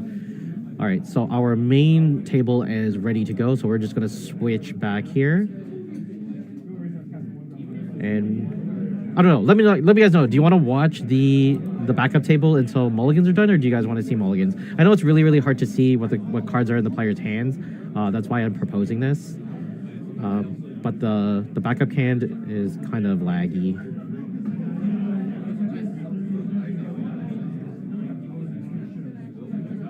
I think what I'll do for future productions is I'm going to try to record the backup matches. I think what I'll do for future productions is I'm going to try to record the backup matches in addition to having the backup match as a stream. Only because like people want to see their matches, and if they're on backup cam, it's kind of like it feels bad. So I do want to make sure that they get their spot in the limelight, or their time in the spotlight. All right, they're just shuffling, so we'll switch really quickly, and then we'll return back in a moment. But yeah, so we're seeing Jordan has effectively dealt with those Elvish Reclaimers. Looks like Wilson had that Despin stage as a wasteland, and then used it to get rid of a Bayou. And now Jordan gonna fetch, put himself down to 1. Finds, I think that's the blue-white Surveil land. Forgive me for not knowing what the name is. Okay, I think we're ready to start. Jim has now selected what card he wants to put on the bottom, so we're going back to our main table, and we're ready to go. Who are you gonna start off with in Urza's Saga? Gonna tap it, finds Pithing Needle. What is he gonna name? Most likely Wasteland, right? He doesn't play Wastelands of his own, and it's a way to protect his Urza Saga. Alright, just plays a Mox Opal and passes the turn. Jim going to draw. Gonna play Cavern of Souls. Most likely gonna name Construct. The majority of his creatures are constructs. The only thing, I think the only one that's not a construct is Arcbound Ravager. We're gonna see him play Mishra's Bauble and then a Chalice on 0. The good thing about Affinity for Artifacts is that it plays around Chalice. All right. So, Jim going to crack the Bauble, going to reveal the top card of Hootie's deck. Gonna draw. That's a Frogmite off of the top. For Hootie. I just realized that they're both playing artifact decks, but gotta make sure we're clear. Battle of the Artifacts indeed, Elliot. This is my jam. Here we go. Let's go, baby. Hootie going to activate the Urza's Saga. Sorry for the lag spike there. Hootie down to 18. Jim going to cast a Dismember. There's a Dismember on the construct. Going to get rid of it. So Jim at 16 after that Dismember. Hootie at 18 after using the Ancient Tomb. Hootie just going to pass the turn. Jim going to draw. Not sure exactly what he drew there. I'm not familiar with that artwork. There is a Blast Zone in his hand. So this gets rid of Pithy Needle and Haywire Might. If he can activate it. Alright, yeah. Blast Zone. So Chalice is on 0 still. Blast Zone does get that 1 counter. Hootie is going to draw for his turn. Going to make another construct before the 3rd chapter resolves. Yep, there's the construct. And what 1 mana artifact does Hootie want to get? Wonder if it's the Lava Spur Boots. And kind of give it haste and then... Oh, it looks like it is. Yes, there's the Lava Spur Boots. Man, maybe I was a little bit... Maybe I undervalued this card a bit. I did think it was like pretty good, but this card isn't like really good. Wait, is he changing his mind? Oh, because it's a 1-drop. He doesn't want to get blown up by Blast Zone. Come on, Hootie, you gotta risk it. You gotta risk it for the biscuit, man. What other 0-drop artifact do you want? Finds a Lotus Petal. Boo. Boo. Come on. High risk, high reward. Go big, go home. Let's do this. We're at the Invitational here. I guess playing into the Blast Zone is not a good thing. Haywire Might swings in for 1 point of damage. Should bring Jim down to 15. Down comes City of Traders. Wow, okay, yep. That was a good call by Hootie. I'm just Sag. There's a 1 ring. So this construct token not going to be doing anything for 1 turn. Jim going to draw a card off of this 1 ring. I'm just going to pass a turn. So Hootie going to draw. So let's get a life total update on Jim's side. Give me a second here.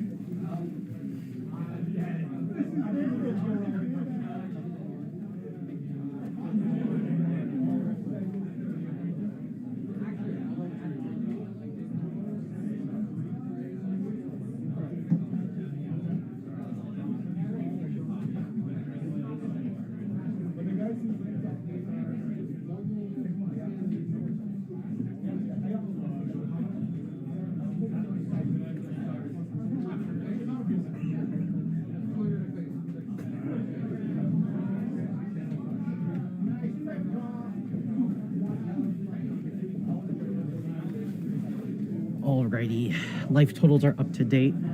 There's a synthesizer from Hootie into a Frogmite, creates another construct token. The boots seem bonkers. We call them bonkers boots. Haywire Might gonna deal with this 1 ring. Got a green from the Mox Opal, gonna pass the turn. James gonna, wow, I said Jims and Jame. Jim gonna draw for his turn. Yes, so Hootie does get 2 life from the Haywire Might.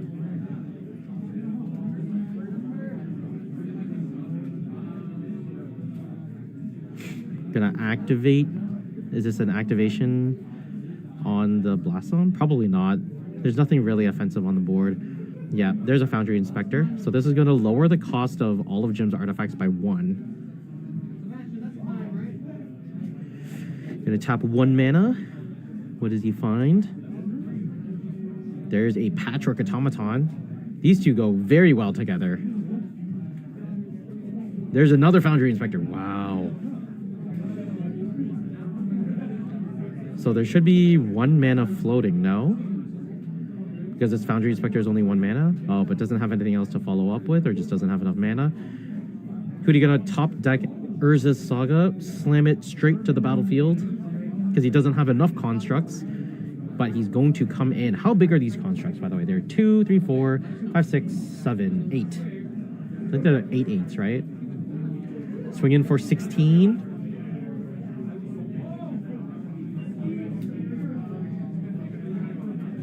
All right, Jim going to chump block 1 of them with the Patchwork Automaton.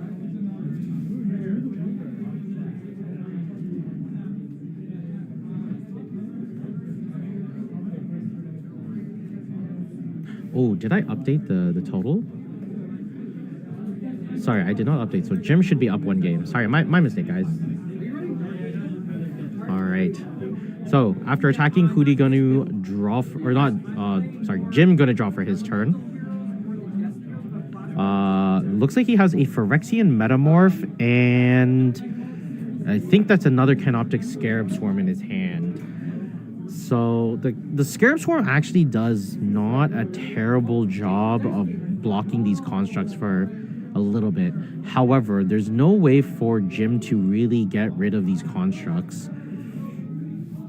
Like the best way would be is if he has any way of removing that counter off the Blast Zone, then he can deal with them. But then he has to deal with the ones created by Urza's Saga. I'm trying to see his board here. There's nothing like really removal. Yeah, there's not much removal in his list other than Dismembers. There's a Phyrexian Metamorph. He's gonna copy the Synthesizer. So he gets to enter the battlefield and scry 2 cards. He did lose 2 life because he paid the Phyrexian blue mana.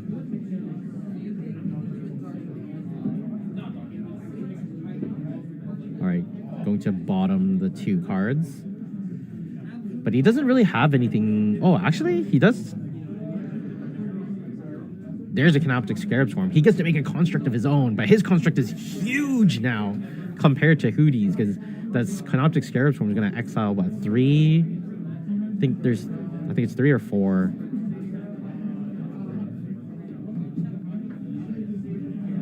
Woo. Okay, here we go. So he has 3 1/1 flyers, and then the construct is 3, 4, 5, 6, 7, 8, 9.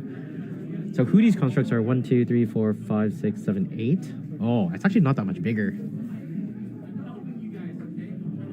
All right, let's see what happens here. So Jim doesn't have any more cards left in hand, though. So he is actually playing off the top. I think the card that can really push Jim over the edge is a Mystic Forge. But Hootie does have 2 cards that we don't know about in hand. Unless we do know about them and I've just completely forgotten. If you guys do know, let me know in the chat. But Jim, wow, he's considering swinging with the Foundry Inspectors. Yeah, you got to get your damage in where you can. He's going to trade one of them into the Frogmite. Hootie going to go down from 16 to 13. The Foundry Inspectors are 3/2s. So this the Phyrexian Metamorph is not a creature. So it is a Phyrexian Synthesizer.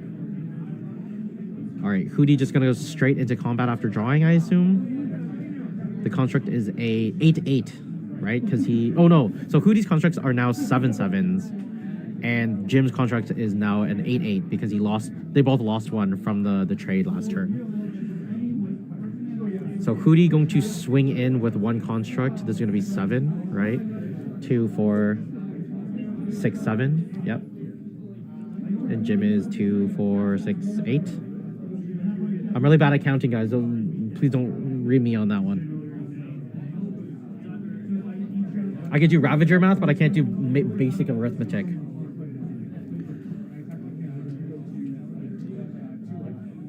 All right, so Jim gonna chump block with his construct. Hootie gonna make another construct with the Urza Saga. Going to dismember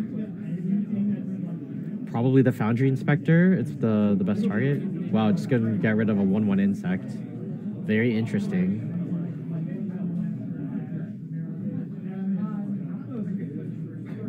Yeah, Hootie did pay 4 life for this dismember, so he is at 9.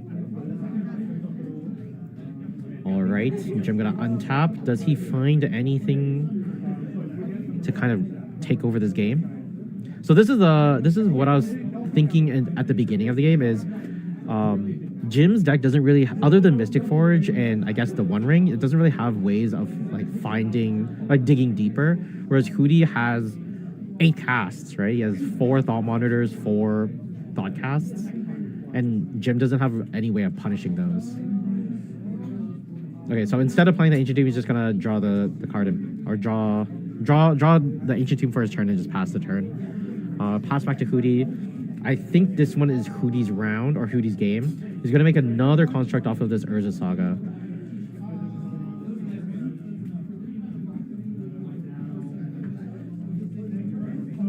And we're gonna see him find another artifact for him to slam onto the battlefield.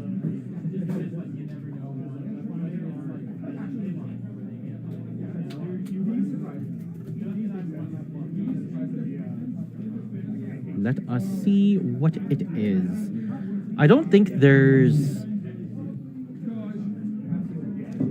Is there like anything relevant that he can get? Like at this point, it could just be like a Shadow Spear if he has a Shadow Spear. That would like tip everything into his favor. He does have 1 card picked out, but I'm not sure what it is from the picture. We do have... He's already... Oh, I think it's the Lava Spur Boots that he's deciding on. Apologies for the lag spike there, guys. All right, so Hootie's just opting for more card advantage. Gonna find a Mishra's Bauble from the 3rd chapter of the Urza Saga.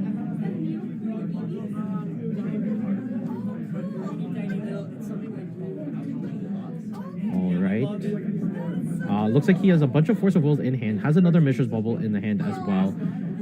Gonna just deploy the fleet, swing in with all of the constructs.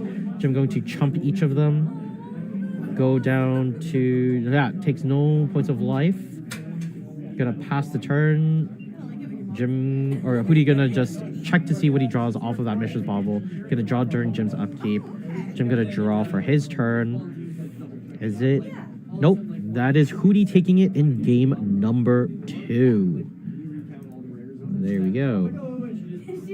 So they are going to...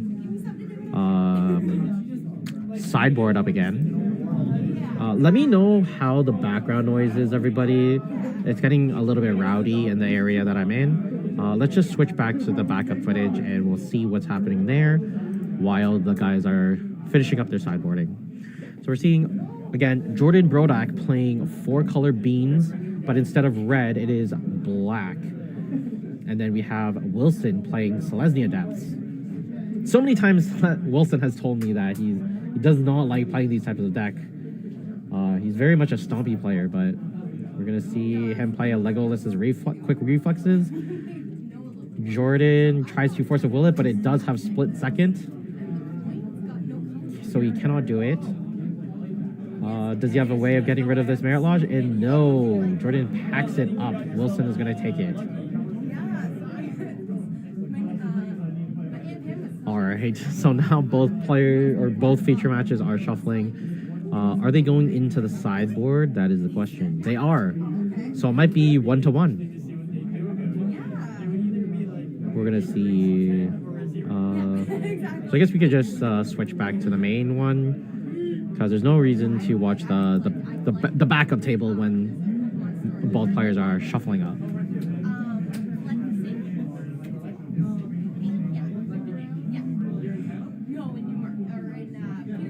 All right. Again, if you guys are in the chat, let me know how the background noise is. I can do a setup where the sound is a little bit more isolated, but I would need to hook up another microphone. So just let me know how it is. If it's bothering you guys, I can definitely do that for you. Otherwise, if you guys are okay with it, then I will be okay with it as well.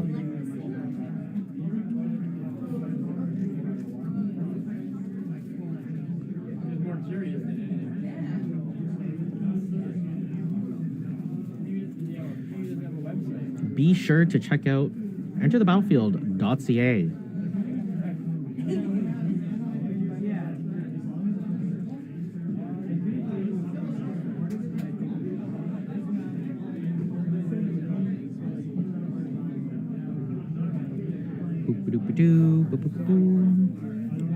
Yeah, okay. So I think, so I addressed, or I mentioned the earlier problems, why I thought ACAST would be a little bit better than Mud Stompy. But something I did overlook, oh shoot. Something I did overlook was, actually, I guess both of the decks suffer from this problem, right? They don't have very good ways of removing things. Like, we saw Jim really struggle. Like, they both have dismembers, but that's about it. There is a sphere of resistance for James. Hootie going to draw for his turn. There was a Force of Will in Hootie's hand. Can you pay? I'm pretty sure you can pay the extra cost with Affinity, right? Or Affinity for artifacts. Because it adds an additional cost. I'm not too sure. There's a Wasteland targeting Hootie's Urza Saga. Alright, let's see what happens. Hootie gonna play Seat of the Synod. Taps 1 mana for a Lotus Petal. That's about what he can do under the sphere. So let's see Jim piloting the stacks route of his deck. There's an Urza Saga for him. So he does have the advantage here because Hootie does not play Wastelands of his own. So he has to find a way to deal with this Urza Saga before Jim can start putting an overwhelming amount of pressure. The Ancient Tomb that Hootie just played for his land for the turn is going to help him pilot through this Sphere of Resistance. However, he's going to take a lot of life for it if he can't mass play a bunch of spells. So there is Force of Negation, Force of Will in his hand. I'm surprised he didn't force the Sphere of Resistance. He's going to go down to 18, cast a Clown card. So this is a card that we were talking about earlier. So he rolls X amount of dice because X is 2, or he rolls 2 dice because X is 2. And then for every odd and for every even, something happens. So I think for every even, it gets a +1/+1 counter, and then for every odd, it gets, it makes a 1/1. Oh, but I forgot the Sphere of Resistance, so X is only 1.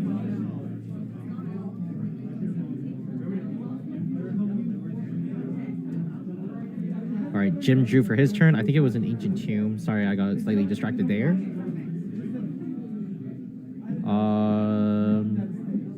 Does he have any other stacks pieces? It looks like he has a ton of mana in his hand.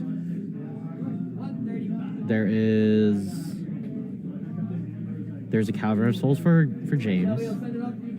And what else? Does he have anything else to follow up with? I wonder if there's like a Chalice or something. There were Chalice on 0, but yeah, it does have to pay the 1 for the Sphere of Resistance. Wow. So this is kind of brutal for Hootie here. He's just unable to cast anything. There's another Ancient Tomb. This is a lot of life. So this is 5 mana. What is it? There's a Synthesizer. So he does have 1 mana, right? Yeah, it's going to enter the battlefield. He gets to scry 2, puts both to the bottom. There's a Frogmite using the 1 extra mana.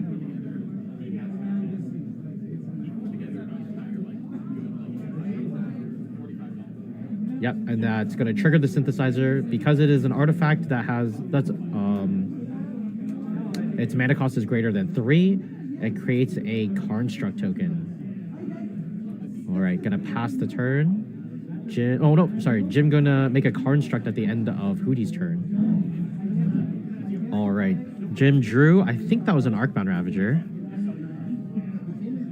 He does have double City of Traders in hand.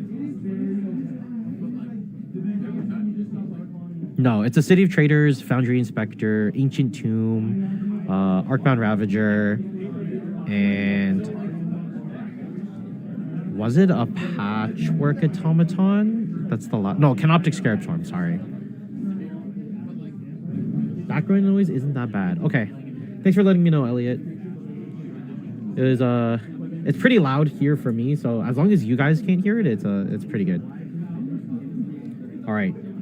Jim going to activate Urza's Saga to create another construct token before the 3rd chapter resolves. Gonna make it 14 all.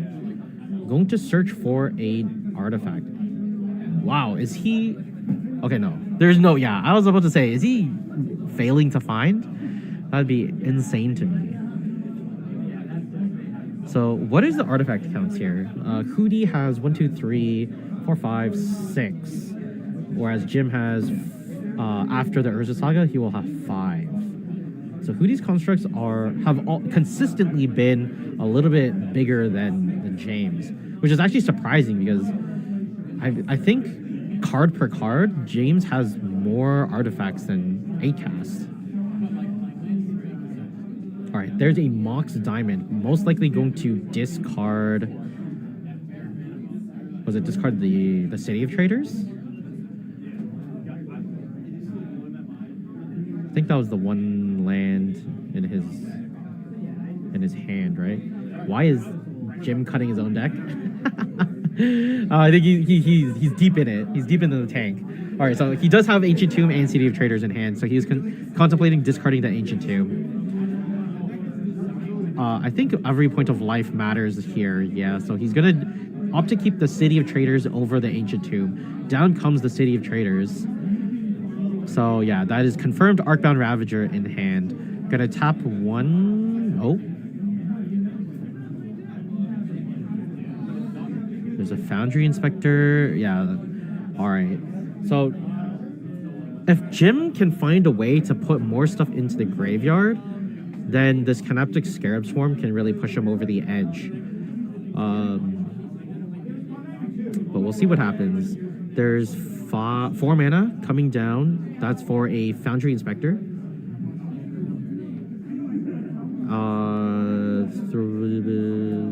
So he has 1 floating mana, but I think he's just going to go to combat. He wants to make sure that Hootie's artifact count is lower than his, and I think at this point they're equal. 2, 4, 6. Yeah, they're both equal. Hootie going to draw for his turn. Does have quite a few cards in hand. There's a City of Traders from Hootie. This is going to kind of stem the bleeding from these Ancient Tombs for a little bit. Let's see if Jim can pick up some more stack pieces, though. Yeah, at least as long as the background noise isn't making your guys' ear bleed, we're all good. I wonder who's in the top 8. I haven't really been paying close attention. Wow, there's a Guy's Cradle.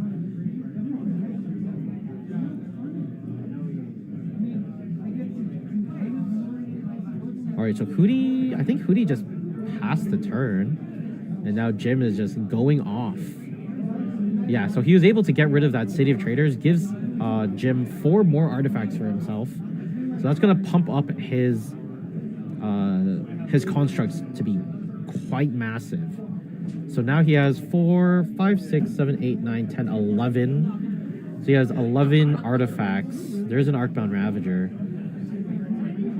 Is Hootie finally gonna try to like Force of Will something? Yeah, there's a Force of Will on the Arcbound Ravager.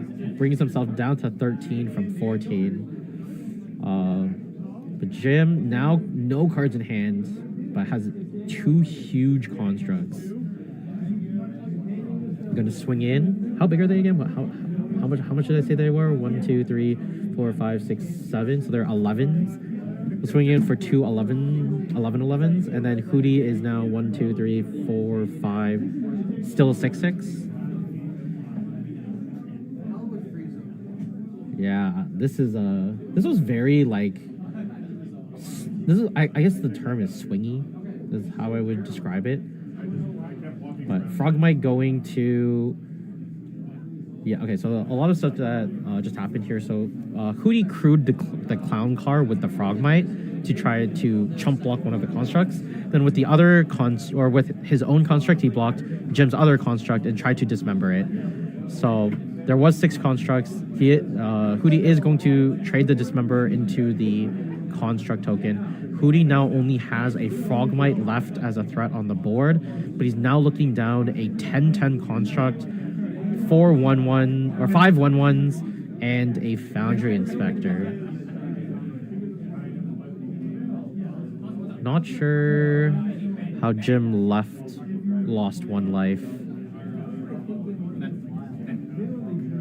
Feature table needs you. Sorry? Feature table needs you. There's a life total discrepancy. On which match? Yeah, on that match. On this one? Yes, on Hootie and Jim. What? Okay, I'll be right back, guys. Give me a second.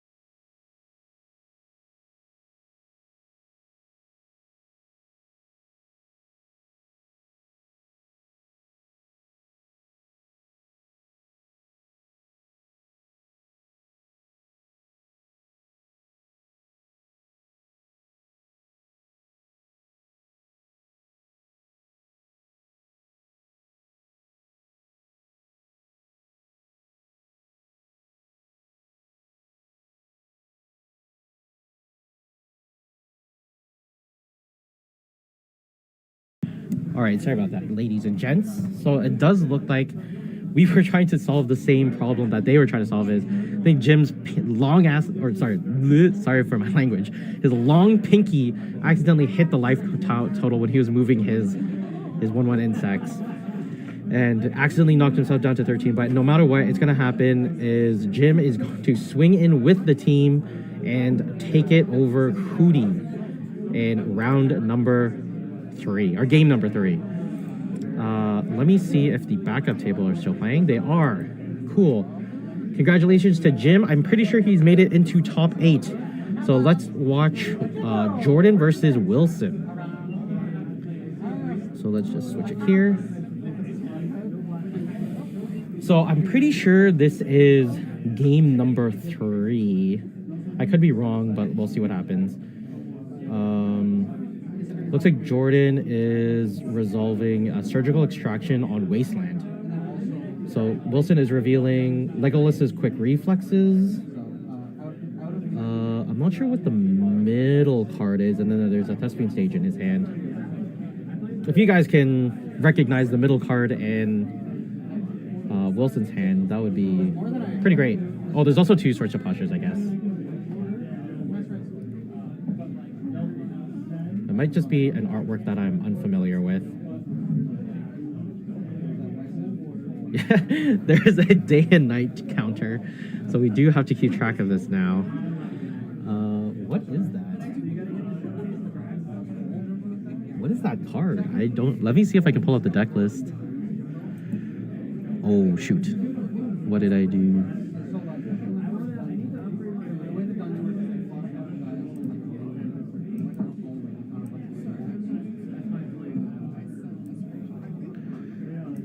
Okay, so let's see. Wilson. This is his deck. And we need his backup deck.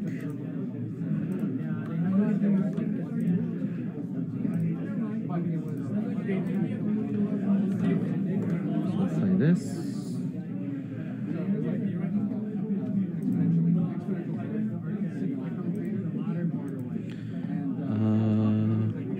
Is it the Doorkeeper Thrall? I don't think it was Doorkeeper Thrall. It's not a Solitude. It's not a Sword Splasher. I don't know what that card is. Is it a green card?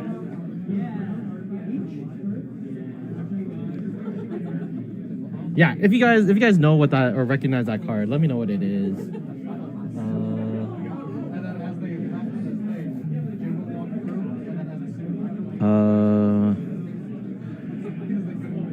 It's 1 mana? Does Legolas's quick reflexes have... No, the name isn't that long.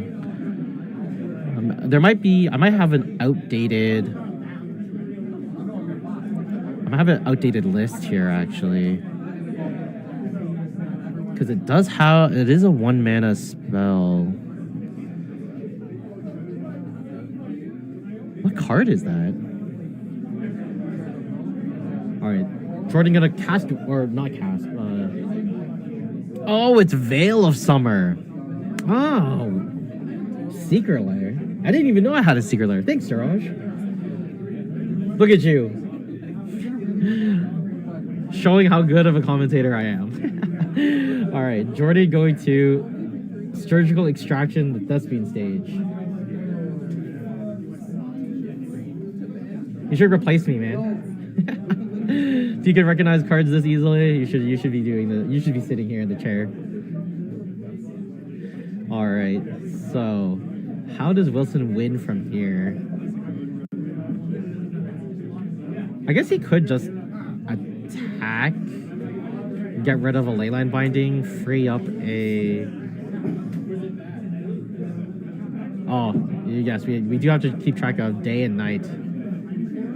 Wait, but I thought it only needs to be 2 spells. It has to be 2 spells to switch to day. I think Jordan only casts the 1. Wasn't it just the... Oh, no. He has 3 mana taps. I missed something.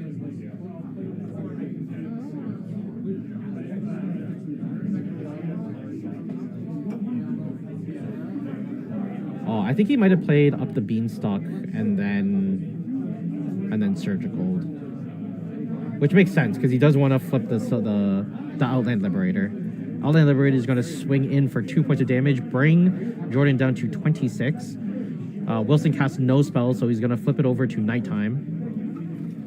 But during the end... Oh, sorry. During the end step of Wilson's turn, Jordan going to draw 3 cards. Looks like he finds 3 lands. Gonna now pass to Jordan's turn. Gonna flip to nighttime. It does flip to nighttime because Wilson is the one that needs to cast the spells to prevent it from flipping over. Alright, so Jordan gonna Life from the Loam, mill the top 3 cards of his library, adds it back to his hand. Gonna recast Loam. Gonna get back Wasteland. Whoa, what's happening here? So he gets back Wasteland, Savannah, and Flooded Strand, looks like. Gonna Wasteland, targeting the green-white Surveil land. And is he just gonna...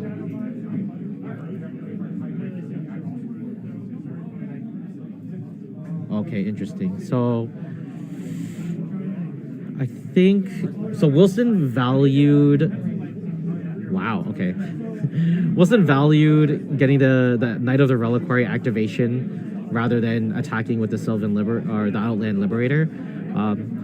But Jordan going to try to cast the Leyline Binding and try to get rid of the Knight of the Reliquary again, but Wilson has that Legolas's quick reflexes to protect it. So Wilson going to draw for his turn. Going to... What's he going to do?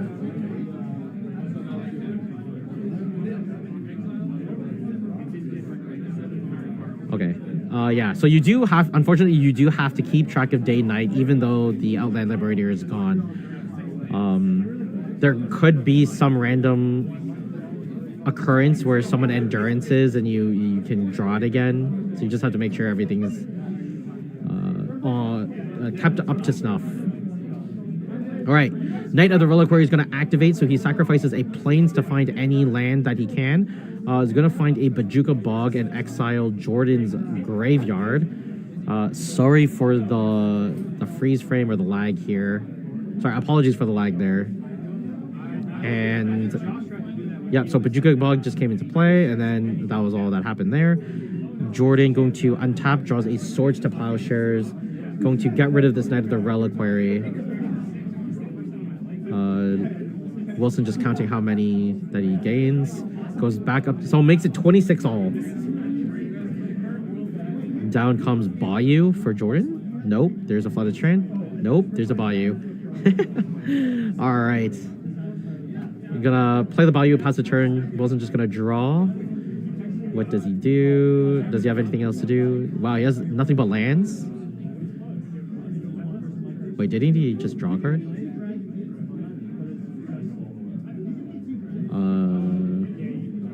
Okay, Jordan plays Orcish Bowmasters. There's a Veil of Summer from Wilson. Gonna try to draw a card. Does get to draw it, and then just gonna pass. Jordan gonna take his turn. Gonna swing for 2. Brings Wilson down to 24. There is Brainstorm. Gonna find Force of Will and 2 lands. Gonna put 2 lands back on top, I presume. And just pass the turn. Wilson gonna draw.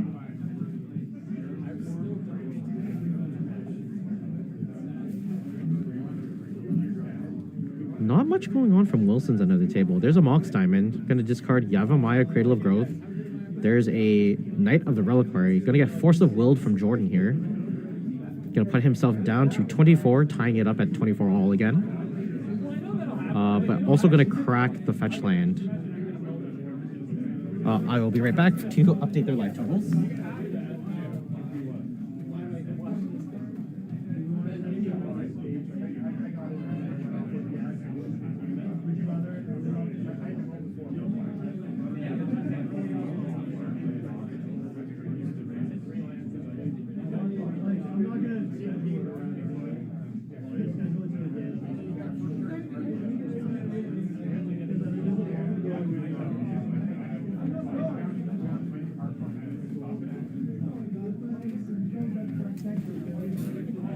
My mistake, guys. He hard cast it. I didn't catch it.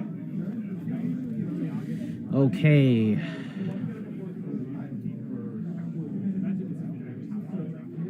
All right. Land drop from Jordan. Going to be a Savannah.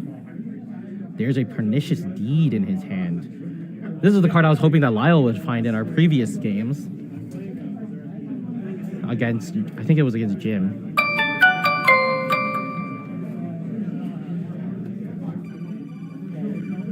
All right, here is another Knight of the Reliquary. Gonna hard cast it again. I make sure this time. Gonna trigger the up the beanstalk and draws off of it for turn. I'm sorry that there's an alarm going off. I have no idea whose it is, and it might be quite loud for you guys. So sorry for the ear bleeding, if you guys can hear it.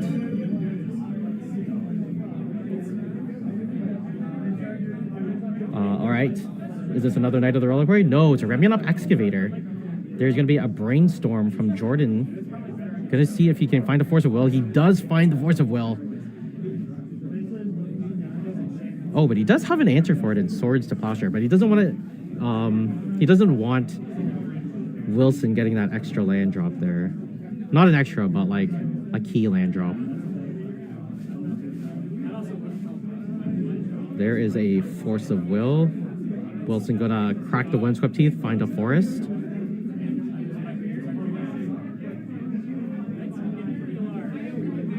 So this is all in response to the Force of Will. Is this a Veil of Summer? There's another Veil of Summer. Okay, so Wilson does get to draw a card. Force of Will gets countered. And now Wilson gets to play a land out of the graveyard. So this could be... Is there anything of relevance, though? Thespian stages are gone, so I don't think... Wilson needs to beat down, play a fair game of Magic against Beans. So I think this is turn number 1. I think players are in time now. There's a Swords to Plowshares on the Remulap Excavator. right. Misty Rainforest going to lower the life total. Go down to 22. So Jordan at 22, Wilson at 21. He's going to crack the Misty to get an island. Down comes Endurance. Gonna shuffle Wilson's graveyard into the bottom of his library.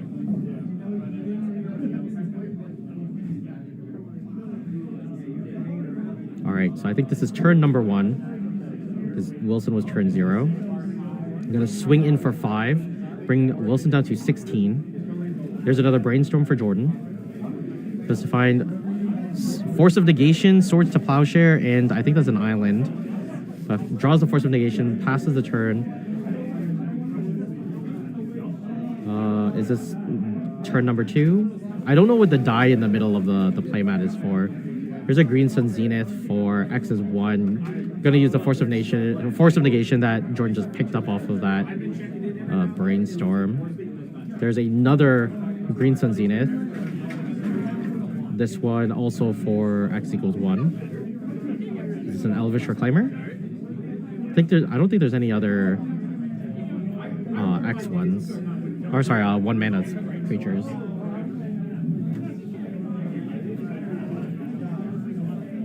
Hey, Spazzy Whack Job. Sorry, I didn't. Streamlabs kind of glitched out on me, and it only showed that your name and that you're a founder and 19th month subscriber, but it didn't show any messages until now. So hello, friend. There's a Source of Plowshare on the Elvish Reclaimer from Jordan. Now Jordan's going to slowly develop his board, increase the amount of damage that he's doing per turn, and he's just going to swing into Wilson.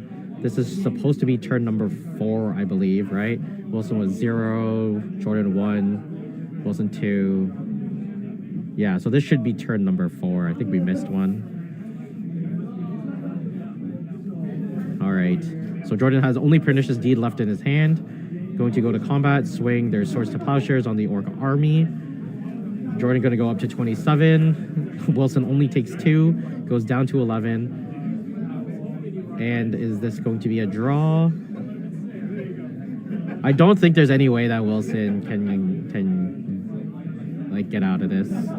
Like, he doesn't have any way to combo kill. Jordan has so many ways to just remove all of the creatures. But yeah, we're gonna see what happens. And unfortunately, we had to go to time. I don't think it's to any fault of the players.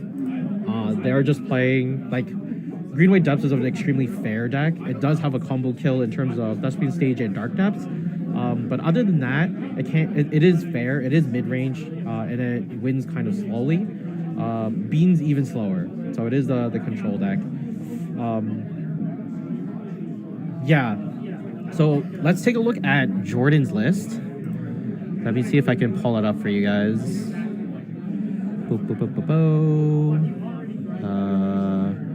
So we'll get this one. Because we have seen multiple 4-color Beans lists already. And Jordan is, I think, the 3rd one that we've seen. But his is different than the ones that we saw previously. And we're about to see why. Sorry, just let me kind of pull it up here.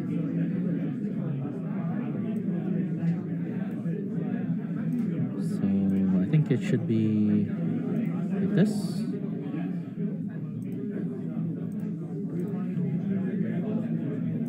We'll switch up here. I think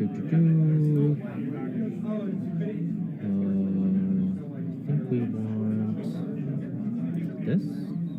That's not it. This? That's not it either. There we go. There we go. This one.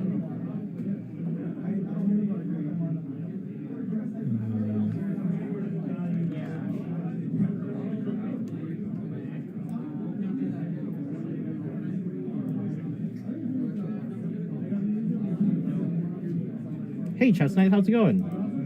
Okay, so I think this... I don't know why it's cropped now. Oh, sorry. Must change the deck name. So this is for color control Beans. Oh, it shrunk. happened here? We could do it like this. This way.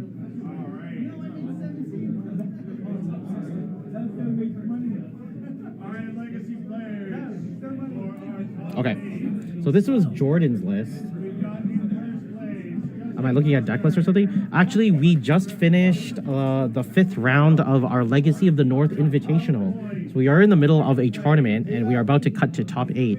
So if you can hear it in the background, our head judge, Graham, is currently announcing the position of the players, and we're going to see who is going to be in our top 8, and we're going to do live coverage for that.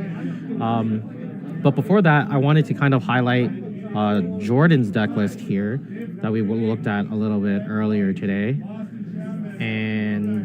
or that we just saw on stream now. I don't know why it's not updating, but yeah. So the biggest difference that we saw between the deck lists earlier in the day and then in this one is that Jordan has chosen to forego the red mana, and he's opted to go for black instead. So he is favoring Orcish Bowmasters over an endgame finisher like 4th Aerlingus.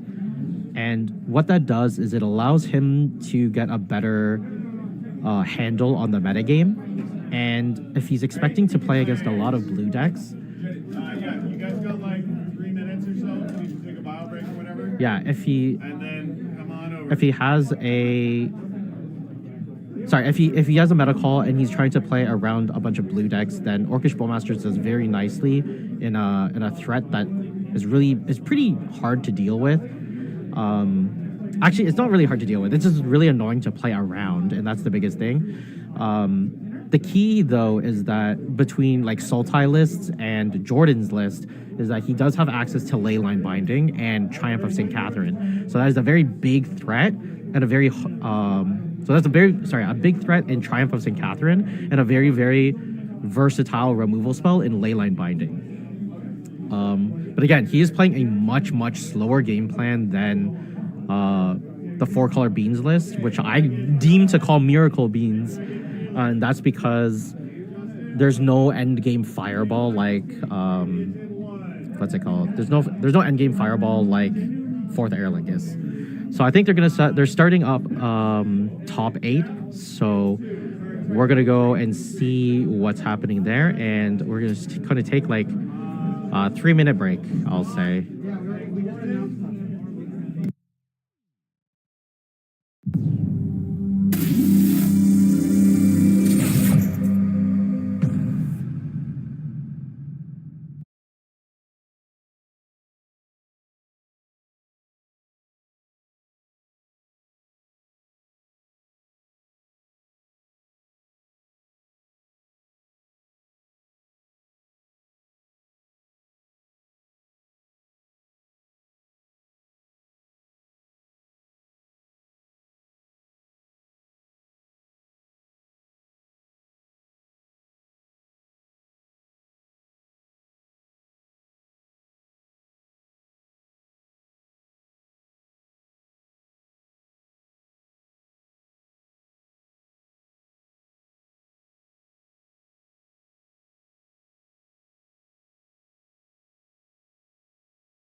All right, ladies and gentlemen. Oh, let me just recalibrate this.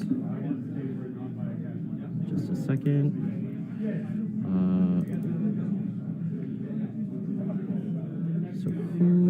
So this is Turbo Goblins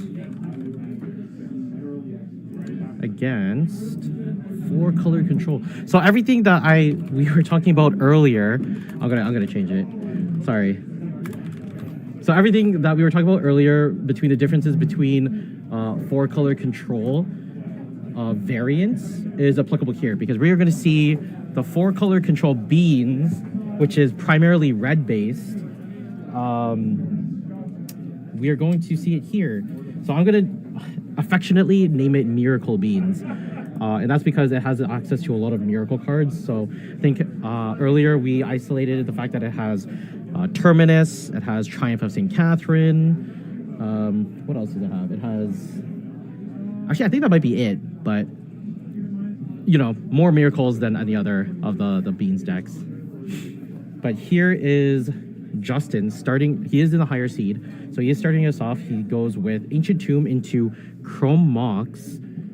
He exiles Shatterskull Smashing. Down comes Broadside Bombardier on turn 1. Looks like Caleb is going to be playing Force of Will to counter it.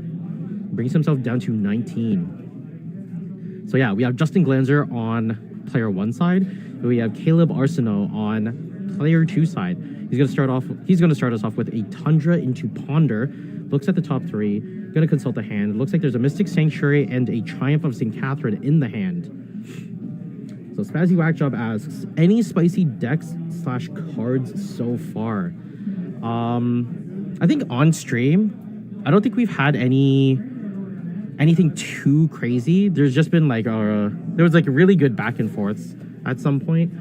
I guess you'll just have to check out the VOD. All right, so looks like Caleb just chose to shuffle it up, draw randomly off the Ponder, finds a Flooded Strand, and passes the turn. Justin going to take his draw. Going to slam down an Ancient Tomb. There's a exiled Simian Spirit Guide. Muxus on turn number 2. Woof. No counterspell from Caleb, it looks. So Justin going to bring himself down to 14. Caleb at 19. So Muxus, as it comes in, or when it enters the battlefield, you reveal the top 6 cards of your library. Any goblins that you find come into the battlefield. So there's a Goblin Matron, and there's another Goblin, there's another Muxus. So that was a really, really bad roll from the Muxus. However, he can set something up again with this Goblin Matron. So Goblin Matron is basically a Goblin tutor. So when it enters the battlefield, he can find any Goblin, and he gets to add it to his hand. Why isn't he playing the second Muxus? Because it is legendary. I guess... Does it have to be of a certain... it has to be mana value 5 or less. Sorry, I guess that is a key... a key piece of information. Yeah, you can't chain Muxuses together. Yeah, you asked the question and I completely forgot. Thanks for bringing that up, Chess Knight. Yeah, Muxus is 5 or less, and it is a 6 mana. It's double red 4. So Caleb gonna draw for his turn, finds a 4th Air Lingus, gonna drop down a Misty Rainforest and pass the turn. The good thing is he's not under too big of a threat. There's only 6 points of power, I think. Does it count? Does Muxus count itself? It does not. So there's only 6 points of power on the battlefield currently. There's another Ancient Tomb from Justin. Going to bring himself down to 10, plays a Goblin Ringleader. So Goblin Ringleader is very similar to Muxus, where when it enters the battlefield, you reveal the top 4 cards of your library. For all goblins, you may add them to your hand.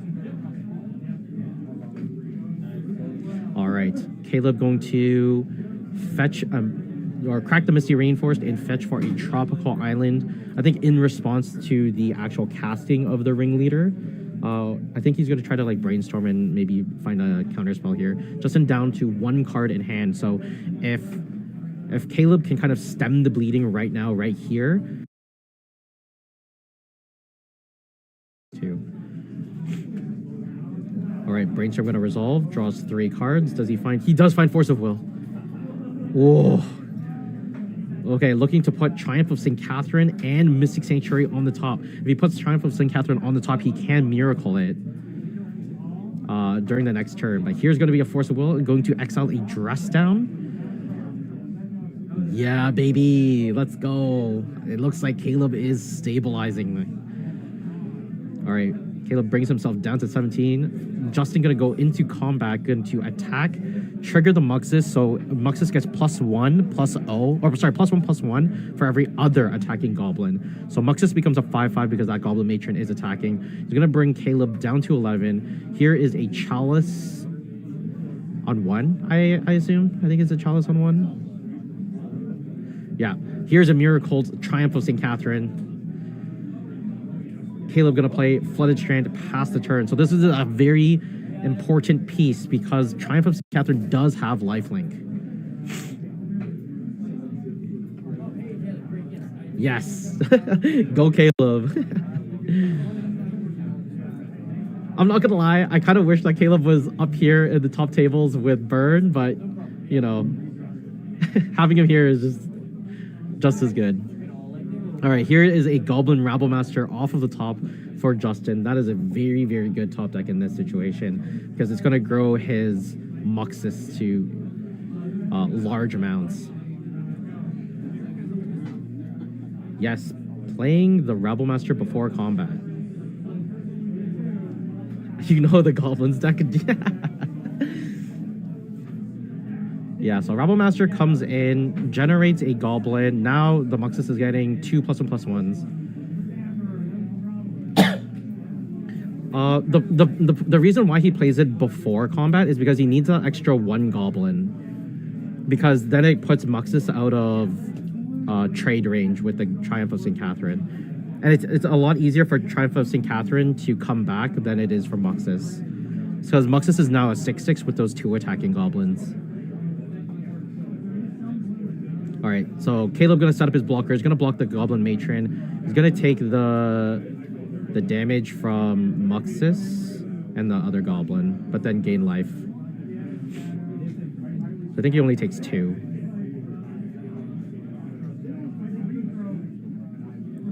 Yeah, I know he's been on Beans for a while, and we watched some of his matches before. Yeah, he's a solid dude. Chess Knight says, always think for some reason that Muxus has higher base power. No, it is a 4/4. It can't have higher stats than that because it'd be actually insane. Wow, okay, Caleb gonna play a Mystic Sanctuary tapped instead of fetching for a Flooded Strand to try to put something on top. All right, so when Justin goes into combat, he's gonna get another Goblin. He's gonna swing with the Rabblemaster and the Muxus. This is still a lot of power because similarly to Muxus, Rabblemaster, his attack does grow with the number of attacking Goblins as well. Obviously, the lifelink from Triumph really, really helps. Is anyone playing Simulacrum Synthesizer? Yes, we featured, I think, 2 or 3 games. 2 different individuals were playing it. And it's pretty nutty. Like, the card is actually really, really good. Yeah, we saw there's actually like several variants. One person was playing like a very close 8-cast version where he's playing the full 4 Thought Monitors, 4 Thought Cast, and then the other person was they were just playing the 4 Thought Monitors, but they were playing Sovereign's Companion to trigger the synthesizer more. Yeah, if you ever have time, I think it's rounds 3 and round 4. We had like back to back, I think. It's either round 2 or 3. It was in the middle rounds. But if you want to check it out once the VODs are up. All right. So Justin going straight into combat, swinging with everything. Caleb opting to always just take the 2 1/1s. He's deciding on whether or not to block the Rabblemaster or the Muxus. So Rabblemaster, the really big difference between the two is Rabblemaster doesn't gain toughness. It only gains power. So it's easier to kill the Rabblemaster than it is to kill the Muxus. But the Rabblemaster is It's getting plus. So both the Rebel Master and the Muxus are getting +3/+3. So Rebel Master is is attacking for 5. Muxus is attacking for 7. And then the Goblins attacking for 2. So if he blocks the Rebel Master, he mitigates it and just takes. Oh, he has to block the Muxus. That way he doesn't die. Because the Rebel Master, he'll take 7 and go to 1. Yeah, so he has to block the Muxus. So he's just going to take 2 from this entire exchange. Right? The Triumph of St. Catherine is a 5/5, I believe. It's the same power and toughness as the Rebel Master, or same power as the Rebel Master, I think. Yeah, it is a 5/5.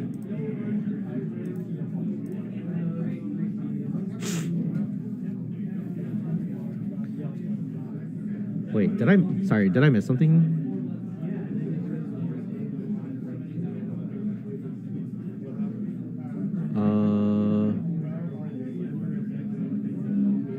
Oh, wait. Sorry, I looked away for a quick second. Did I miss something? Are we still in combat? Oh, he's resolving the Triumph. Okay, I see. I panicked for a second. I was like, what is happening? Yeah, so Caleb really needed... I'm so curious as to why he cracked the Flooded... Or why he didn't crack the Flooded Strand and then Mystic Sanctuary. I guess he wanted the option of not drawing the spell that he puts on top. But he needed to crack the fetch land before the Triumph died because he needs to keep it in the top. But he's going to crack a fetch anyway? This is confusing to me. All right, Caleb finds a volcanic island here.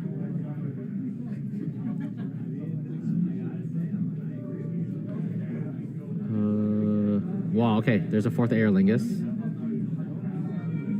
And yep, that ends the game because Justin cannot block.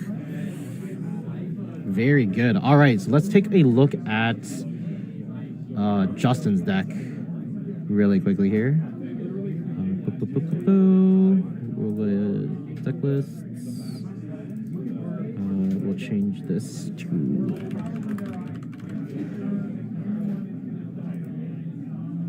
All right, so this is... We'll take a look at Justin's deck here. So it's a pretty standard Goblins list. We talked about it a little bit earlier in the tournament where he did make a room for the broadside bombardiers. Other than that, it's pretty standard. Yeah, we'll take a look at his sideboard. So there's double Null Rods, double Magus, 2 Trinispheres, 2 Furies, 4 Leylines, Trashmaster, Blood Moon, and Pyrokinesis. So I think the key cards here are going to be the Magus of the Moons, most likely the Trinispheres, and probably the Blood Moon. I think those are the cards that will be very key factors in this. Leyline, the 4-color version of this deck doesn't really get affected by Leyline of the Void. Let me just double check the wording on Triumph of St. Catherine here. Okay, so Leyline of the Void could stop the Triumph of St. Catherine, so we have it pulled up here. So as you see, it says when Triumph of St. Catherine dies, you exile it, and then top 6 cards of the library, and then you shuffle it and put it back on top. So in order for this trigger to happen, it does have to die, which means it must go to the graveyard. If you have those Leyline of the Voids in the main deck or on the battlefield, then it'll get exiled before the ability could trigger. So if Justin is really afraid of the Triumph of St. Catherine, then those Leylines could be good. Otherwise, Caleb's deck, again, we saw him end the game with a 4th Aerlingus. It doesn't rely on Murktide Regents. It's not an Uro deck. Actually, is it an Uro deck? Let me just confirm. Oh, it is an Uro deck. But Justin didn't see any Uros, so I don't know if Trevor has made this an open deck list event for the top 8. It could, but we don't know yet. But yeah, so it was a pretty basic thing. I don't know what you would cut. The problem for me is I don't know. Like when you have such a synergistic or like a deck that flows so well together. It's hard to make and know what your cuts are because everything is pretty much really good and almost needed. And the more that you bring in, like, I guess if you are bringing in the Magus of the Moons and the Blood Moons, you're not taking away from your Chrome Mox red count. But yeah, when you're adding cards like Trinisphere, I don't like, you're slow. Not only are you slowing your opponent down, but you're also slowing yourself down. And these players will know better than I or than myself to know when to actually slow themselves down if the cost is worth it, is what I'm getting at. So we're gonna transition back here. Justin's gonna most likely be on the play since he is the one down a game. Yeah. How are you guys doing? If you guys are outside of the Eastern Standard Time, what time is it for you guys? The lunchtime. I know we had someone from the Netherlands a few hours ago. It's probably like 10 o'clock, 11 o'clock for them now. So I don't think they're still watching. But if they are, Atlantis, shout out. Thanks for stopping by.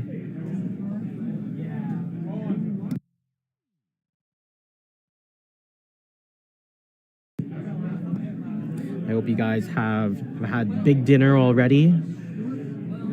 If you have had big dinner already, share what you ate, because I am starving.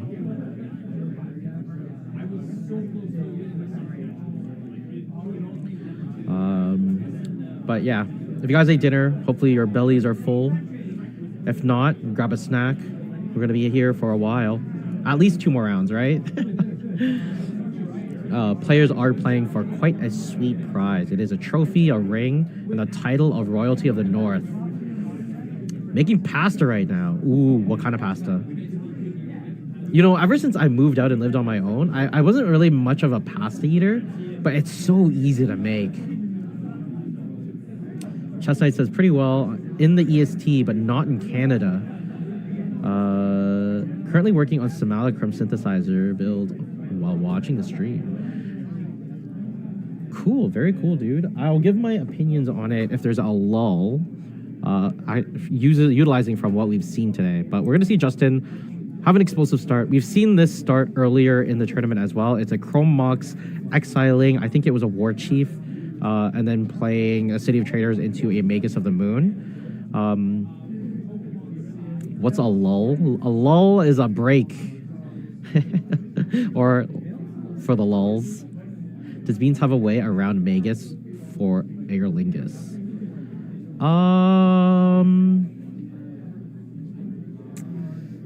That I don't know.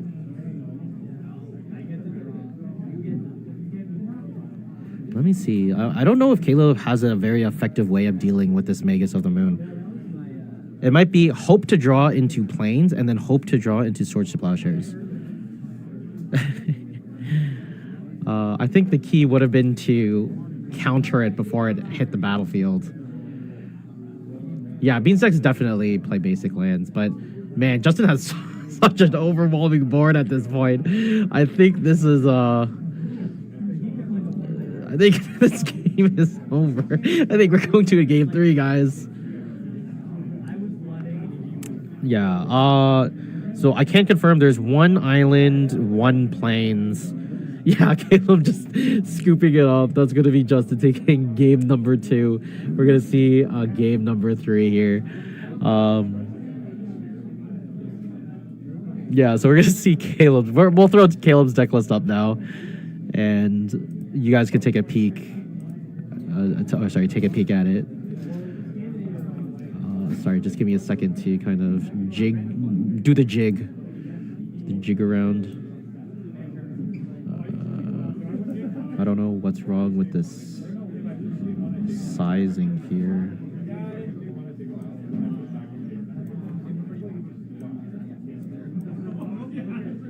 Okay, we'll try this.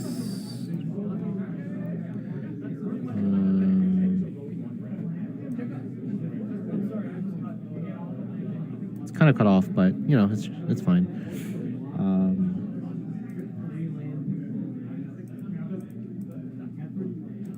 So this is Caleb's list. Ooh, it's kind of like super cut off. there we go. This is a little better. Hopefully you guys can see this. But yeah, so yeah, you can see that he does have the basic lands. He has 1 plains, 1 island, so not a ton. Having the double Mystic Sanctuary is a little bit sketch. I am a big fan of Minsk and Boo. It does give like another way of winning the game quite quickly. Minsk and Boo can snowball very, very, very, very quickly. But yeah, so if you want the synthesizer, actually, I think I can give you guys, if you want the lists that are being played, because we're all in like open information, I can send it to you. I'll post it in the chat once we switch screens. But basically, what do you drop for the Hydroblast here? Probably something like Teferi. You could probably drop a 4th Aer Lingus or a Minskin Boo. Yeah, it could also be the Force of Negation. Like, Goblins is so heavy on creatures, I don't think you need the Force of Negation. It's kind of like a dead card, so it could be like cut a Force of Negation. I would probably cut a Minskin Boo, just because Minskin Boo is a little bit slower. Maybe I would cut like a Life from the Loam. I don't think you really need it.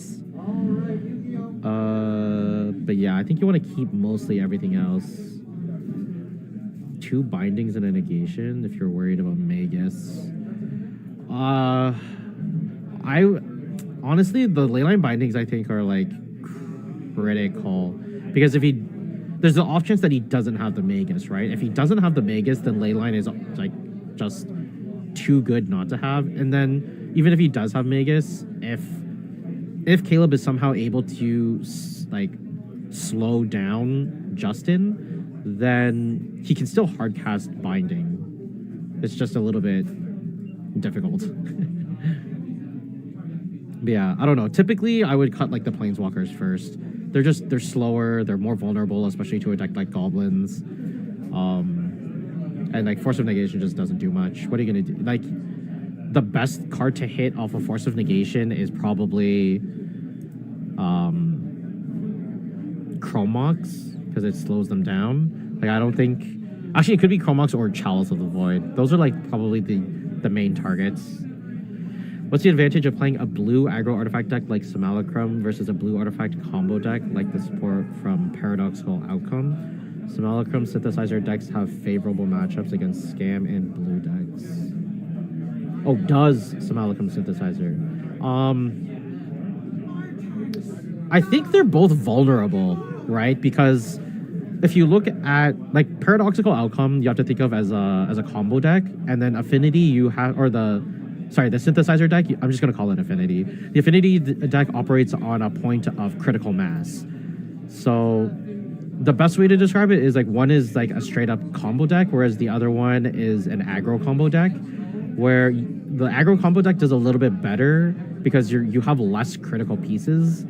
Like you would rather have more pieces than specific pieces, whereas Paradoxical Outcome, you kind of want specific pieces. The synthesizer deck is a little bit less vulnerable to that kind of playstyle. Okay, so we're gonna start here. Caleb gonna start off with a Tundra and just pass the turn. So while these guys are thinking on their first few phases, oh, there's a turn 1 Magus of the Moon. There's a white mana, gonna float it. Does he have a Swords to Plowshares? He does. This is why we don't need to worry too much. You still need to worry. You need to sweat, but you don't need to worry too much. Okay, so let me see if I can grab you guys or I can grab you these synthesizer decks. So the first one is the synthesizer Affinity. It's a little bit slower. Oh, I can't send it to you guys. Okay, if you want, you guys can. If you guys are you guys in the Enter the Battlefield Discord? If you guys are in the Enter the Battlefield Discord, I will have them post some links to that, because I don't think what we can, it's not letting me send messages. So I will have Phil or someone sign in on Discord, and we'll post the synthesizer deck lists there. Another thing is, if you want, you can always send me a message on YouTube, or you can enter my Discord, contact me directly, and I can send the links directly to you. What's the Discord? I believe you would need to, it's just enter the Battlefield Canada and Newmarket, I think. I don't know their specific Discord link. Yeah, if it's in the description, it might be there. Again, I'm not the one who set up the stream, so I'm not sure where they have that link exactly. But if you want, if you want to enter, if you're talking about my Discord, you can go to youtube.com. Sorry for that lag spike there. Yeah, if you're talking about my Discord, you can go to youtube.com /@lazymtg, and it'll be in the description of every single video. Yes, the computer was taking off. It's been doing that all day, and it's extremely irritating. All right, so we have a developed board state here. Justin looks like he only has one card in hand and a Battlecry Goblin on the battlefield. Caleb resolving a Brainstorm here with an Up the Beanstalk on the battlefield ready to go. Looks like Caleb does put 2 cards back. Gonna gun for the Battlecry Goblin with an Hydroblast. Gonna untap the Trop and the Tundra, draw the 4th Air Lingus that he put on top with the Brainstorm.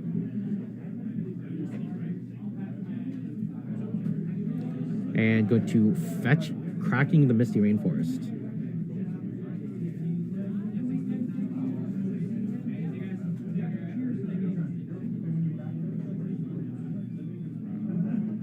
Ooh, does Caleb have a Containment Priest in the hand?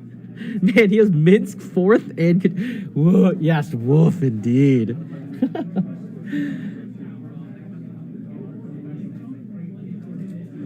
All right, we're gonna see. This is not looking too. You're not sounding too good from just. Oh yeah, there's a Minsk and Boo. Wait, did I mistake it? Did I say that the Minsk and Boo was a 4th Aer Lingus? What's my favorite deck to play? Affinity. It's ever since I cast my first Mox Opal into Arcbound Ravager into Etched Champion. I fell in love. But then they banned Mox Opal because of Arkham's Astrolabe, and then it's never been the same. So now I'm a lands player. There's a Blood Moon from Justin.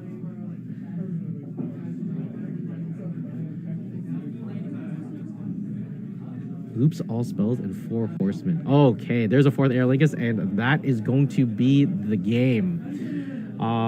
I've learned my lesson. Unfortunately, there's no backup feature match, but next match we will have the, both tables in the feature match area. Mox Opal is legal. It is not legal in Modern. It used to be back in 2014. All right, let me see. So while these guys are cleaning up, let me see if there's a way for me to get you guys that deck list. Just give me a second here. So Caleb is the one who won. There we go. You miss Cheerios and Moderns? Yeah, well, I miss having fun, so you can keep that to yourself. Mox Opal got unbanned. You can consider Mox Opal unbanned if you play Legacy. If your question is Mox Opal legal in Modern right now? No, it is not legal, and it will never ever be legal again. And that's what makes me sad, and that's why I've quit the format.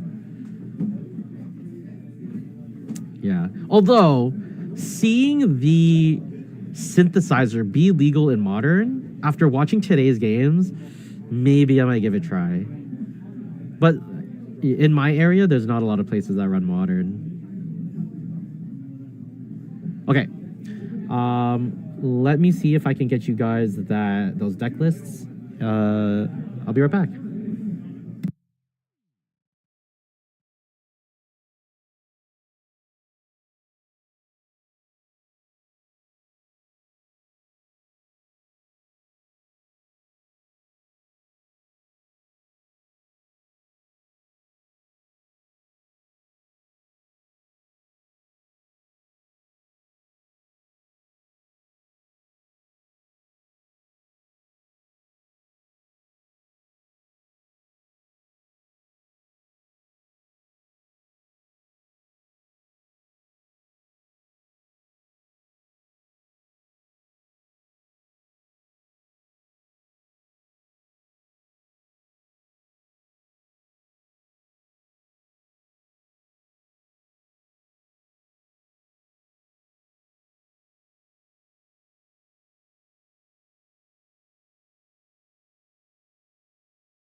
All right, guys, I have posted those links in the legacy, or sorry, in the legacy section of the Enter the Battlefield New Market Discord. So if you want to swing by there,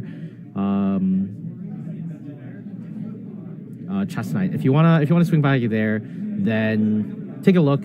Otherwise, you can kind of contact me directly, and I can get you those links really easily. Yeah, I think we're gonna go on like a 10-minute break. If you guys want to get some food, if you want to grab some snacks, if you want to grab a drink, feel free to do so. If we start games earlier than that, then it's a dead link. Okay, keep an eye on them. I will talk to the players and have them post it publicly because they're currently unlisted at the moment. So let me see if I could get that for you. I'm gonna do that while I go on break. So see you guys in 10 minutes.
I guess we're good. Oh, well, it didn't play. It was supposed to play the intro, but it didn't. Anyway, hello everybody. We are joined here with Fernando, who was a competitor in today's event. Yeah, I think what we're gonna do here is we're gonna pull up Fernando's deck list and we're gonna do a little run through because he did come up with one of the more interesting lists.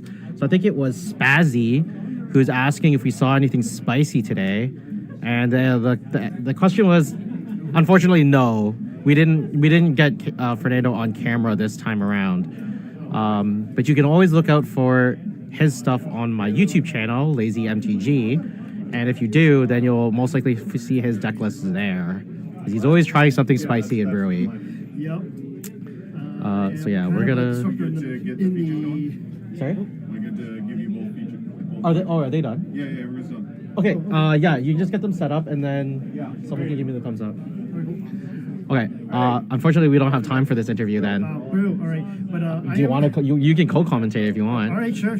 Yeah. Okay. I'll co-commentate. I can see if I can provide some insight. Yeah. I don't know what matchup you got going on. We're gonna check. So I have to go and make sure that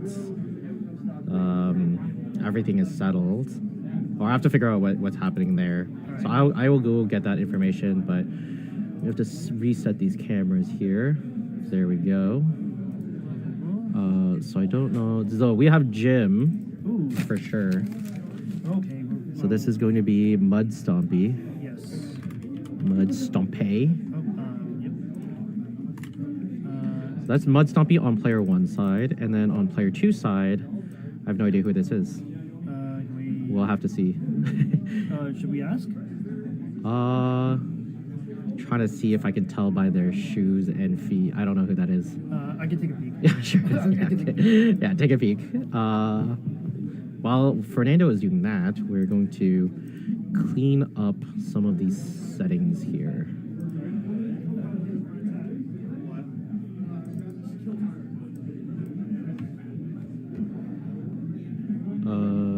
Okay. Yeah, he can provide insight in a tabletop card game that's online. Justice for Fernando. Is that a meme? Hey Dave, what round are we in? We are in the semi-finals for the Legacy of the North Spring Invitationals. So we have 2 matches going on. Both players are playing. One is on the feature match, one is on the backup match table. We're going to get those displayed in a second. I am back. Jim's opponent, his name is Scott, and he'll be on Doomsday. Ooh, he be on Doomsday. So this is the 4-color Doomsday. The players are not Mike, right? No. Thank God. Yes, one of the qualities of what you don't see is the massively inappropriate table talk. You know, I actually did want to mic them up. I wanted to. So here's the thing. I wanted to mic up the backup match because you don't get to see it as often, and I thought it would be really interesting to record what they're saying and just have like tidbits and random things. Yeah, because there's a lot of interesting insights going on sometimes between the players. Yeah. Okay. So I think in the backup match we have Boston, right? Yes, we have Boston versus Caleb. So Lesnia lands. Oh boy, I cannot type today. This Red Bull is really bringing me down. And it was Caleb on Miracle Beans. Miracler. Okay. Anyway, we are going to make it so that we only see this. Give you a little bit there. Yeah. So probably don't look at those screens because they're on a lag. This is the main one. Yep. All right. Yeah. Cool. All right. So, give us your insights. Okay. So, Jim, Legacy of the North co-creator, on his famous Mud Stompy list, it has versus Doomsday. Doomsday might have an uphill battle here because of how Jim constructs his deck.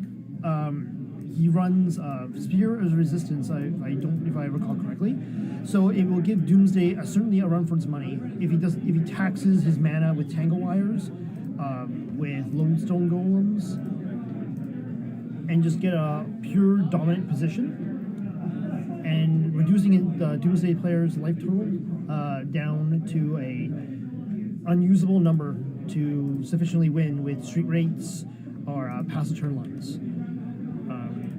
Then again, Doomsday always has the explosive factor to it, so it can always go off on turn one uninterrupted. One of the massive downsides to the Stompy deck list, if it does not land a sphere turn one, it will matter who plays or draws, who dictate this match. Yeah, sorry guys. I'm just trying to set up some information so that Fernando has a little bit more to go on, and that when we switch to like deck lists and something, that we know what's going on. So yeah, just bear with me here. Just setting everything up. Players are still doing their mulligans. Yes. I think recently James has opted to cut Trinispheres out of his 75. He used to run them, I think, back in the day, but they are no longer there, and I think it's just because of the really good artifacts that have been coming out recently. Yes. Are there any chalices in Stompy? In the main board of Jim's version, there is not. He does have them in the board, but with things like, because he's still opting to play Tangle Wires over them, so yeah, it's more like Tangle Wires instead of chalices. Tangle Wire, if he comes out early enough, can fulfill the same role as Chalice. Stall the game, stay long enough for Jim to get a dominant board presence, or a significant combo piece, or resolving a one ring, from the looks of it, in the deck list. Yeah, it's actually surprising because I just realized that Jim only has one ring, and he's seen it a lot today. I mean, sometimes it'd be like that. I mean, there's certainly the power of the one-of, but Yeah. he's the one thing that the Mud Stompy deck struggles with is card draw. So the inclusion of only one ring is certainly a choice, but he also was running several copies of Mystic Forge, so it sort of gives him some advantageous card selection, but it's at the cost of life, and of manifold key activation, potential manifold key activations if he wants to go deep enough. Yeah, speaking of which, nice segue here. We do see Wasteland, Ancient Tomb into a Mystic Forge for Jim. So we're going to see if it resolves. It does not. There's a Force of Will countering the Mystic Forge. So we're going to make sure that life totals are updated here. There we go. Scott's got it. Perfect. So Jim is now at 18 and Scott is at 17. So he did lose 2 life from cycling that street raid. He did lose another 1 point of life from that Force of Will. He's just going to draw a card and pass a turn. Jim's going to drop down a Cavern of Souls. So we're going to see if Jim can establish a board state here to start trying to chip away at Scott's life to kind of slow down the Doomsday, because realistically Doomsday is only going to need 1 land in the face of these 2 wastelands, right? Like he can go Black Source into Dark Ritual into Doomsday, and that's about it. Yeah, I think that's where Doomsday is at right now. Scott's gotta have an uphill battle, definitely. I'm not sure if his list runs any basics. Can we take a look at that? We can pull that up. It does not. He does run 1 island. Okay, 1 island, but wow, he's playing a 1 ring of his own, and it goes straight to the bin. He has too many cards in hand. Yes. All right. I mean, that 1 island certainly can set up consider lines, but I don't think it's going to be advantageous to setting up any of the Doomsday piles, because he really needs an underground. He really needs that black mana to start to get going. Yes, he does. Hey, Tobias, how's it going? I hope your day is going well. I don't know if it's just started or not. We've had people all over the world tuning in very briefly for this exciting day of Legacy. But we are seeing Doomsday take some actions. Here's a polluted Delta cracking it. Should be at 16 points of life at this moment in time. Probably going to find an finds the island. I mean, he's looking down 2 wastelands. Okay, right? yeah. Okay, yeah. I mean, understandable. But I think he would only go for the black source if he has it, yeah. right? But interestingly enough, Scott's list has Teferis. So, but that's really strong against the blue decks. But I'm right here in this particular spot. I'm not sure if they're going to be relevant. Yeah. Have a good one, Spazzy Whackjob, and yeah, thanks for the great concern for the rest of our days. Chess Knight. Not sure from your message if you're taking off, but if you are, enjoy the rest of your evening, and hope you enjoyed your time here. Do you want a drink? Oh, no, I'm good. Maybe from after this round. Fernando declined the booze. Oh, sorry, is this PG-13? Or can we not say that? Oh, no, I mean, we cannot certainly imbibe on stream, I think. Yeah, this is actually one thing that I found quite shocking is James finds a lot of mana. And he kind of just sits on a lot of mana for a long time. Well, I mean, there's certainly one way to get card advantage, just knowing when to chill, especially when you're a control deck like Jim's deck, where he can easily, on a whim, choose to be the aggressor as well as the control player. Yeah. Oh, I mistook you guys. So Chess Knight is taking off, and Spazzy staying. There's so a Tanglewire. I switched my concerns. Yes, Tanglewire comes down. This is gonna. Wow. Draw the Force of Will. Yeah. Yes. Baits out the Force of Will. Yeah. Looks like I think he has one more Force in hand from what Spazzy's saying. Spazzy says there was a double Force Teferi and a Daze, but now that's one Force of Will used, and the Daze is now gone. Tobias says he's an EST, so. Just winding down, ending a Saturday with a little legacy. Always good to end the day with legacy. All right, is this a Cycle DeLorean reveal? Yes, it does. Nice. I mean, developing his mana as best he can. There's a C. So, without taking a look at the contents of his hand, he might have it if he's going for the C now. Well, no, it's not. It's more like he needs to utilize the mana, right? Like if he's not going to be casting this DeLorean revealed, and you have to tap the mana for Tanglewire anyway, you might as well just Island Cycle. He doesn't. It's not like his hand is like full anymore, so he can just hold on to it in the face of those wastelands. Yes.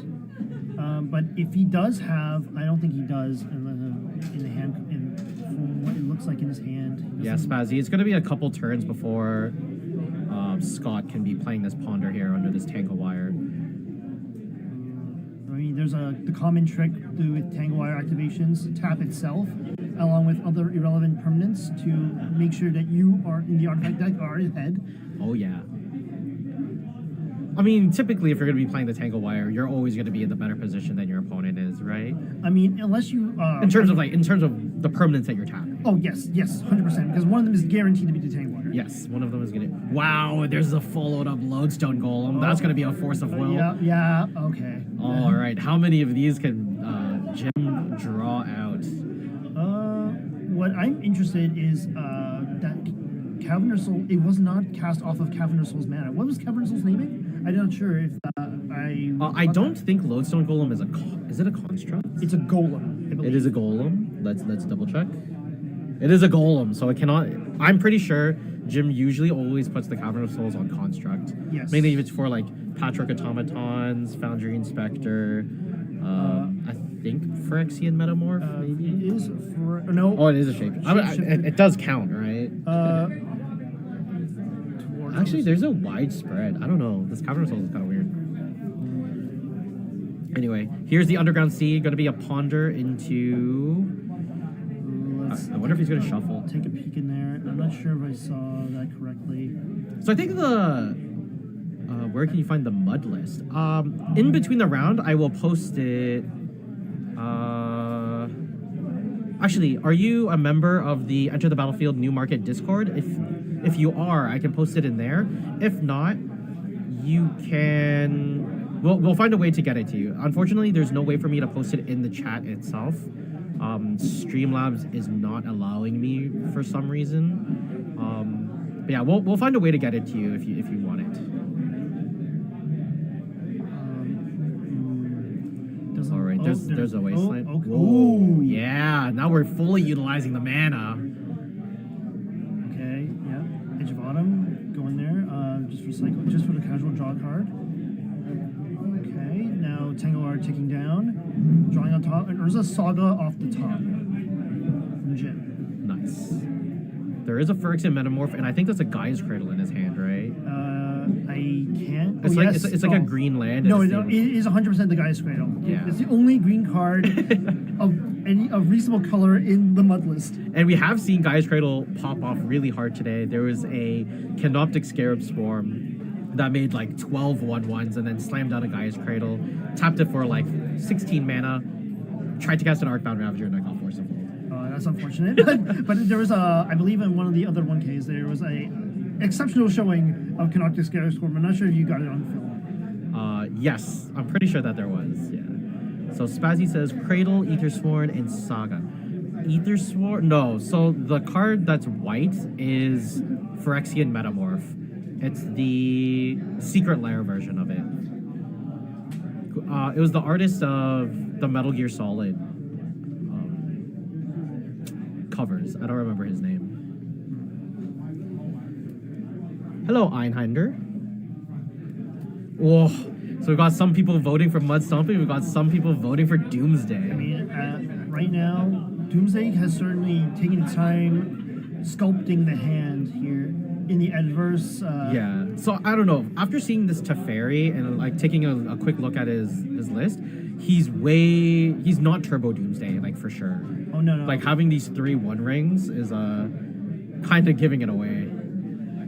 I think it's yeah. This is I can certainly see this version of Doomsday going for more passive turn lines, but right now at 8 life, there's I think there's very little way of coming back. Especially now that Jim has double Tangle Wires, he cast this Phyrexian Metamorph, and it came into play as a Tangle Wire. It's a super white Metamorph art. Yeah. I think the entire Secret Lair was like that kind of style.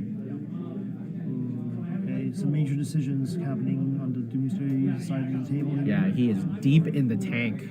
I think he's in the best conditions that he needs to be in, though, right? Untimed rounds can take as much time as he needs to think. Absolutely. Oh, there's a Ponder. There is a Ponder. This has got to be a very important Ponder because the Jim is such an advantageous position, and he's holding up those wastelands, and there it is, just snapping it off right there, getting rid of that Tundra.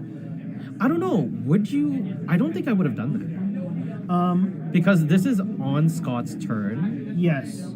I would have preferred to make a construct. Oh no, he can still make a construct. What am I thinking? That's an ancient tomb. Yeah, he's been sitting on 2 copies of Wasteland for a majority of the game and just snapping it off. Yeah. How many artifacts do we have? 2, 4, and then 5, and then 6.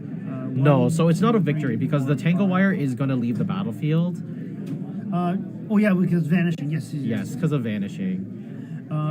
So yeah, the contract will still be huge. No doubt about it. But it's going to be. It will bring Doomsday down to 2, which. That's not where you. He can still cast Doomsday. Just saying. Yeah, no, I mean that's happened to me before. I've lost to Doomsday before on the Doomsday player side. They went to 1. I've lost games like that before. So there is an opportunity for a massive comeback. Oh wait, no. Tangle Wire stays on the battlefield. It just loses its counters.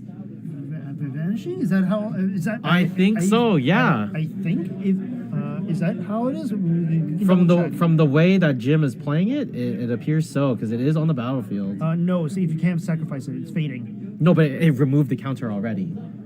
So it can stay at 0. So the next turn it can't remove. It'll sacrifice next turn. Oh, right there. Okay. Yes. Okay. All right. So yes, I believe that the constructs are lethal. Take extra turn to go away. Yes, you are correct. Yeah. So sorry, Einhander. It looks like Doomsday might be down a game. I mean, there's a Lava Spur Boots. That is the game. Yeah. That is the game. The hot new card spicing up the legacy format. And it is so like unassuming. Yes. All right, so we're gonna take a look at Scott's list at this little interjection here. Let me see if I can find it. Oops. So it should be this one. Yes. Get rid of this. I'm gonna update this deck name to Doomsday. Ah, that looks ugly. We're just gonna make it Doomsday. There we go. Wait, why did it change? Oh, it did change. It's just hidden. There we go. Just gonna Oops. update. Yep, so we're gonna take a list here, or take a look at the list here. So do you want to provide some insights? Because you are more of a combo player than I am. Well, I've sat on plenty of Doomsday player on the opposite side of the table, but I've never played the deck. But I do know that Doomsday does have certain builds of the deck have some leeway in that regard to choose when the most advantageous position to pop off. So, looking over this list, they do have the typical force of will, but Teferi's is not a. The Teferi's, I notice, is a deliberate choice for slower Doomsday lines, for specifically for pass the turn lines. You can use the Teferi to bounce nothing and target a nothing, draw a card, go a card deeper. That specifically fuels consider piles. The surveil lands are definitely a strong addition. Let me see if I can get those. What's the name of the surveil? Undercity Sewers. Undercity Sewers, yes. Undercity Sewers, that's a strong card. Yeah, you can just use this. Oh, yes. Yeah. Oh, yeah, it's a strong card to push for more looks, or if you're going down for milling down to that Thassa's Oracle. What's interesting, some of the list, some Doomsday lists have run more than one Thassa's Oracle, just for that additional scry in those really awkward draws if you do end up drawing those Doomsdays. But right now, I think going into sideboard, I think those Pernicious Deeds in the board will do a lot of work against Jim's deck, primarily making themselves artifacts. Force Negations, definitely, I can see an option, a choice for that as well. Swords of Plowshares, that Beseiju will probably do some work, I can imagine. I don't see Shieldred doing. We established that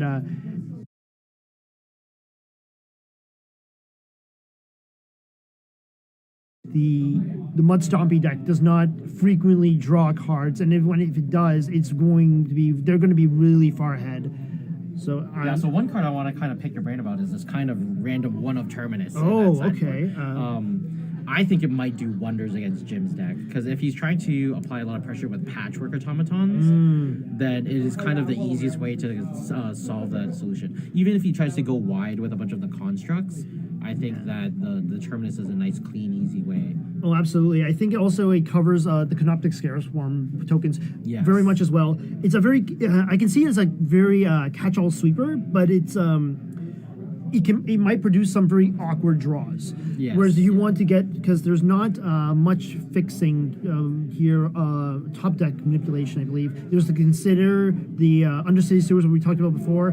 Certainly Brainstorms, Ponders, but as a one-of, you either see it or you don't. It's just. But like as we saw, if Jim is taking that slow route, he did take a considerable number of turns to kind of close out that game that we just saw. So who knows? We'll have to see.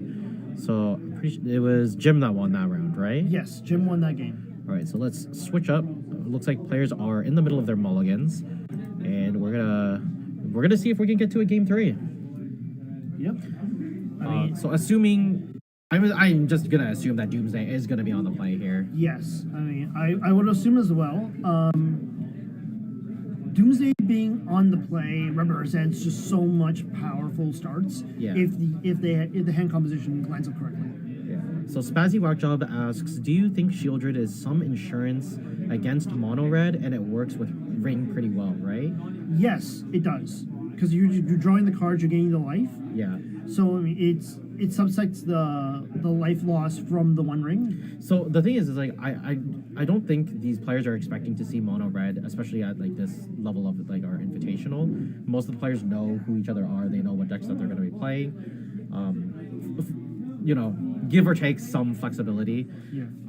I don't think those are the decks that are considered. I just think that because it's playing like the slower 4-color Doomsday plan, I think it's just more of a mid-range strategy and it gives them another win condition, right? Yeah. I just didn't.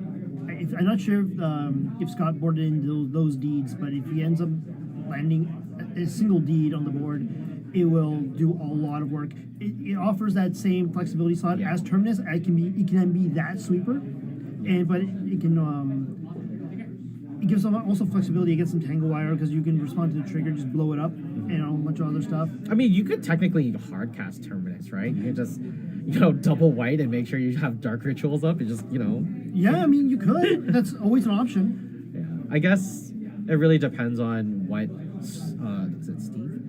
Scott? I think it's Scott, right? I keep wanting to say Steve. It depends on what Scott is really afraid of, right? If he thinks he's going to get overwhelmed by constructs, I could see him bringing in the Terminus, but I was just curious as to what you think, like the I always like the crazy one of there's always room for ingenuity with Doomsday and yeah, your piles are whacked out. yeah, but like if you're going to be facing down a pass a turn line and you need to draw like that sweeper, I can definitely see being that Terminus being one of those 5 cards. Yeah, okay, so in this game here, we saw Scott start off with an island into a ponder. I believe he kept and just drew off the card, or drew off of the ponder. James followed up his turn with an Ancient Tomb into Chalice on 1. It's going to be very disruptive for Scott here, and then you're going to play a Mishra's Bubble as well. Scott going to Island Cycle. I'm not sure at what point in the turn this is. Most likely, I don't know, probably during upkeep. I'm not sure. It could be end step. It definitely isn't end step of his turn. End step of Jim's turn. It can't be because he pondered on his turn. Okay, never mind then. Yes. Then it is on upkeep. Yes. Or a main phase? Question mark? It could be a main phase, a main phase Island Cycle. It is definitely during the upkeep because he just drew for the turn. Okay. All right, so let's take a look because there's looks like there's dice going on to Jim's deck. I wonder what he wants to remind himself of. I think there might be a bobble activation coming in the near future. That's worrying. This is what I mean. Sorry for that lag spike there, guys, or that little freeze frame. So there's a Mishra's Bauble being cracked. You're gonna reveal a Dark Ritual off the top. Okay. Doesn't look that good against a Chalice of Void on 1. No, but I mean, there's this can be that deed setup. Yes, this is the deed. This could be the deed. So let's see if Jim is going to be playing around that. There's a City of Traders going to give him a bunch of mana here. Okay, yeah. So what is Jim gonna cash in potentially this 4 mana? It could be multiple. If he has like a Lodestone Golem, I think that would be not terrible. I mean, it's always strong. There's the Foundry Inspector. So he has 1 mana floating. Down comes Patchwork Automaton. Okay, I mean, there's a Mishra's Bauble. Going to trigger the Patchwork Automaton. Going to make it a +1 or make it a 2/2 with Ward 1. Okay. And the problem, me looking at another activation here. I think so. I don't think there's any reason not to. Unless Jim is afraid of, like, discard spells. He shouldn't. Oh, no. He knows it's the Dark Ritual, right? Yeah, I think so. He hasn't, He hasn't drawn anything? Yeah. Oh, yeah. I don't know. Like, there's nothing... Jim's deck doesn't really play at instant speed. I think I would have waited to see if you could see another card. Like, you can force Scott to kind of crack the Polluted Delta. I think Scott's going to wait on that Polluted Delta because it represents the black mana. That's really so much important. This is true. Yeah. And you don't want to crack it too early because of the Wastelands. Yes. So I think Jim drew another Ancient Tomb for his turn. There's a Mox Opal, going to trigger the Patchwork Automaton. Okay. Everything. Terminus ain't looking too bad now, is it? No, not at all. Okay, no. Potential Terminus plays offline until further notice. Getting into the zone. Yeah, swinging in for 6. Going to drop Scott down to 13.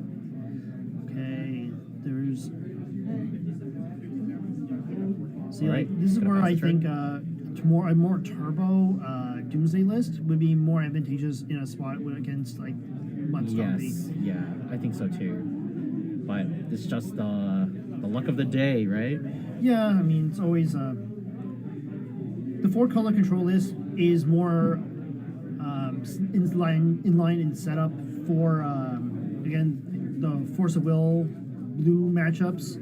It's also pretty good against Bowmaster. Because Yes. if you're looking to draw a bunch of cards, you can stop it with Teferi and force them to use it preemptively. Oh, there's the Wasteland and the Black Source. I'm not sure. I mean, he has the Polluted Delta as a backup black source, right? Yeah, I just don't know how many Black Sources are there in Scott's deck. I think there's 3 One Rings in Scott's deck. Oh no, I mean Black Sources. Oh, black sources, sorry. Sorry, I read Spazzy said he's curious to see how double ring plays out. So it doesn't look like it's working out too well. There's What is Jim looking to cast? it might be. I'm not sure if that is that a Shadow Spear? Question mark. I can't tell what it is. He might. I don't think it's a Shadow Spear. I think it might be. He's pointing at the patchwork, so I think. He's pointing at the Foundry Inspector. Oh, Oh, maybe if it is a Shadow Spear, he's trying to.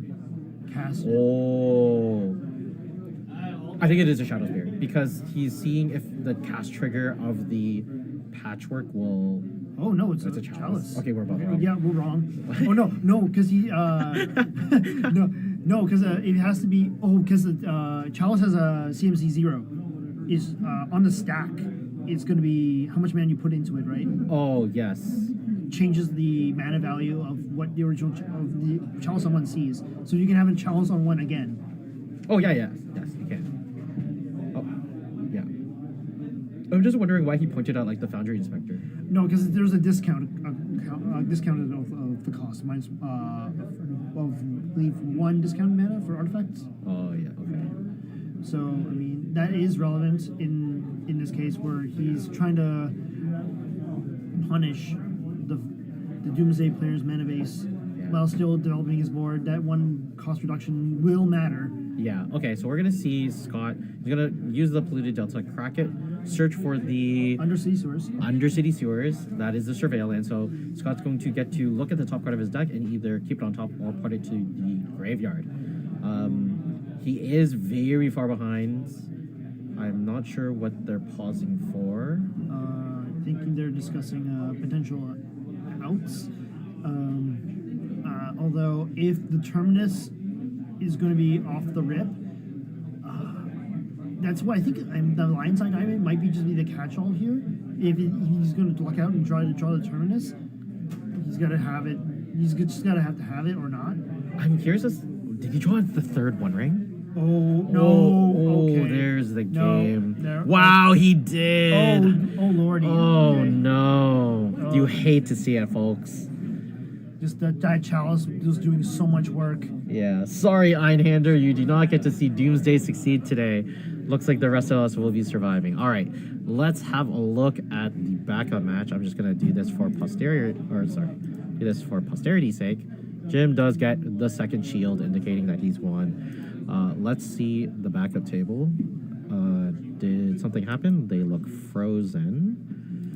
Let me see if I can adjust the camera here. Let's try this. Okay. Yeah. Okay. So we're gonna switch it over. So this is Boston on Selesnya Lands versus Caleb on Miracle Beans. Yes. So during the last during. Okay, the I have a match- quick question for you. Okay, sure. What do you think about the name Miracle Beans? Miracle beans. I have been trying to try to make it so that everyone calls it Miracle Beans. I mean, you can certainly try. I mean, it's whatever sticks. I mean, it's the whatever name. It's just like saying 4cc beans is like so much, and it's like 4-color beans doesn't look good on camera. I mean, Also, you have miracle cards. You have Terminus and you have Triumph of St. Catherine. They're like your main win conditions. there's also Uro in that list, I believe. I mean, yeah, sure, but That's just an add-on, right? Yeah, okay. But I mean, Okay, yeah. So I think from my experience, any beans list that plays Wasteland is. salad. Is that I like that suggestion. But where does the salad come from? That's the question. The Uro. Uro? Bean salad. But why does Uro mean salad? Well, I mean, it's like four color soup. That's that. Now it's because you're heavily leaning on green for the up the beanstalk. Look, I'm just saying. I think mine makes a little bit more sense than salad. Is it because Uro's like all seaweedy? Is that the reason why? No, because of the different colored beans. There we go. It's a bean salad. It's a bunch of different colored beans. That would make sense if you're talking about a bunch of different like deck lists, right? Like the archetype as a whole, you just call it bean salad. But specifically, this deck could be called. I'm calling it Miracle Beans. It sounds cooler. There's Sensu Beans. It's like Dragon Ball. All right, I'll roll with it. I have no objections. I just typically go with whatever the consensus is. What they would call the names. So earlier in the day, I was talking about Lava Spur boots and how I think it's like pretty good. Yeah.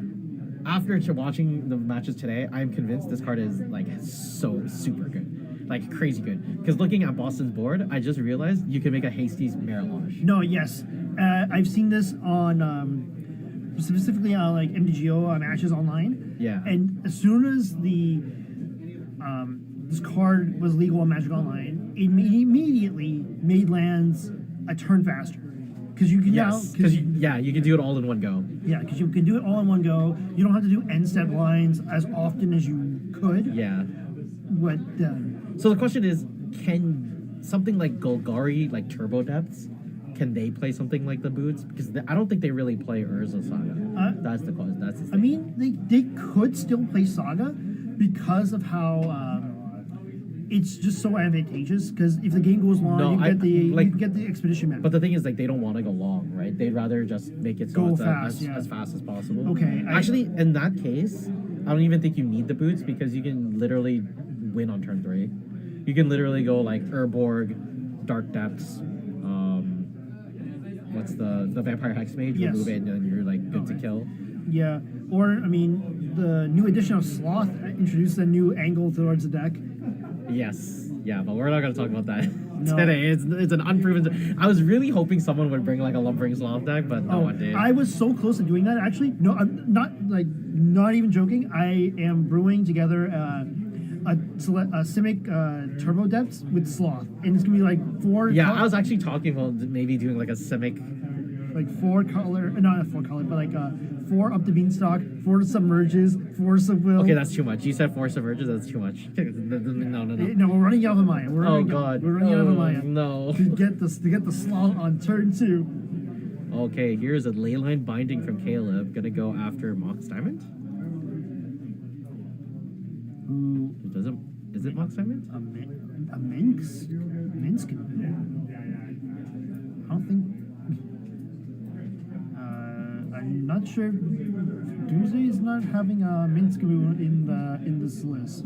This is not Doomsday though. Oh no! This is Miracle Beans. Oh whoops! Yep. Oh, I'm following a different monitors. My bad. Yeah, so it looks like Caleb went after the Mox Diamond with the Leyline Binding.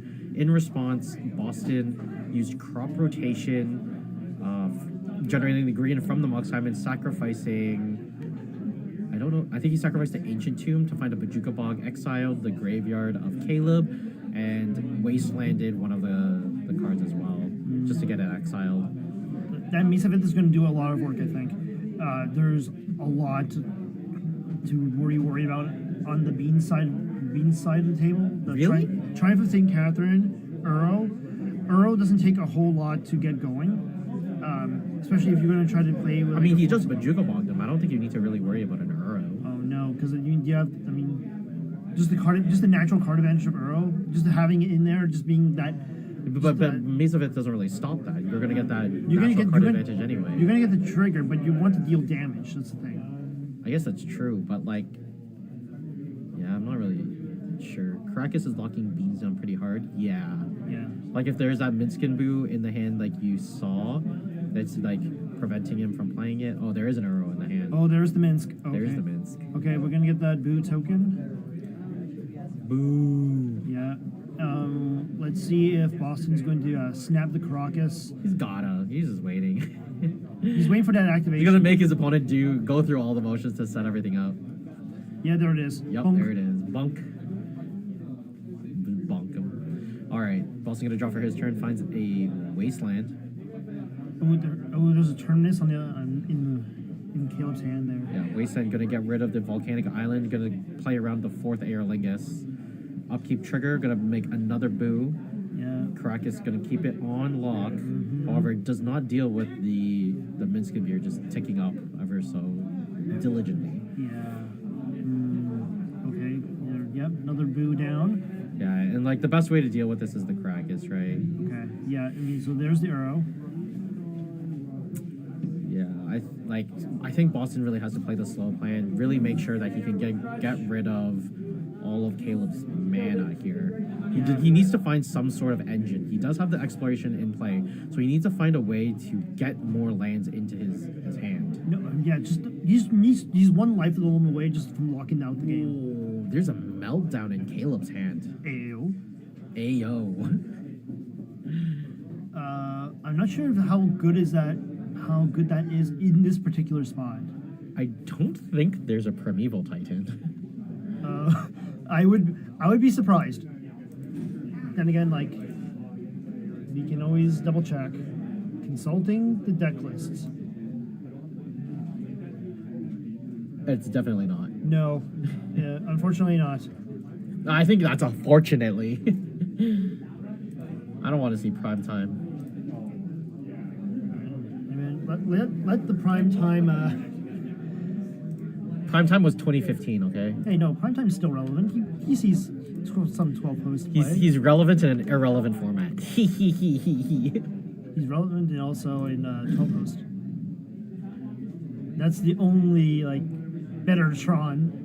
Oh, oops. Sorry, guys. That was my mistake. Okay, let's see what's going on here.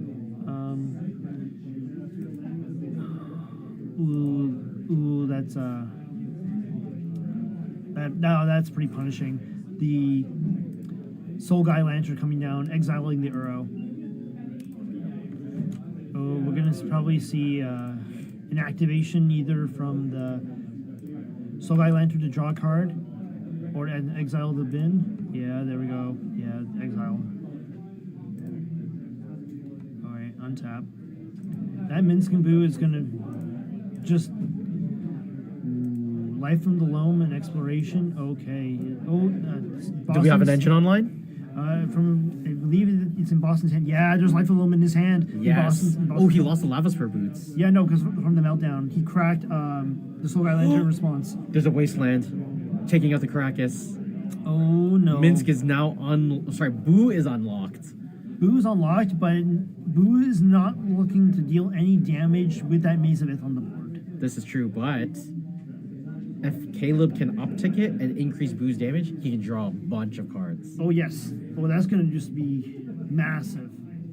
Oh, and I think Caleb, it's also, that's a Swords of Plowshare in Caleb's hand, so he's actually in a very, very safe position, staring down that Dark Depths. Yes. Just Boston just doesn't have any. Wow, he's playing like I am. He can't find lands in a lands deck. Whoa, no. It's a miracle beans. Catherine off the top. No, the last card that Boston drew was a Sphere of Resistance. Yeah, okay. Oh, now Boston's in a very precarious position. There's got the choice between the massive hamster or the 5/5 lifelink threat that keeps on coming. I think he goes for the Boo, right? Well, I mean, that's some sick tech actually. If he sacrifices the Catherine to Minsk, the Catherine's just gonna come back. That's true. Off of the exile of 5 cards, you're more than likely gonna see Catherine again. Why are you exiling cards? There's no Uro, Right? right? Where? Uro got exiled? Yes, Earl got But exiled. why are you exiling 5 cards off the top? Oh no, from Catherine. Catherine's ability, he just shovels back in from 6 cards. Yeah. Yeah. So if you're gonna draw 5 from the sacrifice, from the but sacrifice, he's drawing way more than 5. He's drawing like 10. No, that's if he that's- if he sacrifices Boo. If he Yeah. sacrifices Catherine, He won't draw. Yeah, when It has to be a Catherine- hamster to draw. Oh, it has to be hamster. Yeah, it has to be a hamster to draw. Oh, that's unfortunate. That shows No, how, that's very fortunate. Otherwise, Minskin Boo would be even more busted than it already is. that shows how much I play with Minskinu. Good. Which I is- love that card. Which is, I love it too, but I just don't have the mana base to play it in most decks. Of course you do. You just play Magus of the Moons and Forests. No, we're not doing that. Magus of the Moon and Forests. All right, so there's a Life from the Loam. Boston finally gets a Yavimaya Cradle of Growth on the board. Gonna replay the Caracas. This is gonna very nicely deal with the Boo. He doesn't do it now. I'm surprised. There's a Yavimaya. Actually, no, he can do it whenever he wants, I think. There's a Yavimaya on Boston side of the table. Yeah, that let him play the Life from the Loam, which let him get back the Caracas, and now he has a Caracas to deal with this Boo. And he has to take the 5 from the Triumph of St. Catherine, going to go down to 18. Caleb, I think, going up to 28? Or did he already gain his life? I believe. I'm not sure. I believe he gained his life because I think Boston would have adjusted it already. I wasn't really paying attention. Yeah, I'm just taking a look at Minskin Boo because I clearly don't know what this card does. All right. Boston signals to Caleb to continue his turn. This Minskin Boo is at a 12 loyalty count. Boston is going to dredge back Life from the Loam. He now finally has an engine going. Mills, Wooded Foothills, Expedition Map, Yavimaya. Okay. This is good. This is good. That's pretty strong. So now Boston can wasteland Caleb away. This will finally let him, if he really needs to, get a Tabernacle to get rid of this Triumph. I see another exploration in his hand. Oh, this is going to get rough for Caleb then. It's another exploration coming down on the board just to expedite the land process. Yeah. Do we know what's in Caleb's hand? Is it any form of interaction? Oh, there's a Force of Will. Force of Will, Swords of Plowshares. I think it's Force of Will and 3 Swords of Plowshares. Oh, yeah. Oh, God. I mean, wow. Caleb does not hardcast Force. Urza Saga. Yeah. Oh, there's the loan. Okay, getting back. What are we going to get back from the loan? Oh, there's going to be I think this is the Force of Will.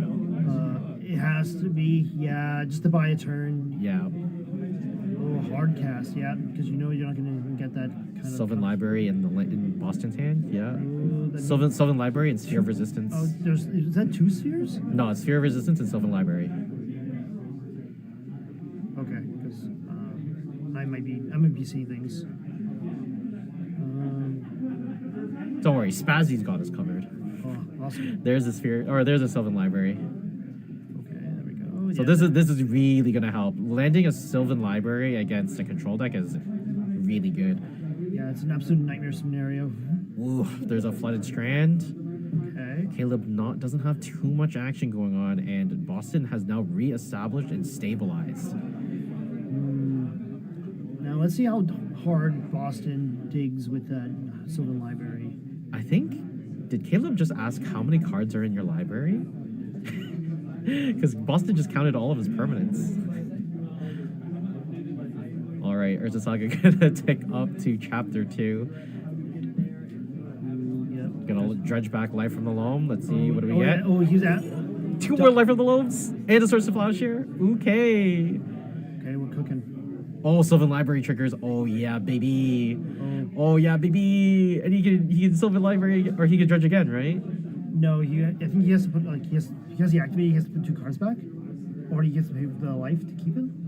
I'm not sure what this is. No, so the dredge is the replacement effect. It is the replacement effect, but it still counts as the cards drawn for the ability, I think. Oh, I'm not sure. I would have to. My brain isn't working, and I can't process it enough. Okay, so Boston going to Wasteland, and Okay, that's yeah, all right. Caleb just gonna pick it up. I don't have the round count on these guys, so we're gonna see what happens. I think this is. Are you gonna? Oh, it look. Judging from, I'm just trying to take it again. Yeah, it looks like the game is over. So I think Boston is the victor here. Looks like he is D-sideboarding. If he's D-sideboarding, he might have gotten it in too. Don't want to.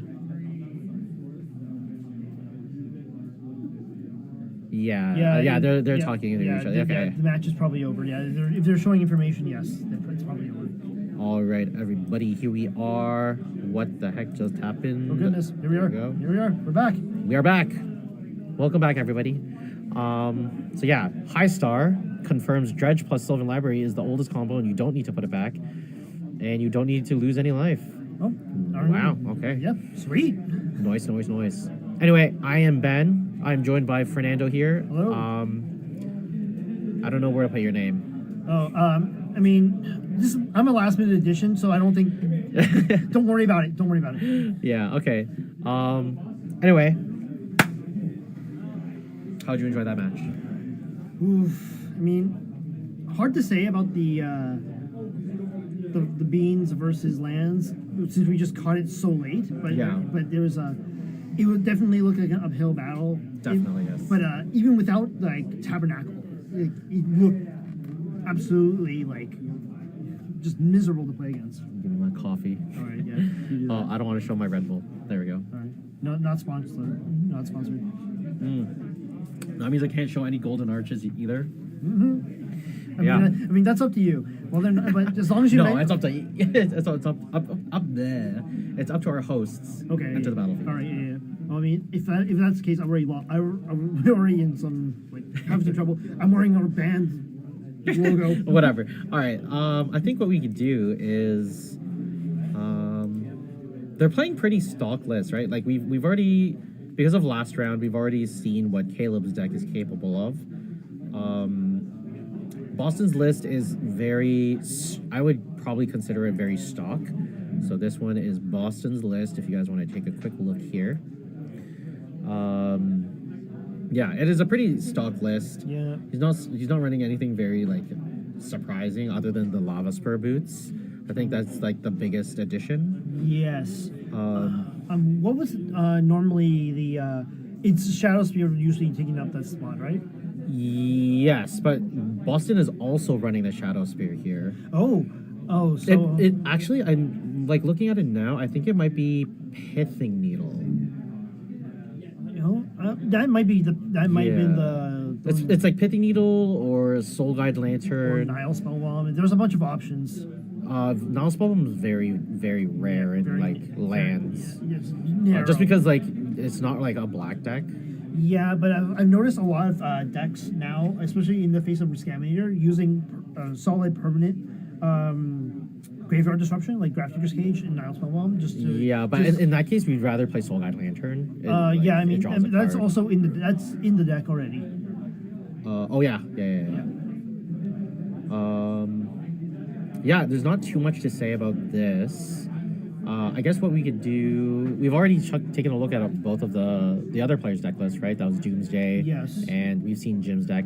So I think what we're gonna do is we're gonna just take a 7-minute break, and actually no, both matches are done. So we'll take a 3-minute break, and we will see you guys in just a few minutes. Sure.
All right, everybody, we are cutting the break really short. Players are ready to go. They have bumped fists, signifying they're ready. So we have on player one, this is the finals. We have on player one side, Jim Monolith himself playing his signature deck, Mud Stompy, and his opponent today is Boston piloting Selesnya Lands. So we just took a quick look at that backup feature match featuring Boston. So while Boston is shuffling, I think we can just take a quick peek for anyone who's joining just now. We're gonna take a look at Boston's list. If I can just do this really quickly, we'll do this.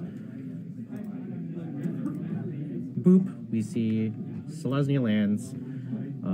I guess we will feature the good old-fashioned Tabernacle. Yep, of course. Yeah, what are your thoughts on this matchup? Well, I think this is a very unique matchup because both of these decks, they're looking to control the game in various different ways. Lands trying to punish like mana bases by like, strip mining them through their wastelands. I'm not sure if this Boston's list runs the Ghost Quarter. I don't know. I don't see it. I don't see it either, no. Yeah, it's not entirely common, but the Pistachio's can fulfill the same role to a degree. Okay. So we are going to start in. Looks like Boston is satisfied with his 6-card hand, but Jim is in the higher seed, and he starts off with Wasteland into Lava Spur Boots. Now Boston's taking his turn. He plays the Selesnya Surveil land, and we're going to see him keep it on top. Yes. Okay. Crack a cold one with the boys. We got a. All right, down comes Ancient Tomb from Jim. He's going to bring himself down to 18. Okay. Play Foundry Inspector. Okay. Applying the pressure early and the mana reduction also conducive to ramp. Yeah, so it is a 3-mana 3/2 construct, and it has the ability that lowers the amount of artifacts by 1. So you have to pay 1 less. All right, so there's an exploration from Boston. Gonna play double Urza Saga. That's interesting. That's certainly interesting. I mean, it applies a lot of pressure, and it gets him the artifacts that he wants to be getting. Yeah. He's trying to. So is this? I don't know how I feel about this because now that there's a Foundry Inspector, all of Jim's board is now evened out, whereas Boston is getting taxed.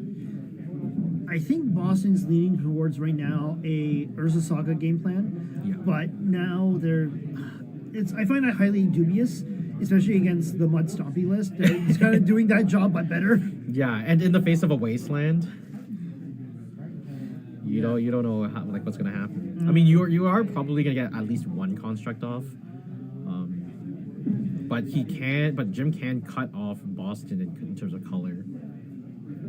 Yeah, that's gonna be a rough one. Yeah, like I think in like 3 turns, Boston just might not even have any lands. Yeah.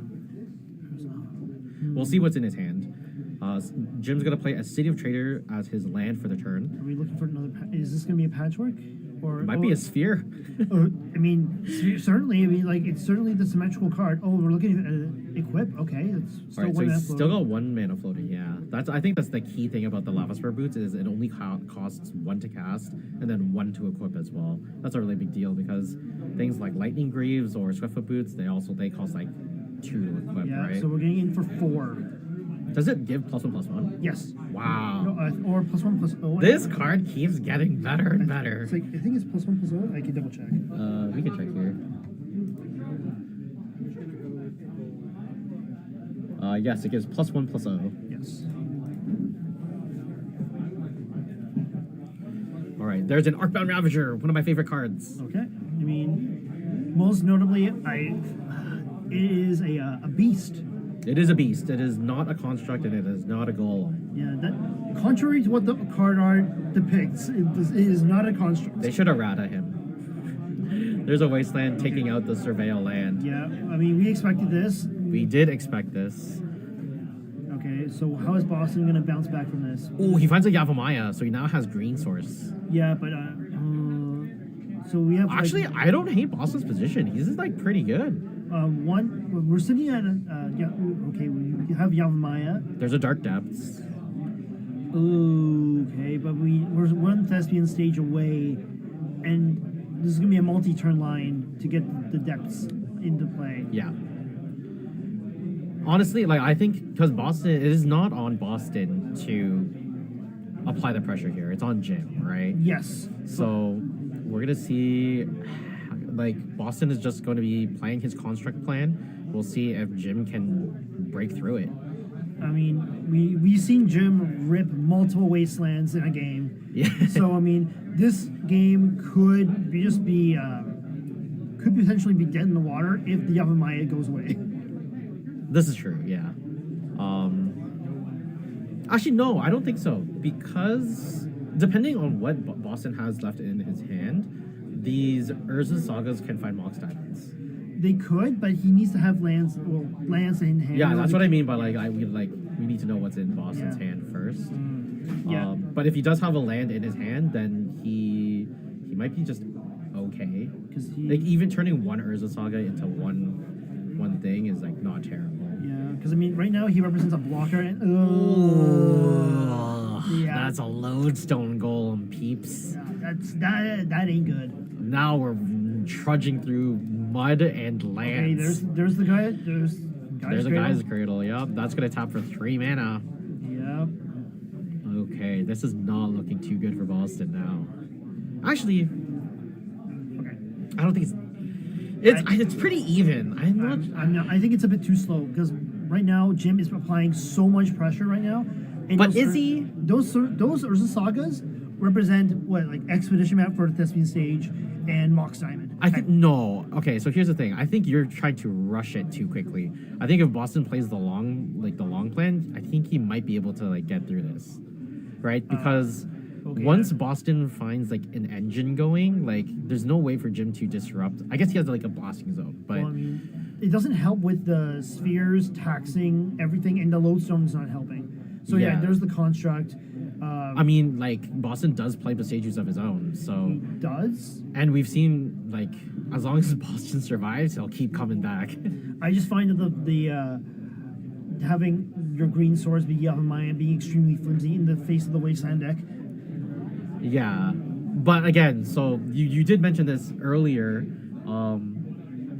Jim's like kind of struggles on card advantage, so he could see it, he could not, right? Yeah. We'll see what like Jim might even consider that there's more threatening lands other than the cradle. Yes. But wow, Boston rips a wasteland of his own. We're gonna see what happens. All right. 2 floating 2 mana. Both sagas are going to die. We're going to see what he finds with both of those searches. Yeah, I think he's gonna need that mana to play through these spheres. Okay. I think one of them has to be a Mox Diamond. Well, one of them is Expedition. Yeah, okay, so yeah. he might be going for the quick kill. Yeah. So there's the Expedition map. He has 2 mana to activate it. Oh, The boots. he's going for okay, boots? Okay. Oh, we're going to get a hasty 2020. Like Wait, we don't know the card that he drew. Okay, so he's using the mana to crack the Expedition map. Yes. There's a Thespian Yeah, stage. there it is. Yes, this is the 3-card combo. Yeah, okay, yeah. Does he have an extra mana to equip it, though? Yeah. That's. Oh. Yeah, yes, there's the wasteland. He drew the wasteland. Yes! Yeah, baby. Oh my god. Jim kind of stun locked. What are we gonna do? Oh my god. Yeah. Yeah, no, there's you a can't do Phyrexian any- Metamorph, and that does not do it. That's gonna be Boston taking game Yeah, number that- 1 in the finals here of the Legacy Invitational. Ooh, that's like we were saying before. This is why like Flans is just a little bit turned faster. I had my doubts. I had my doubts. I will say I did have my doubts, but my eyes have been open. All right, so we're gonna see. No one has commented on anything, but let's pull up Jim's list and kind of see what his sideboard plan could be. We're gonna go this way. Wow, that is very off center. Give me a second to fix that, guys. All right. Okay. I think just by looking at his deck list, I hesitate to struggle. Like I really hesitate, at least myself personally, how to board for lands, especially in Jim's position, because I just don't. I'm not. I'm really inexperienced with this kind of style of deck being played. So I think one of the key cards here is going to have to be Leyline of the Void. Yeah, Just- so I think the biggest things are Leyline of the Void. Chalices can be a little bit disruptive. It stops like crop rotations. What else does it stop out of Boston's list? It could stop Mox Diamonds up on 0, but that might hurt Jim more than Boston. Yeah, I definitely think it hurts Jim more than Boston. What do you know what that card is with the? Yeah, we could take a. Is that walk? Oh, it's a Walking Ballista. Is it a Walking Ballista? Yes, he does have a Walking Ballista in the board. Yeah, so. Yeah, I think the Actually, we're definitely going to see a Canoptic Scarab Swarm come in. 100%, yes. Jim loves this card, and we've seen it do wonders today. Wormcoil is certainly a choice, but I don't think it's going to. Honestly, I don't know why it's in the list. I've never seen him play it. I've never thought it was I never thought it would be good. I think it's an emergency life gain that's primarily a concern, because also I'm not sure if he has any sack. If that's the case, actually yes, no, because he has the Arcbound Ravager, he could for actually metamorph and just get an army, build a very slow army of worm tokens and worm coil engines that could just fraction off and just be a dominating board presence. But a one of in the sideboard, that's such a Karn strategy, and I don't know. I'm not a huge fan. Anyway, these guys are speedy. They want to go home. We're gonna start up and look at their mulligans and see if we can get any glimpses of their hands here. Okay, let's take a look. See if we can make this bigger. Okay, I think that's an expedition map on Boston's hand there. That does look like a map.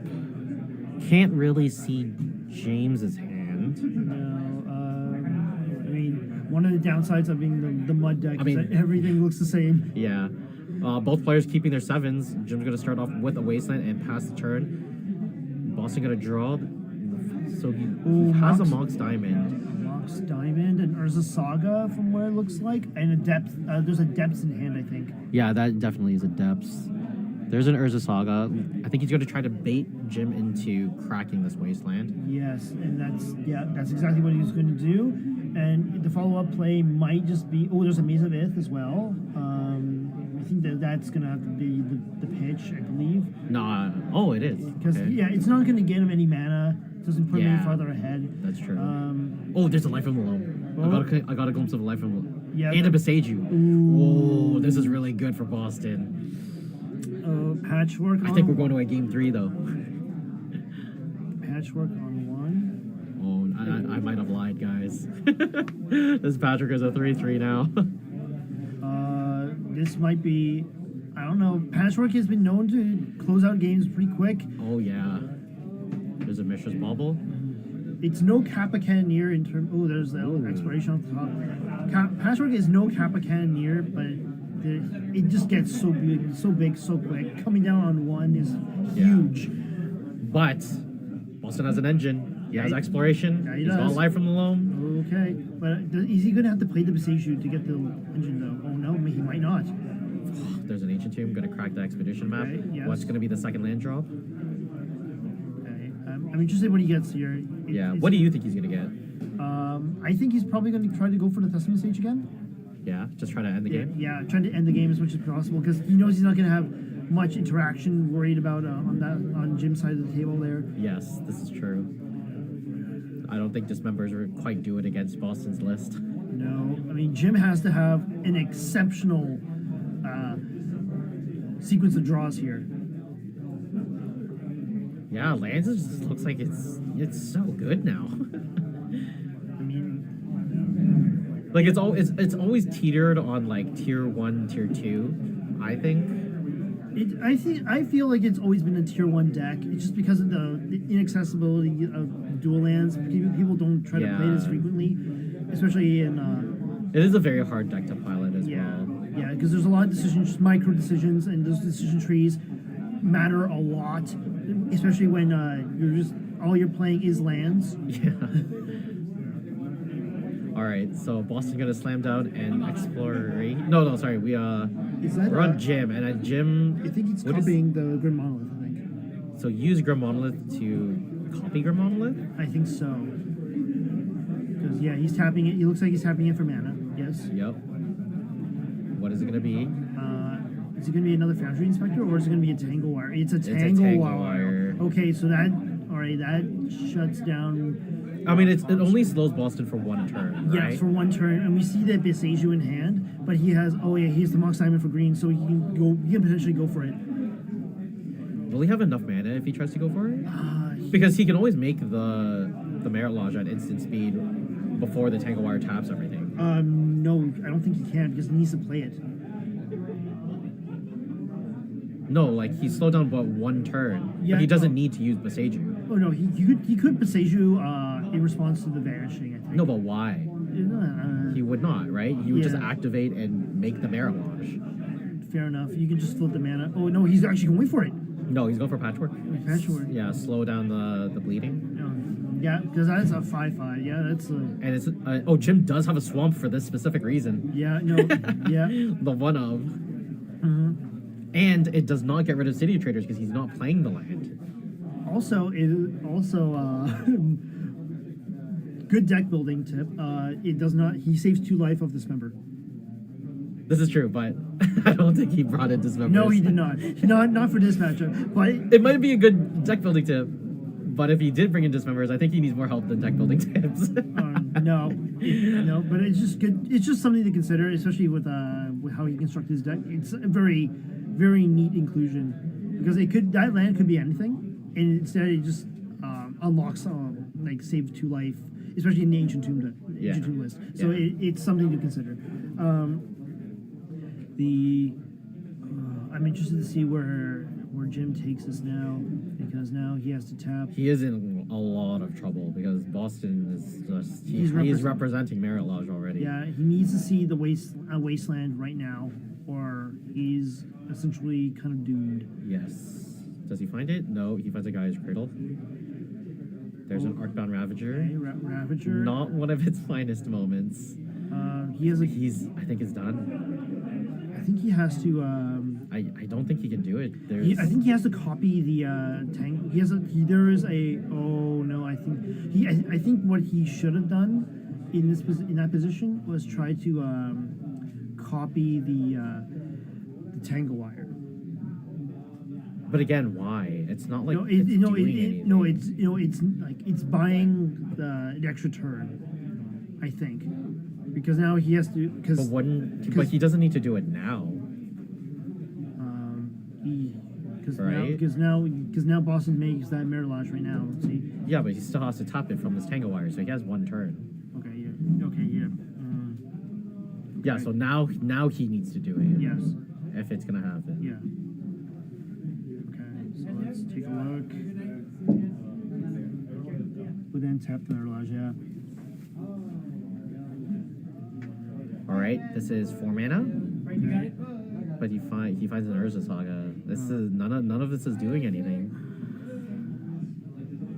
That Tangle. I don't know how Jim's deck deals with a Merit Lodge. I mean, Canoptic Snare Swarm has to happen. All right, so here is. Yeah. So what is he going to copy? I think it's going to have to be the Tangle Wire line. Yeah, it has to be another Tangle Wire, right?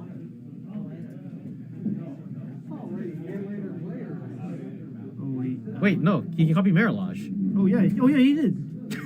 Oh yeah, no. The Doi. Okay, yeah, I didn't see that. So now, okay, but now. I've seen Jim copy so much stuff. Never seen him copy an opposing creature before. Okay. All right. Okay, but Boston is seeing a Life of the Loam and a Crucible of Worlds. So he could further develop. I don't know what he's supposed to do because how does Boston beat a Merit Lodge? Oh no! Jim's actually drawing live to Manifold Key. Yes, Jim has the Manifold Key. Boston does not. Okay. I think okay. the only way if Boston plans to win through Mirage, I think the only way is Shadow Spear, equip it, and deal 1 point of damage at a time. That's pretty loose. Yeah, oh, and yeah, okay, so what you were saying before is the Manifold Key is going to come off of the Urza Saga. Yeah, no, because if Jim rips it off the top, he can just play it, and he just wins right there. Yeah, Right but he doesn't need to like rip it off the top, right? No, it's he easier doesn't. for like if he doesn't get it in like 2 turns, he can get it from the Urza Saga. Oh, yeah. And then his game. Yes. Oh, Boston. oh. Okay, so Boston is right now fighting for his life. Okay. Oh no, but I mean those are good. That's a really good selection, especially that Maze of It. Yeah, but it's still not a way to win. It's not a way to win, but it's a way to stall. Yeah, but he can't stall. That's the problem. If he stalls, he loses to Marilla. Oh no, the Maze of It. Yeah, Yeah. we'll stop it.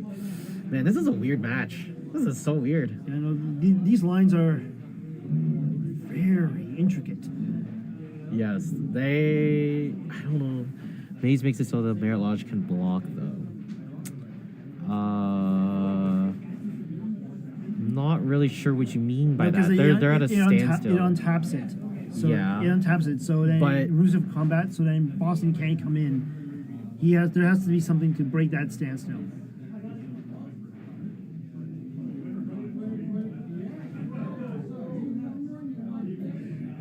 All right. And I think the card that's going to matter here the most is going to be the Manifold Key. It's like if Boston rips a Wasteland to deal with the Urza Saga, Jim has to draw it off the top. Otherwise, next turn he's going to get that Manifold Key and go for the win. Yeah, like Manifold, like that's why I'm saying like Boston. Actually, Or no, he needs hexproof. He needs that. He needs the boots or the Ward 1. Or 2 other cards. See, like there he is. All right, so actually, does Boston can win the standstill? No. because I think because Jim has the Arcana Ravager, and that Mace of It is just going to tap down Mirage no matter what. It's going to incentivize a lot of chip damage going at. Yeah, Boston has repeatable constructs now. Oh no, he doesn't. He lost the life from the loan. No, yes. But the constructs are still stronger than the Arcbound Ravager.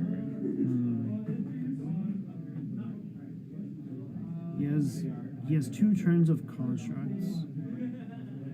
Alright, Jim gonna sacrifice the Soul Guide Lantern to draw a card. Okay. Good. It's gonna have to be. Alright, Boston gonna untap for his turn. Still needs to tap 1 thing from the Tangle Wire, right? Yeah. What would you rather tap? I'd probably tap the Forest. Yeah, actually, I think so too. You can't tap enchantments, right? I don't think It's you can. permanents, right? No, it's not every permanent. It is untap artifact, creature, or land. Okay. Yeah. So enchantment. I would probably tap the Forest. You need the construct to start blocking. Yeah. It's gonna be a very unique board stall. Why did he lose 2 life? Ancient Tomb potentially taps. He's thinking about the Ancient Tomb, picking it down. I think he wants to go for the. But you only take 2 damage when you tap it for mana. Or maybe he missed the Arcbound Ravager? Yeah, Maybe. Ravager, Yeah. I think that Beseiju unlocks most of this game because if Boston takes a turn off and lands down that Crucible and uses the Forest to go after Jim's Urza Saga, that goes. I think that takes off Manifold Key being unblockable, but still being blocked by the Maze of It. So here's an interesting thought. If when Jim's turn and he goes off, the Urza Saga goes up to chapter 3. Do you think if you want to win with Mirage, you want to go for the So I think okay. Either- So here's my thinking: is like at this point in time, neither player is winning with Mirage. No. But They're basically just pillow forting each other. essentially, but there is a way. There are ways to get around this, and Jim's Pithing Needle could come in clutch here, taking off. Yeah, I the think Mason no Eth. matter what, in this one turn, I think Boston needs to besage you that Urza Saga. Because it is too risky to leave it alive for Jim to get a Manifold Key or a Pithing Needle. Right? Manifold Key will make his Merit Lodge unblockable, and Pithing Needle will shut down Boston's Maze of Ith. Yeah. Looks like he's going for a Lava Spur Boots He's- instead. He's considering it. Lava Spur Boots, yeah. Is there something hidden that this card does that we're not seeing? No, not that I saw. Not that I'm. Yeah, no, it's just +1/+0 haste and ward 1. So now that it does not give trample, Yeah. unless that's the plan. Just to get the Boston side of the table gets that Urza Saga to get the Shadow Spear, and just gain an absurd amount of life. So Yeah, I mean, I'm all for that too, but here's Boston. He's going to channel the Beseiju, gets rid of the Urza Saga, so he knows exactly what we're saying. Yeah, I don't know. yeah, I mean, right now there's. We don't know the card that he drew. Oh, you drew an Ancient it's Tomb. 2 Ancient Tombs in his hand. Okay, he has time. But there's also some kind of inevitability, because now there's going to be, if he can even consider getting rid of the Merit Lodge, Boston just has the Crucible in hand. He could probably just get it back again. And if he, I mean, okay, so here's the thing. You keep mentioning looping Merit Lodges. I don't think either of these Merit Lodges are leaving the battlefield. no, they're not. But But he can loop Urza Sagas. Yes. That's the biggest thing. yes, getting those constructs would be important. You attack with everything right here and deal at least 6. Do you though?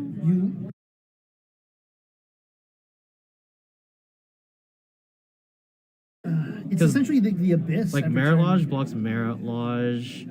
Then, A construct blocks the construct. Nah. And then, unless you're sacrificing to Arcbound Ravager, Arcbound Ravager is only going to hit for 2. Yeah, or 3 if it's unblocked. If Ravager's unblocked, which is unlikely. Sorry, yeah. You don't make a construct to block. Actually, you can make a construct to block the Arcbound Ravager. The Maze of Ith will deal with the construct. Is Boston just gonna go for the big life? Is that Shadow Sphere? Yes, it's big life, big life. Big life. Now Jim has big problems.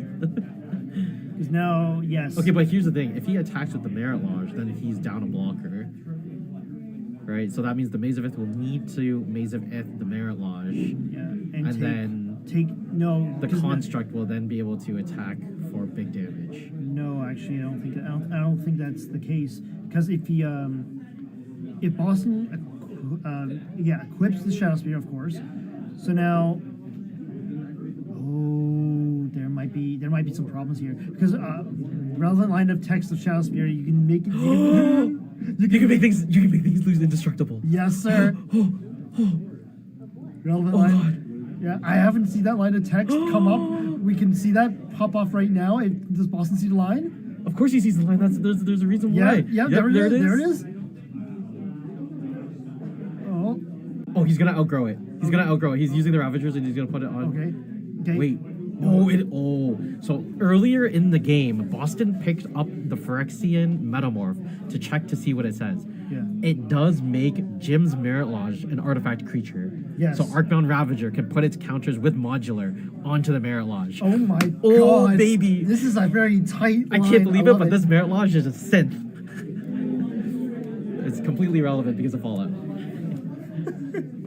Oh my god. All right, but regardless. Yeah, I think Spaz is right here, where if Boston Maze of Ith's his own Merit Lodge to make it a blocker as well. And I think he sees it. Yeah, he does see it. Oh yeah, this is why Boston's been sitting at the top for so long. His gameplay is very, very tight. Yeah, So alright. tight. Okay. Here's a Surveil in from Boston, going to Yeah. Surveil. He might- Is he going to keep it on the top? We might be looking at a game 3.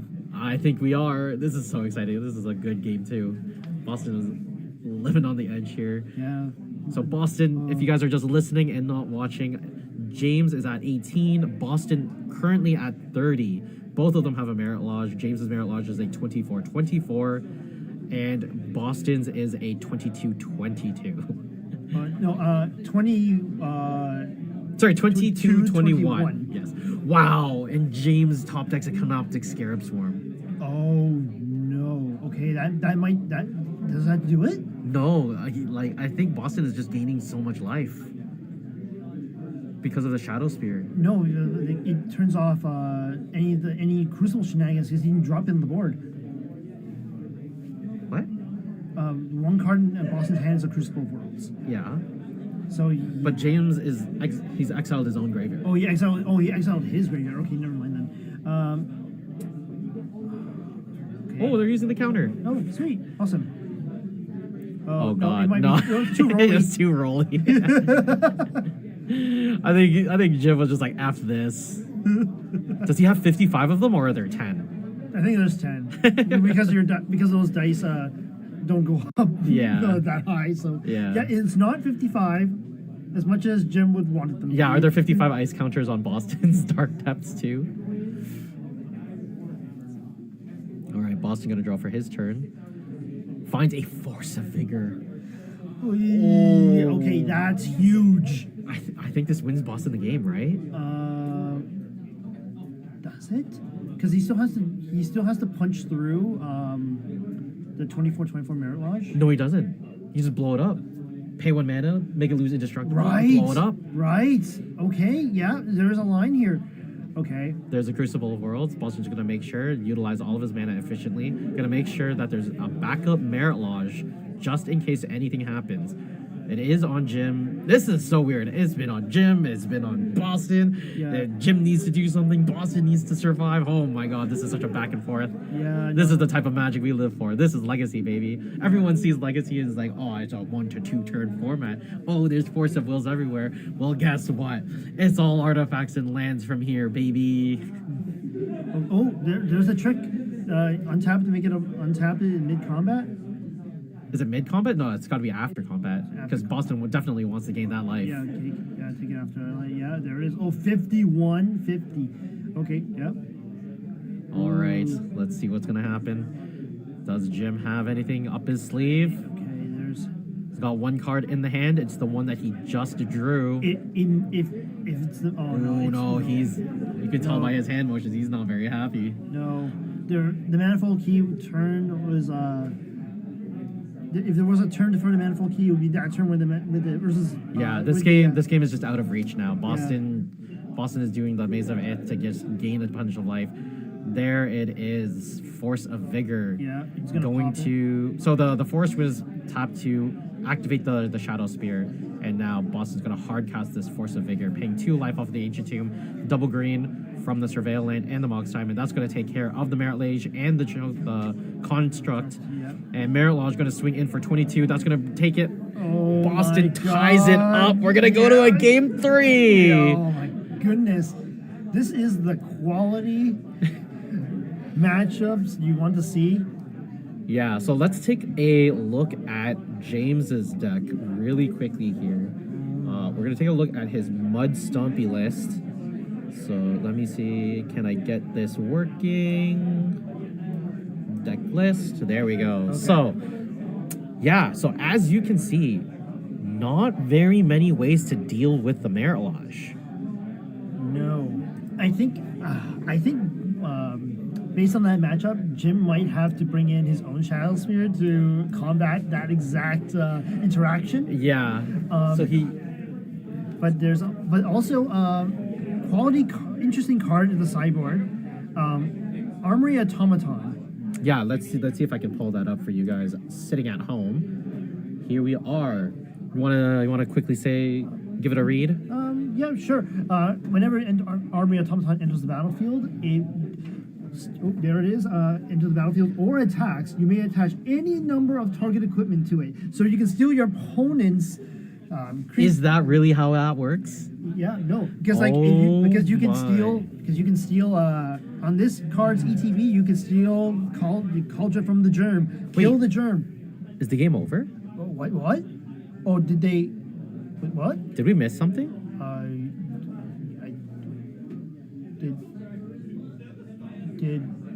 I think we missed something. Let me go and confirm. Yes, please confirm. Otherwise, this would be very awkward. I think I might have missed something. Sorry, guys. If you guys are watching at home, let me know. So yeah, Fernando has just left to go check to see what is going on. I'm just gonna quickly bring us back here. I think I actually might have miscounted the number of rounds. We're just clarifying what's up with the players. We thought that there was around 3, but both players packed up their decks and it looked like that they were finished.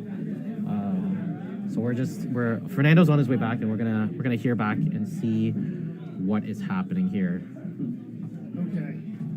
All right, Fernando, give us the lowdown. Okay.